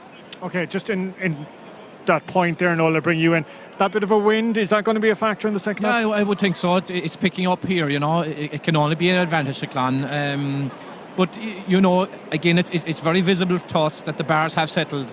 And I think they'll bring their running game more into it now in the second half. And can Clonakilty, keep that physical side of it up? That's the big question. But equally, Clonakilty knocking on the door. We saw 2 or 3 of those goal chances. If one of those was to come off, absolutely 100%. That's the one thing with the Bars. They have to ask themselves, like, Clonakilty slipped in the back there a couple of times.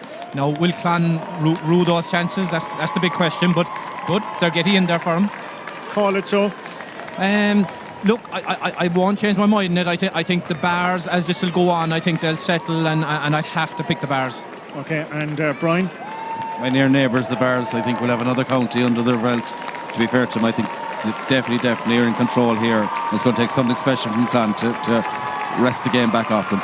Okay, well, the Clonakilty champions of 1996 leaving the pitch. Will they be the only Clonakilty champions this afternoon? We'll know in about 35 minutes' time. Let's go back upstairs to John, to Patrick, but first to the other Patrick Mulcahy. Definitely is just the other Patrick, as the gents. Well, just to carry on from that chat, lads, the Bars are leading by 2 points. Can't they hold out this lead to try and hold on for the Andy Scannell Cup for 2021? Yeah, if you're a betting man, you'd still put your money on the Bars. It has been a vintage performance in the Bars, but I don't think it ever was going to be the way Clonakilty were setting up. I don't think the wind will be a major factor against the Bars, because the Bars tend to run the ball a lot. If anything, it might suit them that Clon will push up a little bit, try to get a few men forward more, but the Bars running power from the back. We haven't seen Ian Maguire Bard at one point. He got really bursting through. I think you'll see more of that in the second half from the Bars. They just keep possession and try and suck Clonakilty out. But as the lads mentioned below, those couple of goal chances Clon missed could be pivotal when we look back at the end of the game. Yeah, I wouldn't be as certain as the 3 lads that the Bars are in control and going to win this. They definitely did settle there towards the end of the first half, but they missed a couple of chances there to extend the lead. And 2 points with this wind is not much of a lead. I think Clon, if they can just repeat the game plan again, hold the Bars out in the first 10-15 minutes, the chances are there for them on the break. We've seen it. Absolutely, Brian is spot on. Those 2 missed goal chances could be crucial at the end of the game, and if one or both of them had gone in, it would definitely be advantage Clan. But look, I think we all know the Bars are probably the best team out in the pitch, but the best team doesn't always win the game. I think Clan have a game plan. They can carry it out. They know what they're doing, and unless the Bars start the second half a lot more aggressively and a lot more with a lot more conviction in their game, then they could be in trouble in the second half, in my opinion. We must also remember, lads, there was 2 goal opportunities for Clonakilty in what I marked down as the 11th minute and the 25th minute of that first half, and if either went in, that was a big killer blow to the Bars at that stage. Yeah, possibly unfortunately for Clonakilty, it went to maybe a big man around the middle. Joe Grimes burst through both times, did very well both times, but the second time I definitely thought Ross Mannix was on for a hand pass across, and you trust a corner forward there from that distance. But it's encouraging from the Clonakilty point of view that they have created goal chances. I think they will get more opportunities in the second half, because that's just the way the Bars play. They don't tend to get huge numbers back, and all it takes is one fella to break a line and you're through. But again, from a Clonakilty point of view, they just have to start committing a few men more forward. To be fair, to keep Mannix and McAvoy up top, Darragh O'Shea and Jack O'Mahony kind of float around the half-forward line. Dave Lowney's trying to stay up there as well. So, if Clonakilty can just keep getting enough possession, keep forcing turnovers and getting the momentum, they do have a chance with that wind as well. But it's an intriguing game. It's not the cracker we had a couple of weeks ago, but certainly Clonakilty have shown up today and making Bars earn the victory if they do get it. And we haven't seen much of Mark White. Maybe 2 occasions advancing up outside the 45-metre line. So maybe they might commit to that tactic a little bit more in the second half. Yeah, absolutely, especially with the wind, because Mark can carry it, and if he gets within 40-50 metres, he'll have a cut. He will. He's done against Dublin, or Tyrone against a couple of years ago. Yeah, absolutely, and I was remarking to Paddy before the game. It was interesting. I was watching their warm up, and instead of being inside practicing a kick out like most keepers, Mark was out 40 yards out from goal kicking points. So that tells you something about maybe the ambition he has to get involved in that side of the play today. So yeah, it could be a factor. I'm just looking at the benches as well. Perhaps the Bars are probably stronger in the bench. Michael Shields can come in and use his experience. Cian Walsh made an impact in the semi-final. Killian Myers-Murray is a scoring forward. Owen McGreevy. There's good players. Bill O'Connell, I have to give Bill a shout out because I'm renting off his parents, so I absolutely have to give that fella a shout out. So and you're still tipping Clonakilty. No, I've said the Bars. Look, the winning of the game is in the Bars' hands, but they need to improve on their performance. I thought that was the Bars at 40-50% in the first half. They need to up the ante and up the gears, or else they're just going to play into Clan's hands. Yes, there's no change for the Bars. You can see inside Conor McCrickard going full forward beside Enda Dennehy and Sherlock going to the other corner as Clonakilty make their way back onto the field. No changes from their point of view either. It is the Bars leading the Bunsecure Premier Senior Football Championship final of 2021, 6-4. This game live, free and exclusive on the Irish Examiner.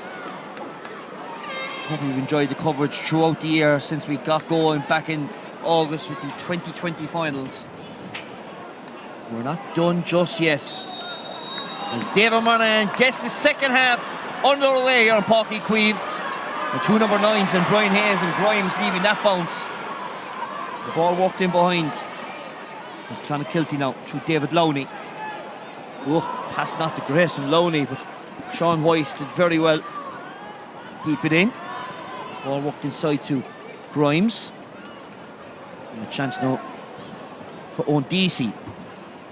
Bars being tightly marking Clonakilty, so there's not too many opportunities inside the 45. So they're going to have to try and work it outside, as Deasy did well to compose the feet.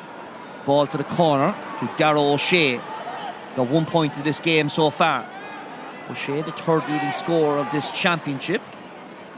Offloading possession outside him. Jack O'Mahony to Sean White. White holding off the tackles of Sam Ryan and Ian Maguire, who's been pinned for a high tackle there. Yeah, that's Sean White won a free as well in the first half, scoreable free as well in that one there.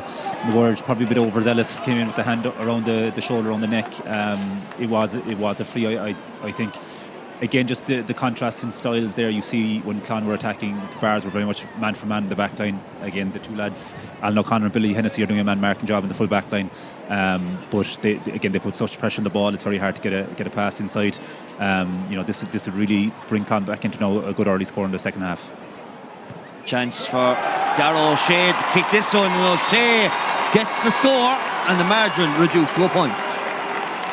Yeah, and look, Darragh O'Shea will convert 90% of those. Look, and that was a scoreable free. Some of the frees that Stephen Sherlock was taking in the first half were a little bit outside his range. So a good start for Clan into the second half again.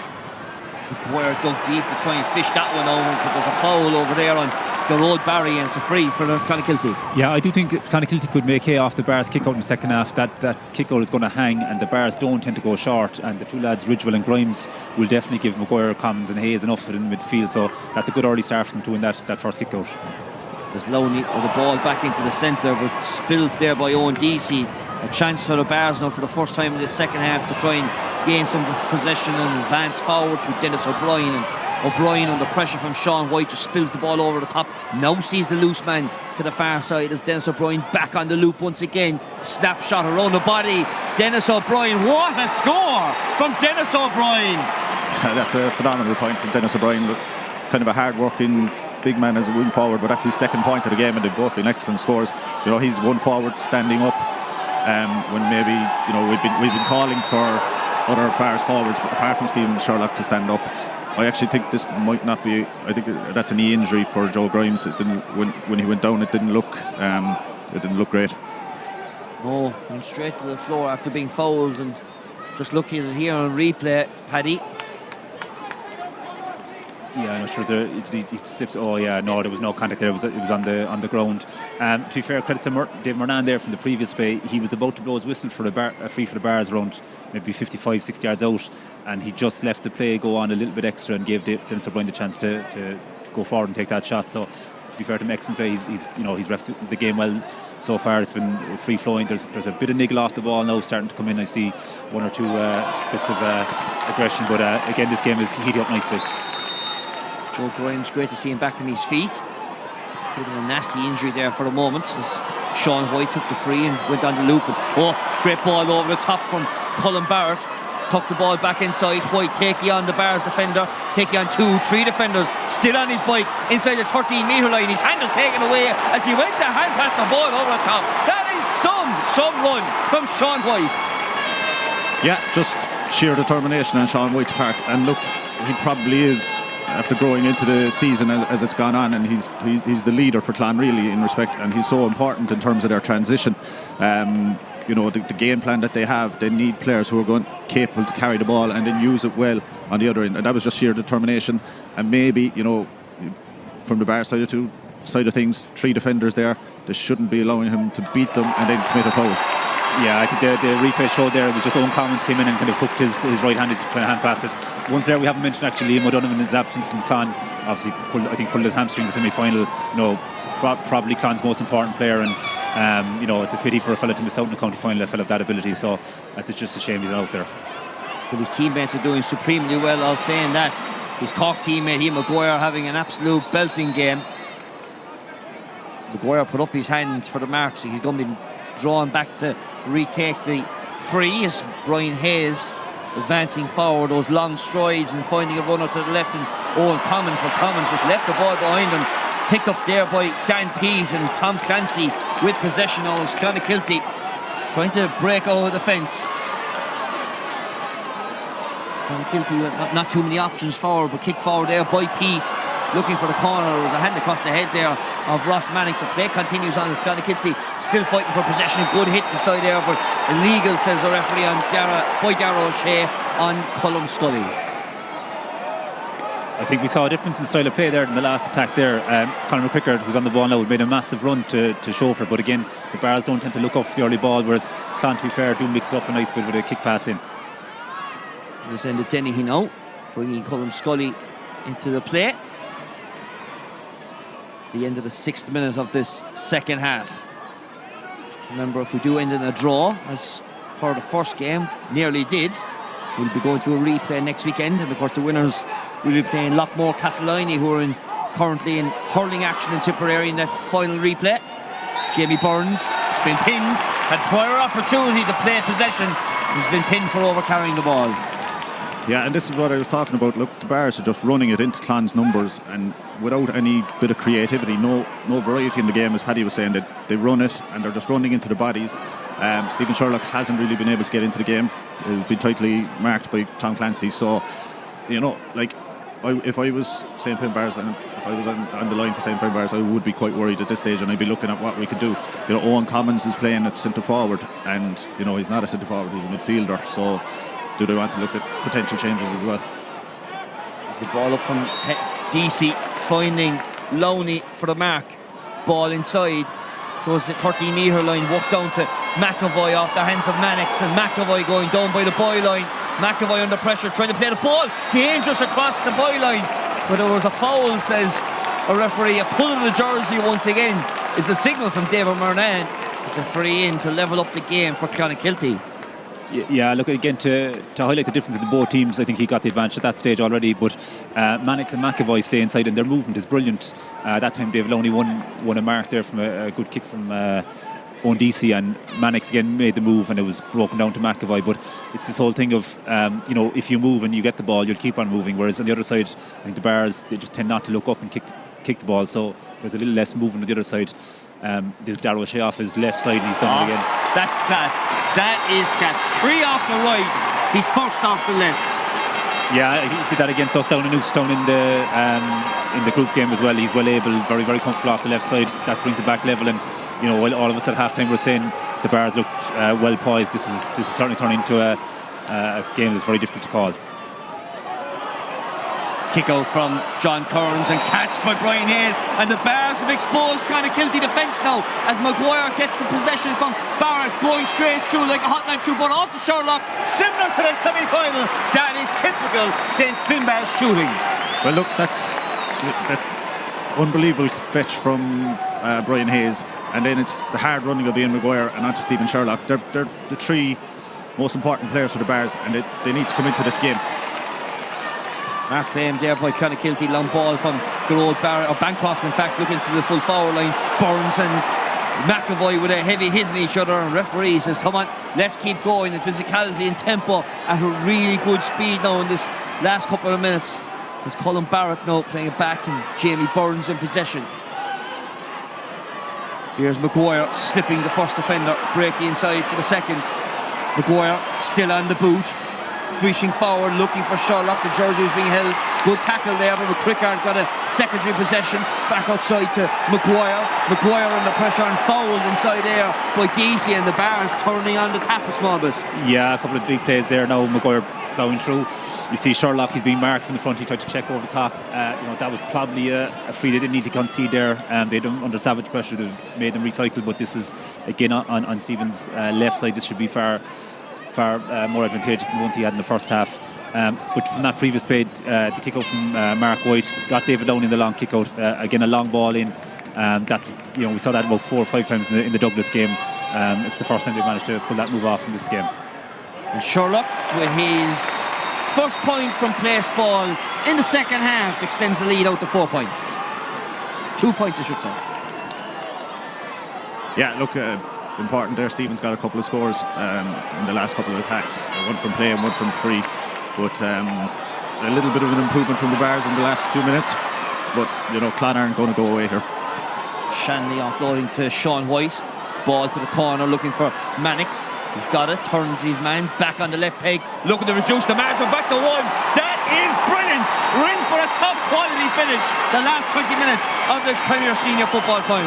Yeah, brilliant stuff there. Again, I mentioned that kick out again. He picked out Lowney again with the long kick out. The movement again of Mannix inside. He's been marked there by the hurler Billy Hennessy. Got out in front of him, stood him up and off his left foot. That's a great score. Ball kicked out short, and a chance for Sam Ryan and his defensive unit to try and break out. Billy Hennessy back to the hero of the semi-final, John Kearns. Here's Colin Barrett. Possession to the far side, to the north stand side of the field here on Páirc Uí Chaoimh. Scully being marshalled up and stood up there by Gearóid Barry. And the corner plays it across the 65, I should say, to Enda Dennehy, and a chance for Brian Hayes now. Dennehy had gone inside him.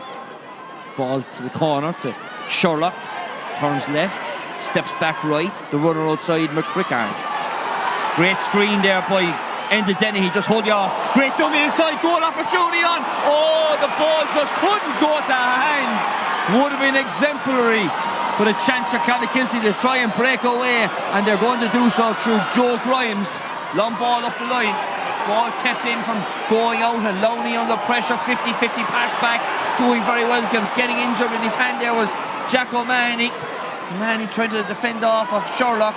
Mark Given, but Maguire takes it on. Taking on Ridgway in the Clonakilty defence. Chance for a hand pass ball over the bar, and as Maguire does, he does so great, knocks the ball over the bar. Yeah, big play there. You saw the Bars, the pressure they put on, forced turnover down here in front of us, and Maguire got the ball there, and it was actually, I'd say there was about 7 or 8 Clon lads around him, and he still managed just to hook inside left and a hand pass off his weak side over the bar. Great score. I think Brian Hayes could be in trouble down here in front of us. Yeah, the signal has come from the mentor there that Brian Hayes won't be able to continue, which is a huge loss to the Bars. I wonder will Mikey Shields come into the fray. Just back to that one, you know, a good piece of action. Conor McCrickard again, you know, similar to the semi-final, did so much good work, but the final pass just over too far away from Ian Maguire. It was a goal chance if it didn't. Worked out the field, a good turnover from Bars, a good kick pass in, and great leadership again from Ian Maguire. Ollie O'Neill just giving instructions to Ben Ridgway, as the lads have mentioned. Brian Hayes enforced early substitution. Killian Myers-Murray, who didn't start this game, he's got 2-7 to his name in Championship. They'll be looking to add on a bit more, as Jack O'Mahony just getting some strapping to the hand from the medical team from Clonakilty.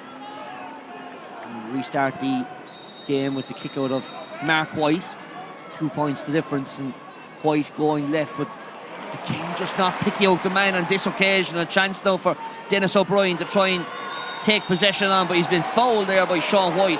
White has lived with Murnan, and the ball being dropped for Stephen Sherlock to try and take this one. The referee says it's not from the correct position. I told you to take it back here, you didn't. Yeah, great play there from Dennis O'Brien. That was again, David Lowney was making that hard run out. He was actually ahead of Colin Lyons, and Dennis O'Brien stepped in very, very well. The Bars actually have the 2-on-2 inside here now if Maguire opts to kick it. Ball inside, looking for McCrickard. He's got it. McCrickard, is he going? Oh, it's a great hand. That is a brilliant tackle from Maurice Shanley. Yeah, really excellent piece of defending from Morris. Taking him on down the end line, Conor McCrickard probably not the best option, because physically Maurice Shanley would be a bit stronger than him. So it was a good ball in and a good chance. He probably should have tried to cut back out. Clonakilty through Dan Peat now. And here's Mark White. And this time, how long or how far is he going to get away from before an evading a tackle? He goes to the hand pass ball. Jack O'Mahony trying to turn back on the right. Mark White has kept going on the run. Here's Owen Bancroft now. Jamie Burns got a hand in there. The referee says there's not enough in that. Play continues on as Mark White starts to race back. Jamie Burns now off to Dennis O'Brien, heavily marked there by Sean White. Ball through the centre, looking for Maguire. Good tackle inside by the Clonakilty men. Maguire goes to ground and he dives on the ball, and it's a free out, says the referee. I praised Dave Murnan a while ago, but that looked like a free Maguire there. He looked like as though he got over the ball and was pushed in the back. That looked like a bizarre call, and you know, things getting very touchy here now. Bars 2 points up. Clonakilty struggling for scores. They'll need something to settle them down. Be interesting to catch a clip of that maybe in a moment. It's Darragh O'Shea now in possession, under pressure. Has to go back to the midfield. Ball switched from Gearóid Barry to the far side of the field now. Clonakilty looking for a further score to conclude this third quarter. Tom Clancy, snip ball inside, 1-on-1. Oh, good defending from Billy Hennessy on that occasion. I was going to say if Mannix got on the ball, he could have turned Hennessy on a sixpence, but the hurler did very, very well. Yeah, brilliant defending there. You could see he was 1-on-1 and Mannix made the run across, but fair play to Hennessy, the speed and the strength to just get ahead and force the turnover. That was outstanding 1-on-1 defending. Sherlock winning a free inside his own 45-metre line, letting Alan O'Connor off on the run. Here's Enda Dennehy. Oh, what a tackle. Some of the Clonakilty tackling has been brilliant. Another shot in there from Owen Deasy, setting Joe Grimes away on another attack as Jack O'Mahony settles the feet, bursting forward, looking to reduce the margin. It's between the uprights as we go to three-quarter time. The margin from being 2 points at half-time is down to 1. Let's go to the pitch side where Noel O'Leary is there below. It's certainly picking up the pace here now in the second half. It's a carbon copy really of the first half. You know, Clan are sticky in there. They're holding their shape well at the back. The Bars, when they're breaking, you know, can open up holes. But you know, credit to Clonakilty. You know, I mentioned there at half-time, I think their physical conditioning is superb. And, you know, that was a great score there before the water break. They're just keeping themselves in the game. You know, it could go any direction. I think for the Bars, Maguire is really setting the pace there. I think he is really up the gears there. And, you know, only for him, I think the Bars would be in trouble. But in relation to the outcome, you know, it's in anyone's hands, and the way Clan are going, the momentum is with them, so it's a very enjoyable second half. Thanks, Noel. Well, game owing out to a point, lads. Clonakilty have got some sublime scores, as have the Bars now, to be fair, but Clonakilty aren't lying down. No, and to be fair, yeah, look, that was an outstanding score from Jack O'Mahony there just before the water break, and a huge kind of psychological boost for Clan as well. You can hear the crowd are right behind them, you know. Like, it's a huge day for Clan. They haven't been involved in the latter stages of the championship in recent years for such a, you know, proud traditional football club. But they're here. As I said earlier, they're not here to make up the numbers, and their crowd and their team are starting to believe they can win this. Yeah, massive score there from Jack O'Mahony. He was excellent against Douglas in the semi-final. He's been a bit quieter today, but that was a huge score off the right hand side, just sail over the bar. Great ending now to the game in store. Mark claimed over on the far side of the field by David Lowney, who's advanced forward into the half-forward position in this second half from the kick out of John Kearns. Next score could be a big one, or even the team who get the first green flag could be a big one. Well, look at Mark White here. He's on a real advancing run as Gerard Barry now starts to spring forward. Sherlock had to go backwards, and McCrickard made a long run to try and cover off that pass of Mark Wright. The brother Sean offloading to Gerard Barry, and he's advancing forward. Good ball inside. Mark Given plays on though. Ball going in, and McAvoy levels the game once again. Great score from McAvoy again. Just the difference in style there. You know, Clonakilty are looking to hold him to kick a ball. McAvoy there marking, I think it was Alan O'Connor. He just lost sight of the ball with the run, and he caught it. He could have taken his own score, or could have taken a mark, but he put over the bar.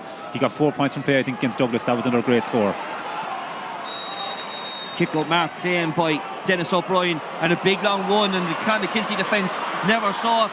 Running forward here is Billy Hennessy, who was met by White. Hennessy held off the physicality outside of the booth from Killian Myers-Murray. His first action of the game was a wide ball. This is a substitution underneath us. McGreevy, who didn't start the game, and Michael Shields are both coming in. And out are going Enda Dennehy is the first man to leave the field.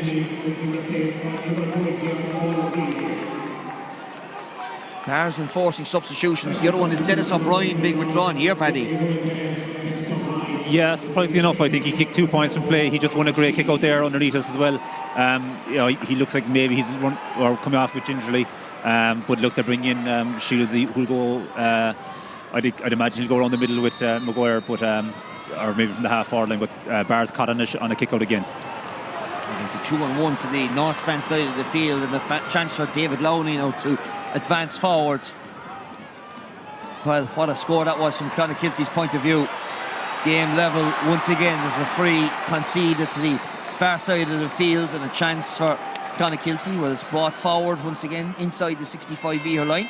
Sean White taking a short to Darrow O'Shea.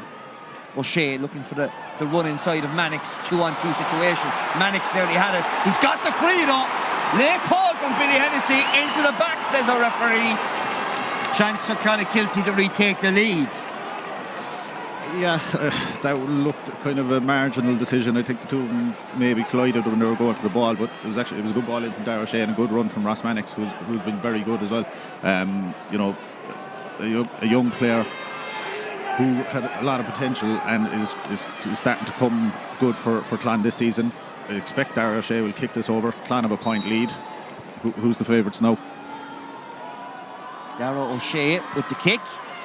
And as he's been doing all year, coming into the game with 2.25, he tacks on his 5th point of the game. Yeah, just the difference in style there. Again, if you look, the free was played short. Darragh Shea certainly looked for the kick pass in. But it was watching down here, Jamie Burns and Mark and Jack O'Mahony, and it was right out in the 45. And you know, there's no element of tucking in and trying to create an extra man. It's for the Bars very much just man for man, but and they can leave themselves exposed at times. And I think they have been a bit by McAvoy and Mannix with their speed. Ball touched on the floor. Legally, says our referee. Bars free kick. Teams have been level 4 times, but this is Clonakilty's 2nd time in the game to take the lead. Big run out this corner. Touched there by Tom Clancy. Referee says it's going to be a line ball for the Bars. Clancy knocked the ball out with Killian Murray. 50-50 ball to the corner.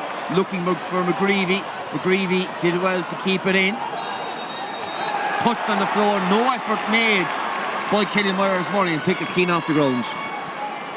Yeah, I didn't see clearly whether he did or not, but I thought actually it should have been free to Tom Clancy before that, so I think it kind of evened itself out there. Now his legs start to tire and the mind gets tired. McCrickard trying to hold off keeper Mark White. You're not seeing things, you're not colourblind. It's the red jersey of Mark White playing as a keeper, advancing to the forward line, but the Bars have got a hand in there defensively, and Maguire now trying to take on the defence, and Mark White looks a bit leggy there in the centre of the field, so Clonakilty have to play a defender back to try and hold out as Colm Scully breaks forward into the 45-metre line. Mark White's goalmouth is covered as Scully comes across the 45-metre line. It is the outsiders in Clonakilty who are leading this game as Shields dispossessed for momentarily by DC. Possession to the far side of the field, switched it back to the centre. Colm Scully to Colin Lyons. Maguire, can he try and level this game for a 5th occasion? Looking for the runner outside, and McGreevy goes outside to Owen Commons across the 45 once again to Jamie Burns, switch it to the north stand side. Colm Scully showing a good clean pair of heels, not the greatest, the ball's out, but Killian Murray did brilliant. That is exemplary, and we're level for the 5th time. Yeah, his father phenomenal, to be proud of that one. Again, you're looking at the play there from the Bars that got stood up, and you can see Tom Clancy is hanging off Stephen Sherlock, and you're waiting for someone else to stand up and take the chance, and it was Myers Murray just checked off onto his right hand side, and a massive score to get them back level, because you know if Clonakilty got the next score and gone 2 ahead, they could shut up shop. But again, we're looking at Lowney and in a foot race again down in front of us. You're watching Irish Examiner live coverage, live, free and exclusive of the Bon Secures Cork Premier Senior Football Championship Final for 2021. And what an entertaining game we've had. A poor ball there by Darragh O'Shea, lost composure, and that's given a chance to McGreevy to break forward and try and advance a ball as a mark could be on, not claimed, landed short, and Sherlock just lost his feet, picked up clean possession, ball still in place as a referee. Chance for Colm Scully now as Conor Daly is getting ready to come onto the field. Illegal hand pass, says a referee, and we go to the touchline where Conor Daly is coming on as a second half substitute. Ross Mannix is being withdrawn. If we were surprised about Dennis O'Brien being taken off, I'm absolutely shocked about that, to be honest. Yes, Billy Hennessy had beaten him to a good ball there, but Billy Hennessy is a good player. Ross was playing very well before that, I thought. But look, it's fresh legs, I guess. Conor Daly's a good young player. He's a minor. He's going to come in, he's going to be enthusiastic. Just on the Bars there, again, I don't know how many times in the second half has Colm Scully carried the ball and taken 4, 5, 6 solos and not had an option to give it to anyone, you know. Without the game plan of just get it to Stephen Sherlock and have him shoot the lights out, the Bars look a little bit out of ideas. Yeah, and I think going back to the first game, we played the Bars in the first game, like, and we'd have played Clon and the Bars in both group games this year and last year. And you know, your main priority is shutting down Stephen Sherlock, and I think Clon have done that very well. Obviously, Tom Clancy's a very good man marker, and on top of that, he's got the couple, the extra man or two. So, the Bars are really running out of ideas a small bit. They're just being forced to go into crowds and stuff, and they'll need another couple of big scores from someone else besides Stephen Sherlock. Sean White under pressure there from Sam Ryan, evading the shackles of the Bars defender. I suppose the old cliche goes, the next score is crucial. That's going to count in this one as Shields getting in there. But doing very well was Conor Daly coming on as a substitute moments ago. The road Barry. Dara O'Shea, long ball to the corner, race for possession, touched away by Alan O'Connor to Maguire, and Maguire falls to the floor, pulling the jersey free out. Yeah, an important interception there from Alan O'Connor. In fairness, Alan O'Connor versus Sean McAvoy has been a great battle. Both guys have actually played well, but Dara O'Shea there, that's actually the second ball in a row that he gave away, so that'll be something he'll be disappointed with. Beats in case of ball going out over the line, but no, says a sideline official as this ball walked across to Michael Shields. Killian Myers-Murray steadies the feet, back on the right hand side, 35 yards out, ball going in, and Mark White trying to aid the assist of the umpire. The umpire says, leave it to me, pal, I'll wave the wide. Yeah, working effort there from Myers-Murray, confident after his previous score, but just tail left and wide. This game is very finely balanced now, 5 minutes to go. While it would have been tipping the Bars all along, it's starting to look very dodgy for them, because with that wind it's going to be difficult to get a score. And again, David Downey's made that massive run again with Colin Lyons is up with him this time. Bill O'Connell getting ready on the sideline as a push the back by the Bars. And the Bars mentors are absolutely livid with some of the calls from David Murnane, the Clonakilty man down, and David Lowney. Yeah, I think David has cramp, and it's not surprising, but Paddy's been calling it there every time for the kick out. They're creating space in the wings, and more often than not it's David Lowney running into it and winning it. He's had a very, very good second half, especially in terms of winning possession for Clan. Some attention to be required. There's a second Clan man down as well. Inside the 45 metre line, Colin Barrett has been withdrawn for Bill O'Connell. Yeah, and I think Adam Lyne, number 17, is going to come on as well in the next stoppage and play. This is where the bench is so important. We saw in the last game Michaels and Mallow, coming down to the last couple of minutes, a very close game. You need the subs coming on to inject a bit of quality and stuff, and not for things to tail off. So very important ball here now because they're under savage pressure. Great touch away there by the Bars defender in Sam Ryan. There's a huge committee meeting taking place from a Bars management point of view. And you see Hawley O'Brien, Hawley O'Neill I should say, underneath us like a statue. Just so calm and composed and confident of his team here this afternoon. We're into the final 3.5 minutes, and ball not picked up there by Jack O'Mahony. Gives an opportunity for Killian Myers-Murray to set off another attack to Michael Shields now, advancing forward. And players starting to slip, tiredness start to take effect. Great ball walked over towards the far side of the field. Chance for Bill O'Connell, walks the ball back outside. McCrickard, the man from Royal County down. Can he help the Bars to a county success? A very important score for the Bars, because Killian Myers-Murray had missed a presentable chance just before it to put them ahead. They haven't been ahead in a little while. Conor McCrickard hadn't scored in the game, I don't think, and it was very important for him and his confidence and the Bars' confidence that went over the bar, and it was a good score. Yeah, and we talk about basics. Sean White had that free. He just kicked it along the ground or backwards. Jack O'Mahony was forced to go down, try and bend up, pick it up, but it went astray. And Shields played a good ball over the top, but they're going short here with a risky one. And Michael Shields nailing the Clonakilty man straight to the floor. Both teams still playing 15 on 15. But Crickard, a bit crampish now inside there. As Maurice Shanley breaks away and pops the ball to Tom Clancy. Can Clonakilty level the game for a 6th time? Ball walked inside to Joe Grimes. Under pressure from Scully. I thought that was a foul. There's a man ghosty inside, free inside. Gerald Barry hasn't been picked up. Ball with Jack O'Mahony outside the 65 metre line. A free man inside from Clonakilty is now being marked by the Bars defence. Owen Deasy with a man over to the far side. Never saw the free man to the far side of the field. This is now where cool heads has to be personified. Dummy pass from DC. Dummy shot from DC. Long ball. One-on-one situation. Edge of the square. O'Shea was inside there. Ball's worked this side to McAvoy. Back out to O'Shea. Look at the level of the game. And he does for the 6th occasion. Yeah, great score off his left. I thought there might have been a push in the back from O'Shea, the initial dropping ball, but massive score there to get it back level. Good patience play there from Clonakilty, but again, Lyne coming in here, I think, for Conor McCricker coming off, got injured kicking the last score. Adam Lyne coming into the centre of the field for McCricker, and 4 minutes of additional time has been awarded. So 5 minutes to go here. And I will remind the gents beside me that there is a man of the match available to be selected. We have a bit of time left though. Level for the 6th time. Oh, Maguire again. Leadership at its best to Michael Shields.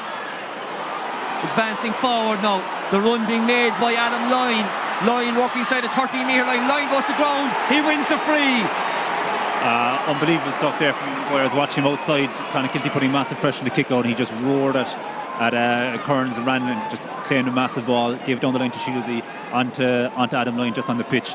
And to be fair, he didn't panic. He tried to just get a bit of contact, won the contact and got his free in.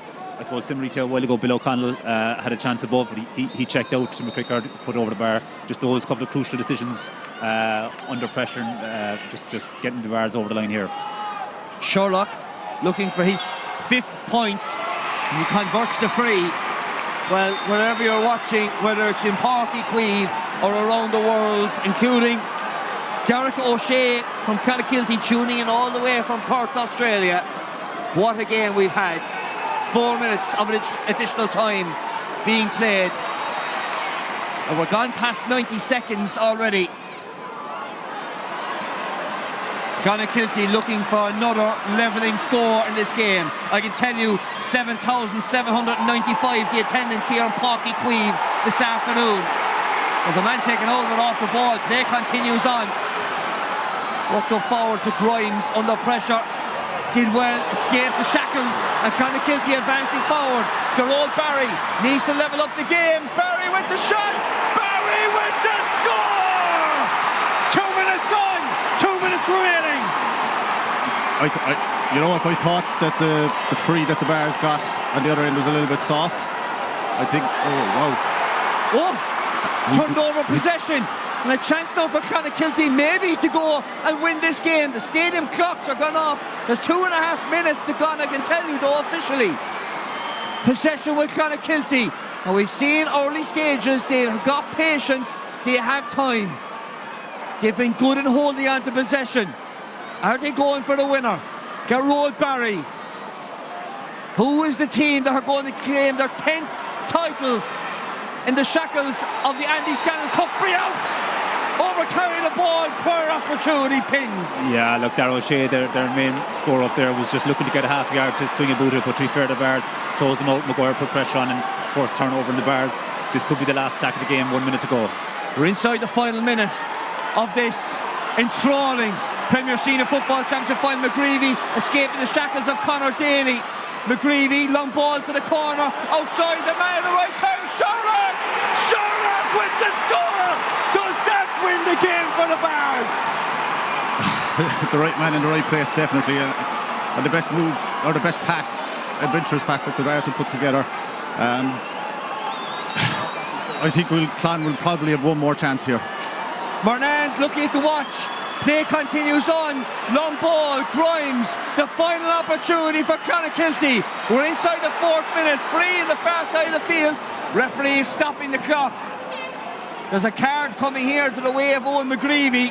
Man of the match still to be decided.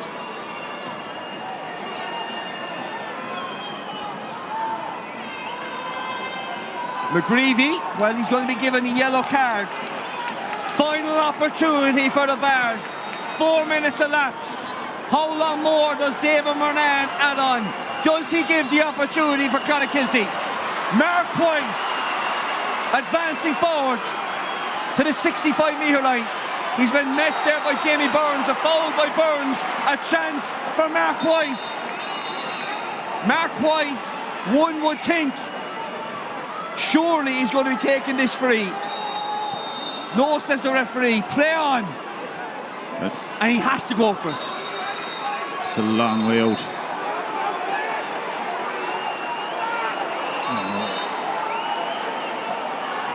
It's a long way out. I'm surprised there's not more Bars players sweeping in front of the defence, let's put it that way. This is surely everyone behind the ball territory. Time is of the essence. Murnan with the hands behind his back. He's allowing play continue on. Whistles from the 7,795 here. Mark White, is he the saviour? Ball across the square.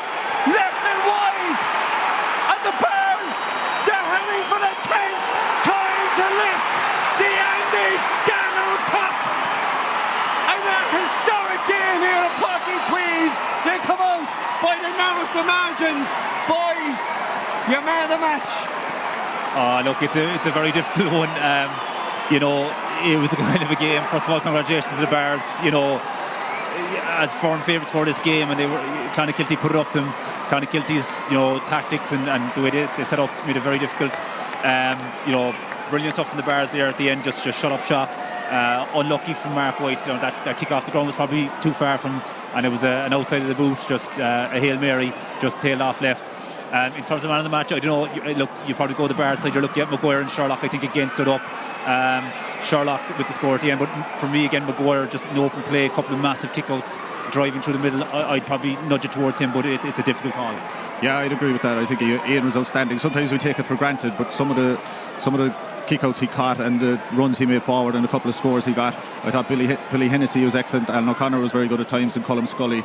But if I was picking out the best player, and you know, like I said, sometimes we take it for granted with Ian, but if it was anyone else wearing the number 8 jersey today, we'd be giving him the man of the match jersey. For me, it's Ian Maguire again today.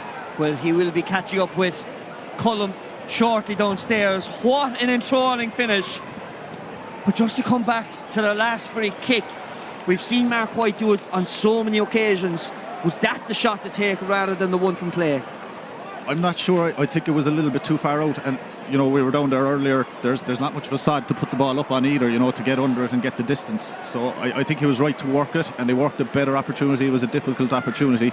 Maybe they could have kept it in and kept the ball and tried to work a better chance. But Mark had a go. He had the courage to have a go. He hit it well. He just put it too far to the left. Look, all credit to Clonakilty. In fairness, they were not fancied in this year's championship at all.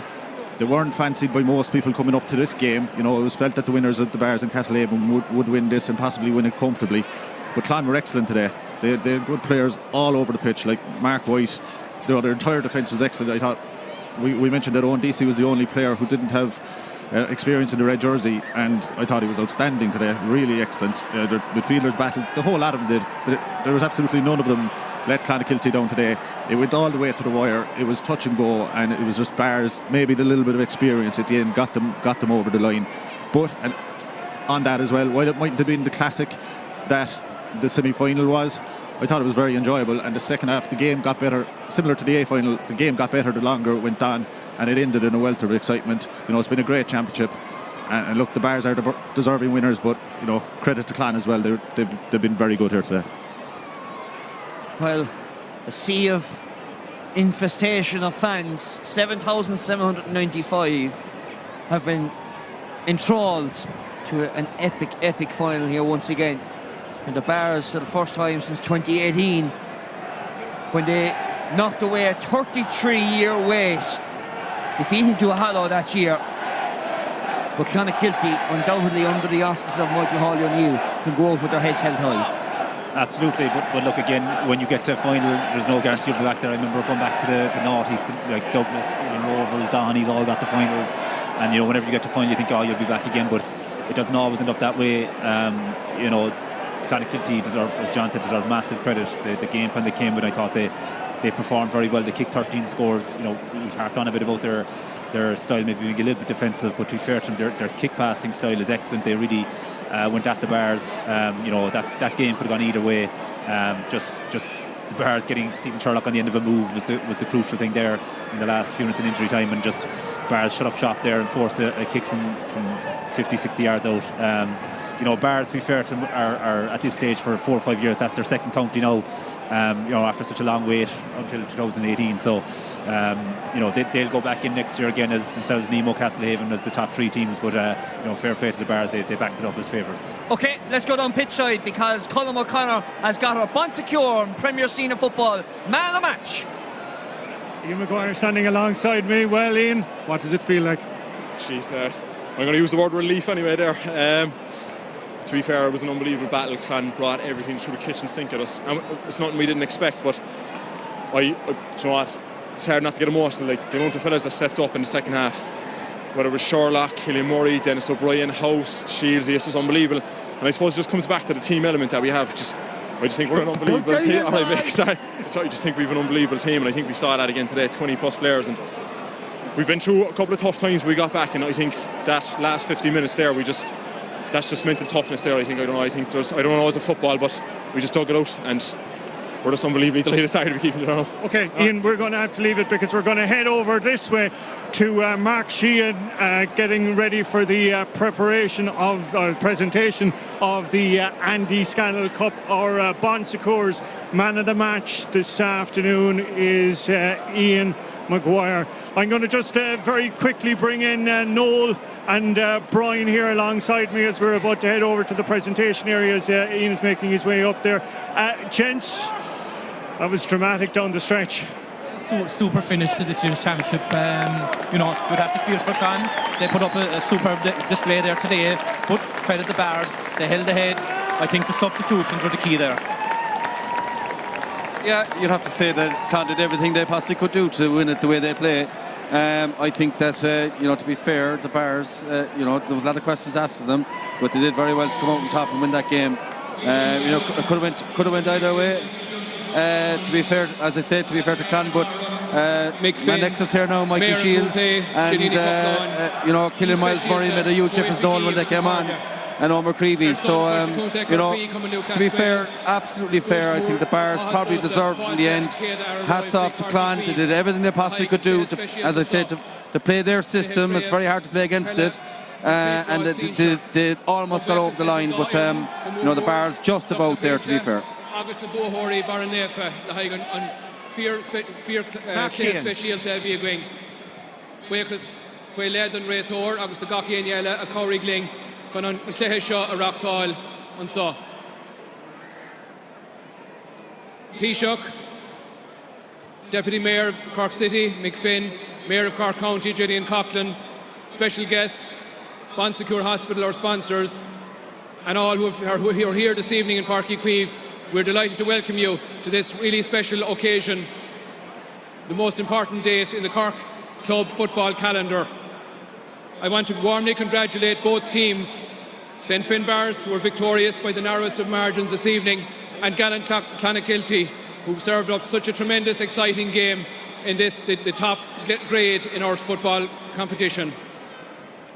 I want to acknowledge the generous sponsorship of the Bon Secours Hospital, our competition sponsors, who are represented here by their Chief Executive Officer, Harry Canning, for their generous sponsorship of the Cork Football Championships over the last 2 years, and indeed the Man of the Match awards as well. On behalf of the board, I want to especially thank our referee this evening, David Murnane from the Macroom Club, and his officials for their handling of the game. I want to pay tribute to our voluntary stewards and our event control team, who have worked so hard to organise our games here in the stadium and in Páirc Uí Rinn over the past while. I urge all our members here to celebrate safely from the Bars Club and indeed Clonakilty as well in the context of the COVID situation in the country. Congratulations to our winners, St Finbarrs, and also it's worth noting that the captain who will receive the trophy, the Andy Scannell trophy in a minute, is also the man of the match for this game, so well done to Ian Maguire. The Andy Scannell Cup returns to St Finbarrs this evening, and on behalf of everyone in Cork, we wish the Bars every success in the Munster Club Championship. So I'm now delighted, as Chairman of the Board, to present the trophy to a very deserving captain of the Bars team and indeed the Cork football team as well, Ian Maguire. And Andy Scannell goes back to Cork for a 10th time in their history. And what a success it has been. Retaining their crown. The last game in 2018 when they defeated Duhallow in the final.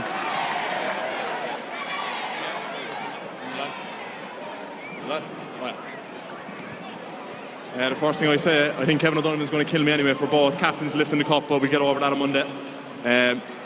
Just a testament there, lads, looking out there, the amount of people on the pitch. It's a testament to both teams, the battle, the support, the sense of community and family, especially during these tough times. And out there, this is what it's all about. It's brilliant to see. First mentions go to Clonakilty, unbelievable battle out there. It went to the very last minute, a very young team, and there's no doubt there'll be plenty more battles going forward, and we hope to see you again next year. Just on our own section, I'll keep it short and sweet. I'll keep it short and sweet to our management team. For the last 3 years, everything they've gone through, especially during the complications that is COVID, putting the training 3-4 times a week, putting everything into place. I'll go through them one by one. The first person who likes to be the centre of attention anyway, Paddy Hayes. Moving on, Mick Cummins, Jim O'Donoghue, Keeler, Eric Barrett. Special mention then to the main man, Dr. Paul O'Keefe. He is a doctor, lads, it's hard to believe. Yeah. And then I'd like to put the two grandfathers of the team. We'd be absolutely lost without them. John Corcoran and John O'Keefe. We'd be lost without them. And lastly, I'd like to thank all the support that is out here again today. It's unbelievable, the sense of family that we have in our club.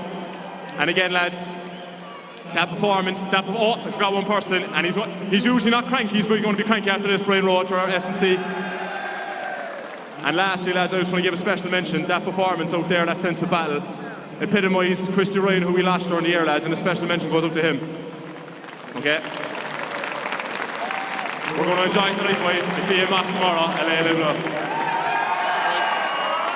Well, LA Blues the line from Ian Maguire as he lifts the cup for the 10th time, and Andy Scannell goes back to Cork once again.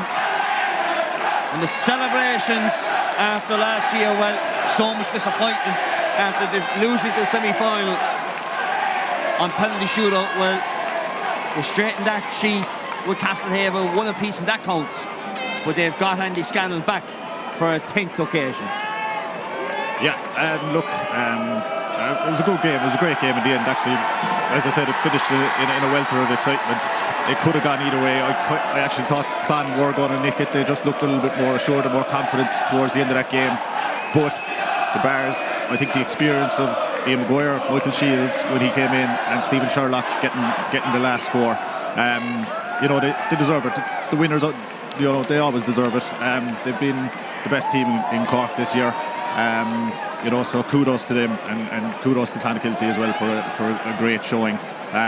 Just touching on it, I think, look, this is good for Cork football. It's good for Cork hurling, the new system. It's great for Cork GA. You can see the improvement in the standard. When players and teams, as Brian Cuthbert mentioned earlier, number one, know generally when we're going to be playing, and number two, then get a consistent run of games in an enclosed season. It makes all the difference. I'm sure Paddy will agree to me there. And look, the football and hurling that we've seen over the last few weeks and months has been a testament to that. And hopefully it will raise the standards for Cork GAA to keep improving and keep going in the right direction. Yeah, look, I think you especially mentioned there to Ian Maguire, to be fair. Since he came into that Bars team in the last maybe 7-8 years, he's been colossal. You can't coach what he has, that drive and that ability to just keep on going. There was a kick out there at one stage he won and just drove forward. Makes such a difference in terms of his attitude and just his will to win. He just brings what is with him. You've seen it with Cork and you see it with the Bars. Again, this Bars team, I think it was mentioned in the lead up, one county would have been seen as a disappointment for this group because they've stayed right at the top for the last 4, 5, 6 years. So it's not the end of the meter. If you take out Michael Shields, maybe Colin Lyons, the elder statesman of that team, there's still a good age profile of this team. So as John said, it's good for Cork, a big city club like the Bars, a dual club, that football is strong, and there's hopefully this victory now for the likes of Brian Hayes there will tempt them more towards football. There's a few other lads there too, the Bars, who could be up in the shake-up. So look, again, as John said, a great county championship. I think it was tough on Nemo's, playing a week after their county win last year. I think getting caught by Valleys, and that kind of really shook things up from the off. And Bars took the mantle of favourites on and took out Aero, Castlehaven and now Clonakilty and deserving champions. Sure, indeed, and there were stages in that second half where Clonakilty had a good grip of the game, took the lead, and responses from the Bars showing great character to level and get back to a lead so close, so late in the game. Sherlock, who was probably slow so early, carrying an illness into the game, to show what he did, probably unlucky not to get them out of the match because Maguire did have a massive game, but that last score from Sherlock was exemplary. Yeah, I think Stephen, it was probably one of his quieter games. Maybe 2 points from play. Tom Clancy did a good job marking him, and Clan Defence as a unit did a good job in containing them. But as a forward, if you haven't had your greatest day, but you can pop up at the end of the game and produce a score like that, it's a great feeling. Because I know, Stephen, as the leading man for St Finbarrs and the leading scorer and the main man for scores, he knows that responsibility. He feels that responsibility, and when you don't produce in that position, you can be very hard on yourself. So to do it right at the death, last kick of the game, to get himself into that position, number one, and then to execute as he did under pressure, it's an outstanding score. But I do think Ian Maguire was the outstanding player on the pitch again. Well, he was outstanding, but there's another club legend downstairs with Colm O'Connor. Yeah, thanks indeed, Patrick. Michael Shields, a club legend indeed. Michael, you've seen some big days on this pitch and pitches around the country. How special was that? Yeah, look, it was really important to win today. Like we said all during the week, or even all during the year. After losing Castlehaven semi, we wanted to push on, get back to the final and win another. There's a talented group here, and we'd be ashamed if we finished on one. So the message all week was just to focus and work on our tactics and just see it out for the whole 65 minutes. And I think we did that. And like I said, all through the week, we just wanted to get another county medal to back up being a good team, and we did that. That was one thing, reading the interviews during the week, you were very forceful about saying that. I was kind of going, are you setting yourself up for disaster? No, I don't think so. Look, the Clan team, they've improved massive amounts, massive strides. I saw them in the quarter-final, semi-final. They have fierce belief, they have a good system and style. And maybe at times during the game we could have forced it, but look, it went down to the wire, but we're just happy we came out on the right side. What about yourself there? Nice little cameo. Yeah, look, 13 minutes I got, so I'm happy enough. Look, I got on the ball and I gave it off simple. We've good forwards, to be fair. Kelly Murray I think he kicked 1 or 2 points, and they were crucial at times, and I just think that made the difference. Okay, I saw you had some support going up to the steps there. Yeah, who was with you? My two daughters, Jamie and Leah. So there's one of them there now. So yeah, no, look, we're say hello there. Up the Bars. Up the Bars. That's it, Michael. Thanks very much and well done. Who's your favourite player? Michael. The fitting one indeed. Well done indeed, and join your daddy there for some of the celebrations. Okay, Patrick, we're going to head back up to you and we're going to try and get another interview or two in a few moments' time. Perfect stuff. Some great celebrations there indeed, and just to speak about, we've spoken about Maguire and Sherlock, but I suppose, look, what can we say about Michael Shields? He's been a real club stalwart for the Bars. Yeah, look, I suppose he's, in the last year or two, he's been playing the role of impact sub in the last while, and I suppose Mike would have been, for me, would have been one of the probably the best fullback in Ireland around kind of 2009, 10, 11, 12, kind of that kind of time. The Bars are playing him now as a kind of a half-order midfielder, kind of dropping back and just getting on ball and using it well, and he did that to good effect today. Look, I mean, the Bars now have 2 counties under their belt, and again, besides Michael, there's not a massive amount of them over 30, so they'll be thereabouts for the coming years. As Maguire mentioned, it's a big club, big community, big family occasion here. It's great to see the massive crowd from the Bars here and celebrating, and as Maguire mentioned, I'm sure they'll have a great night in Cork tonight and in Mox tomorrow, so congratulations again to them all. Celebrations continue, of course. They'll now play Lockmore Castellini in a couple of weeks' time. One man I see down below me, I suppose, who had a crucial part to play in the semi-final win and pulling off 2 superb saves in the first half. John Kearns. Yeah, and they were crucial actually. And the second one was a very good save because the ball was low down at his feet, and he got down quickly, saved it with a strong hand. And those 2 goal saves were probably the difference in the end, in such a tight game. So it's brilliant for John Kearns and his family. Everyone knows what a legend his father was in Cork, and he's more than making a name for himself now in the Cork club scene as well. Okay, let's go downstairs because there's another club legend downstairs with Colm O'Connor, and he's joined by manager Dr. Paul O'Keefe. Dr. Paul O'Keefe alongside me. Smiling, relieved, excited. What's the first phrase that comes to mind? God, speechless. It's just fantastic. Look, that was an unbelievable battle, you know, and all credit due to Clan. Look, to be honest, I thought it was going to end up a draw, and just to win a county final like that in a real battle, you know, again showing character like we did against Castlehaven. That's stuff of dreams. Like, it's brilliant. And it was a real battle today. Oh, absolutely. Like, look, no quarter after given on either side, you know. I thought Clan were excellent, you know, and it just showed the progression that they've made this season. You know, it certainly wasn't the round robin game that we had out and wherever we played them. But look, your heart goes out to them. Look, it's horrible to lose by a point, but we take it all day, like, you know. So just from reading the interviews in the course of the week from you and the players, there was this mindset of we don't want to be remembered as a team that won just one county title. Yeah, I think we spoke about that, you know, in terms of creating a bit of a legacy, you know. Winning one, you're a good team, you know. Winning two puts you at a different level altogether, you know. So look, that was in our mindset, you know, and look, it just showed. Look, I think they are capable of, you know, of just achieving more, and look, that's kind of, you know, that would have been in their DNA as well. Like, you know, they're a team that kind of never says die or anything, you know. So look, yeah, it was great. Some heroic performances out there. What about that display by Ian?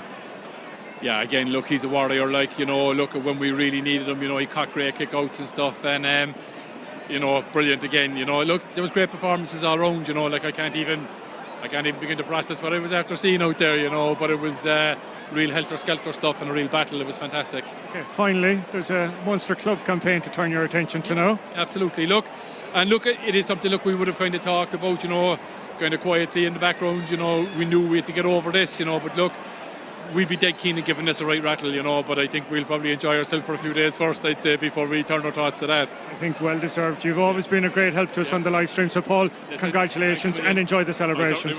Patrick, back to you. Thanks indeed to Dr. Paul O'Keefe, who joined Cullum O'Connor, and just a word in the ear as well. The team who they're facing in the football, Loughmore Castellini, have just won their hurling final replay by a point. So Loughmore Castellini will be playing week 18 next week in the hurling, and week 19 in the football in 2 weeks' time. It's some testament to the Tipperary club. But back to this final, lads. Yeah, just going on to the Bars and Munster, I think the fact it's not their first time winning, and the fact, you know, this is nearly expected of them. You know, they have a right chance of Munster now, because in Kerry, I think it's, you know, it's Stacks and Rahali's in the final next weekend. You know, you're not looking at a powerhouse like the Crokes of years ago. So I think they have a right chance there, you know, if they can get over Loughmore Castellini first. But, you know, I think that talk of, you know, needing to win a second one, I think is very important, because, you know, both of our teams, like, we got over the line in 14 and lost them in 16. I'm talking about Ross Carbery now, sorry, and they'd have the same. You know, if you don't go again and win the second one, you know, you can drift away fairly quickly. So for this Bars team to get the second one, you know, they'll be thereabouts now for the next couple of years. You know, just from a Cork football point of view, it's brilliant, because, you know, you're looking at Castlehaven, Nemo and the Bars, you know, will be the standout three teams. But, you know, there's a few others there, like Clonakilty and a few more teams who'll think on their day they can get a run together and get a county championship. So look, it's just very exciting. The new system, as John mentioned, is just brilliant. It's far superior to what we would have played in most of our careers. So I think these players have a lot of happy footballing days to look ahead to. And I suppose from a Bars point of view, you know, they're going to have to try and carry the momentum forward, because a game like that will actually stand to them in a big way. Yes, you beat a top quality team in Castlehaven, but by no means, plenty of people were ruling out this Clonakilty team, but they really did put them to the pin of their collar throughout the 64 5 minutes that we had. Yeah, and look, I think it's a testament to Hawley O'Neill as well, and his impact on Clan football. Every time he gets involved with the Clan senior teams, they seem to do well, and you know, he's got a brilliant football mind. Joe just talked about club legends on the Bar side. On the Bar side, there's no doubt Hawley O'Neill is a club legend on the Clan side, and he had his team brilliantly drilled, really brilliantly drilled, and like, I would say they performed at or near their best in this county final, which is what you want. You know, in a county final, you want to go out and perform. They're very unlucky not to come out on the right side of the result. The Bars, I think, the experience in the end and the impact from the bench that Nolly mentioned earlier was just the difference in the end. But look, Clan can take an awful lot of heart from it. Paddy's touched on it. The three top teams at the moment, Nemo, Castlehaven and the Bars. The rest of us are trying to play catch up. But there's no excuses anymore. You know, the system is there. You get into your group, you play your group games, and if you come out of it, then you're going every 3 weeks. And you know, it's been hugely enjoyable to be part of it, just even as a commentator. You know, it's great to watch these games and to see all the excitement we've had in the last few games as well. So, yeah, here's the next year's championship again, and obviously, look, we'll be watching with keen interest from a Cork football perspective how the Bars do in the Munster Championship, because it's an area, you know, we haven't, you know, Cork teams have not had a lot of success in recently. So, you know, we'd be hopeful that they can kick on. Incredible stuff from Loughmore, Castleiney need to be going in both codes the way they are, so they will be no pushovers. Okay, let's go downstairs, because we will try to join the three amigos downstairs, Noel, Brian and Colin. The three amigos, I think we'll copyright that one. Gents, what did we make of that drama? We'll start with you, Brian. Drama it was, Colin. To be fair, you know, the Bars, as I said earlier on, just about shaded in the end, deserved to shade in the end. I think Clonakilty would be kicking themselves for the chance they missed in the first half, those 2 goals. They really were the difference. If they got one of those with the system that they play, they would be able, you know, they would have held out. Obviously, they, you know, got over the line. But great excitement for the Bars. 2 counties in the last 3 years, is it? Waiting 30 years previous to that to win one, or over 30 years. So, you know, they'd be absolutely thrilled, because they really were out on their feet by the end. But, you know, we said earlier as well, the substitutions they made a difference. Michael Shields particularly got onto the ball, moved it very, very well, never wasted, and, you know, did very well to win it. Another legend, though, that came to the fore when the need was greatest was our man of the match, Ian Maguire. Yeah, you know, I think all through he was the difference, really. You know, the Bars needed him to dominate around the middle, and you know, when the need was greatest, he really, really stood up. Just a brilliant finish to the whole thing, to be honest. And you know, even towards the end, Mark White, who I felt very, very sorry for, you know, just a debate even there towards the end, should he have kicked that off the ground? Possibly. I would have fancied him for it, to be honest. But you know, even that last shot he took, he was dead right. He was dead right to go for it. It was opened up for him, and it was just a pity it didn't go over. But you know, brilliant finish to the whole thing. You know, it was brilliant. Just in relation to those 2 glorious goal chances that Clan had in the opening exchanges, we were looking here, the Bars look rattled. Absolutely, you know, they were, like I say, you know, I was mentioning the Castlehaven game, you know, it was a tough one to go from a shootout into a very dour kind of a battle there, and the Bars kind of, you know, they found it hard to get their feet there. Clan were very well drilled, and again, like we were saying, you know, Clan looked fit, you know, they looked in great condition, they knew exactly what they were doing, every one of them, and the Bars just found it hard to kind of get the grips of that, but eventually they did, and Maguire was the man, really. Okay, finally, the Bars have been talking about building a legacy all week. They now have those 2 county titles in the space of, 4 or 5 years. Yeah. Are they a team that can drive on, do you think? Absolutely. Look, they've experience with older players as well, who might, you know, who knows what their older lads are going to do. You know, but they have a lot of young players, a lot of young, very, very good players in their club. Their underage is very strong as always. You know, they won the minor county this year, P1. We know that they've loads of players. It's just how they're going to manage those, and how they'll manage the dual issue as well, because they have about 10 or 11 Cork hurlers at the moment. So they have an abundance of riches. It's just how they're going to use them, and today is going to be a huge step in making sure that the Bars football side of the club remains to the fore for the next number of years. Disappointment for Clonakilty, but still a huge step taken to get to this stage of a championship? Yeah, absolutely huge. Lose by a point, but I suppose for them to think about going back, you know, going at this again next year, the way they play doesn't seem to be something that you can sustain over a real long period in terms of, you know, that ultra defensive style. They were coming today with a plan. They came all season with a plan. I don't think this is the plan that they started the season with, though. I think a couple of games that they played earlier on show that maybe man on man at the back they had a few frailties, and I think they devised a plan that best suited them. Can they sustain that? I think a lot depends on if their management stays with them. I don't know, like Hawley is a guy who gives everything to the cause, but can that be sustained also when you're running a business in town as well? I'm not sure. So look, who knows what will come with Clonakilty. Who knows what will come at Clonakilty, but you know, today they really gave a great show of themselves. Okay, Brian, Noel, absolute pleasure to have your company, not just for this game but for the earlier match as well. Time for us now to head back upstairs to Patrick. Thanks very much, gents. Thanks for your work throughout the afternoon. I suppose to wrap up, lads, for the next couple of minutes about the championship, and we've spoken about the championship, and I've just taken some couple of notes that have come to my head. Haven versus Aerogue round 2, Nemo versus Douglas round 3, quarter final Clonakilty versus Duhallow from behind, Clonakilty versus Douglas 1 point, Haven versus the Bars. You know, we've had some great games in the football championship this year. Yeah, and look, from a selfish point of view, we lost the first out to the Bars by a point, we lost the second out to the Clan by a point, and then to see both of them here, I know you can't just equate that to being that close, but look, we've said, look, we played for 15, 20 years at senior championship level in Cork, and it was a joke for a long time, 19 teams, at least half teams out of their depth and with no chance of winning the thing. Condensed it down to 12 teams, the split season just is far better, it's far more appealing for players to get involved and get stuck in. You're not going the whole year round. And if we go back again, the group stages, you look this year, very few teams are out of their depth. Mallow will come up next year. They'll come in as 4th seeds. I'm not sure what way the seeds will work.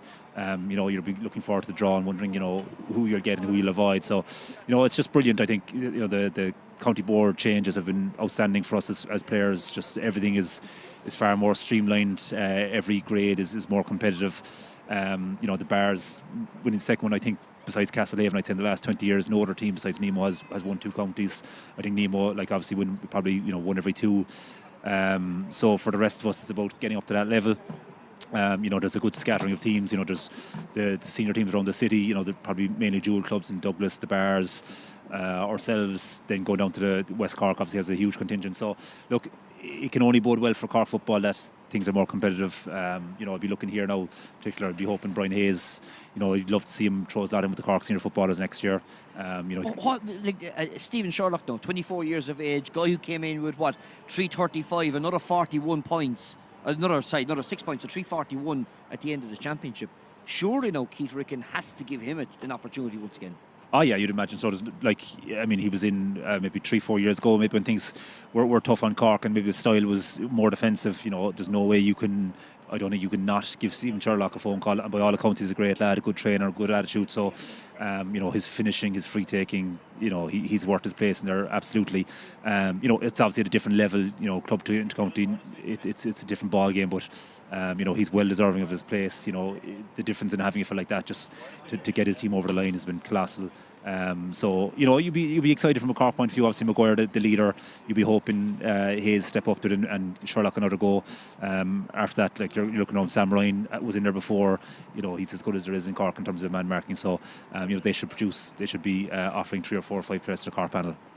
John, your point of view from the championship. Now I know you gave a small spiff a bit earlier on, but 12-team championship. Obviously, we saw Mallow earlier in the season defeated so unluckily by well beat by Aerogue, I should say, but lucky to get the goal so late in the game from a long ball from Matty Taylor.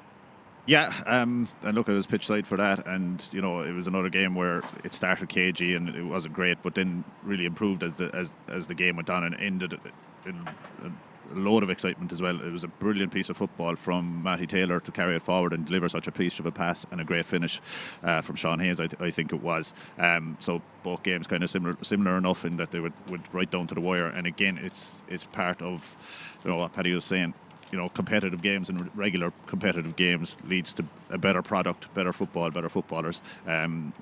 Paddy's right. Hopefully, a few of those guys. Look, it is a new setup now, so there's another opportunity. 2 guys that Paddy mentioned there, Sam Ryan and Stephen Sherlock. I'm sure Keith will be on the phone to them and hoping to give them a chance. And Stephen hopefully can kick on and make a name for himself. Nationally, because everyone in Cork knows what he can do and how good he is. There's an opportunity there now to kick on for him as well. And just to add on to that, to have him and Brian Hurley now on the one team, that would be an interesting full forward line. Yeah, and let's not forget the guys who are in there as well. Cathal Manny is an excellent player. He's a young player that I think is very huge potential and could do anything. Obviously Luke Connolly and these guys and Michael Hurley, there's talent there, definitely. Something for Keith to work with. We obviously have a gap to bridge to Kerry, and the draw has worked out so that we're going to be straight in there with Kerry. But I know Keith, look, I met him before the game. I know he's going to cover every angle and cast the net as wide as he can. It is a building process, but it's still we still want to see as Cork football fans performances and hopefully results as well soon. So, best wishes to Keith and his team, and hopefully Cork football can improve and can get back to where we were and hopefully even above it. Okay, so let's wrap this day as a whole. Bohub winning the football championship yesterday in Junior A, beating Ballinhassig, and today Mallow with that late goal over Michaels to win by a goal, the late goal from Sean Hayes, and then this extraordinary final seeing Stephen Sherlock scoring a late point in the 63rd minute. An excitement-filled drama day here in Páirc Uí Chaoimh. Yeah, I think congrats to Borby yesterday, after losing the county final, or last year's county final earlier this year. Same to Mallow losing to Air Oak here. So, I mean, that hurt obviously, that drove them on. The Bars losing to Castlehaven that semi-final last year. Again, just the condensed nature of the competitions just makes for more competitive games. You've less mismatches. Teams are gradually, some teams are drifting down from Premier Senior. A few of them are making their way down to their level. Others are climbing up a bit more rapidly. So, look, that all just makes for more enjoyable stuff from a player's point of view and from a spectator's point of view. Next year, hopefully, we'll have a proper league as well. The last 2 years, the league has been curtailed because of COVID and all that. So I think, a proper league with the league finals played before the championship starts. I think, as a player, and both of us are coming to the end of our careers, but as a player, that's a fantastic thing to look forward to. A good round of league games, league finals before championship, and then intergroup stages, and off you go. Obviously, as a dual club, you're at a slight disadvantage in the condensed nature of the competition. 6 games in 7 weeks. I'm going to pull you up on that now. Is that a disadvantage? Because, like the perfect example, Cantork, they've won the hurling championship last week. They're out in football next Sunday afternoon. Lockmore Castleiney playing their 18th and 19th week now out in Munster in a row. Is that actually a disadvantage now? Yeah, look, it's a tricky one. I think it's one of these ones where I don't know, does the Cantork victory is the exception that proves the rule, in that, if you look at the hurling victories, it's all hurling clubs, predominantly hurling clubs now.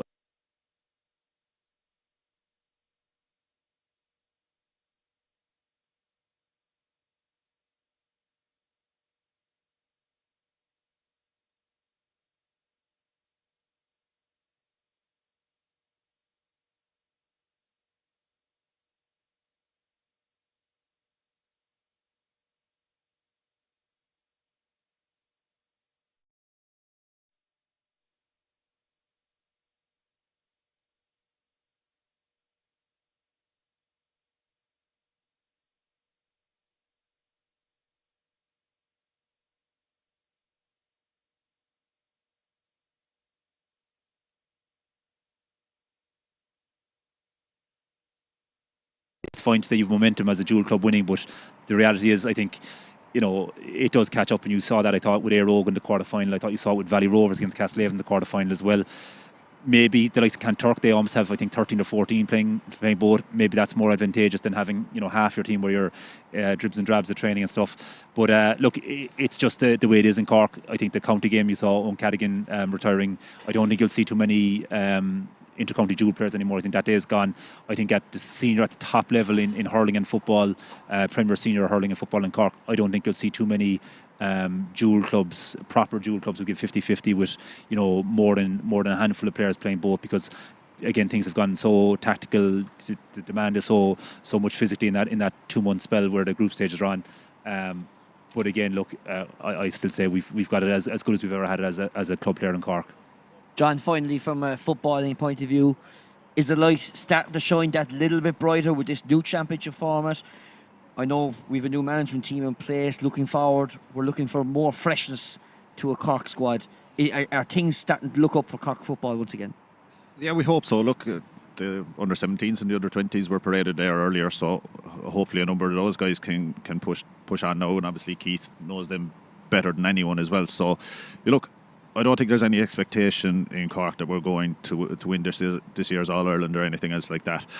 But, we want to see progress and green shoots. There is talent around the county. Yes, it's more difficult in a dual county, and we will always lose some players to the hurling and that kind of thing.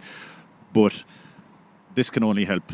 Seeing players in these kind of games, big important games, and you see the players then who will stand up and be counted when it matters. So they're the guys then you select to kind of come on and hopefully replicate that form for Cork. So look, it's hopeful to be positive. Definitely on the club scene, things are much more positive than they were. In the county, we've had some success at underage. Obviously, this year with the seniors, having had a great start in Killarney, it crumbled after that, and that was a huge disappointment. But you know, there are signs there that we're improving and going in the right direction. That's all you can do. All you can do is put in the building stones to be successful. You can't guarantee success. You just have to put in the right structures and everything else and the right people in order to be successful. And hopefully we're making those moves and making the right progression. But look, we don't expect it to happen overnight, but we want to get back, be Division 1 and get back to the top table and be going to Croke Park again. Well, look, John, Patrick, thanks very much for joining us, and thanks to Noel and the Brian Cuppert and to Cullum downstairs and all the team here. Another 5-hour broadcast which brought you filled and excitement and drama all afternoon. Congratulations to Mallow, who defeated St Michael's in the Senior A final earlier on, and congratulations to St Finbarrs with that 1-point win, the last score coming from Stephen Sherlock to overcome a hard-teak Clonakilty team. That's where we're going to have to leave it for Páirc Uí Chaoimh for this weekend. Another 3 games brought to you on the Irish Examiner, and hopefully we'll bring you another couple of games next week when the concluding stages of the club championships will be coming to a finish. But from all of us here in Páirc Uí Chaoimh, thanks for joining us and have a wonderful week.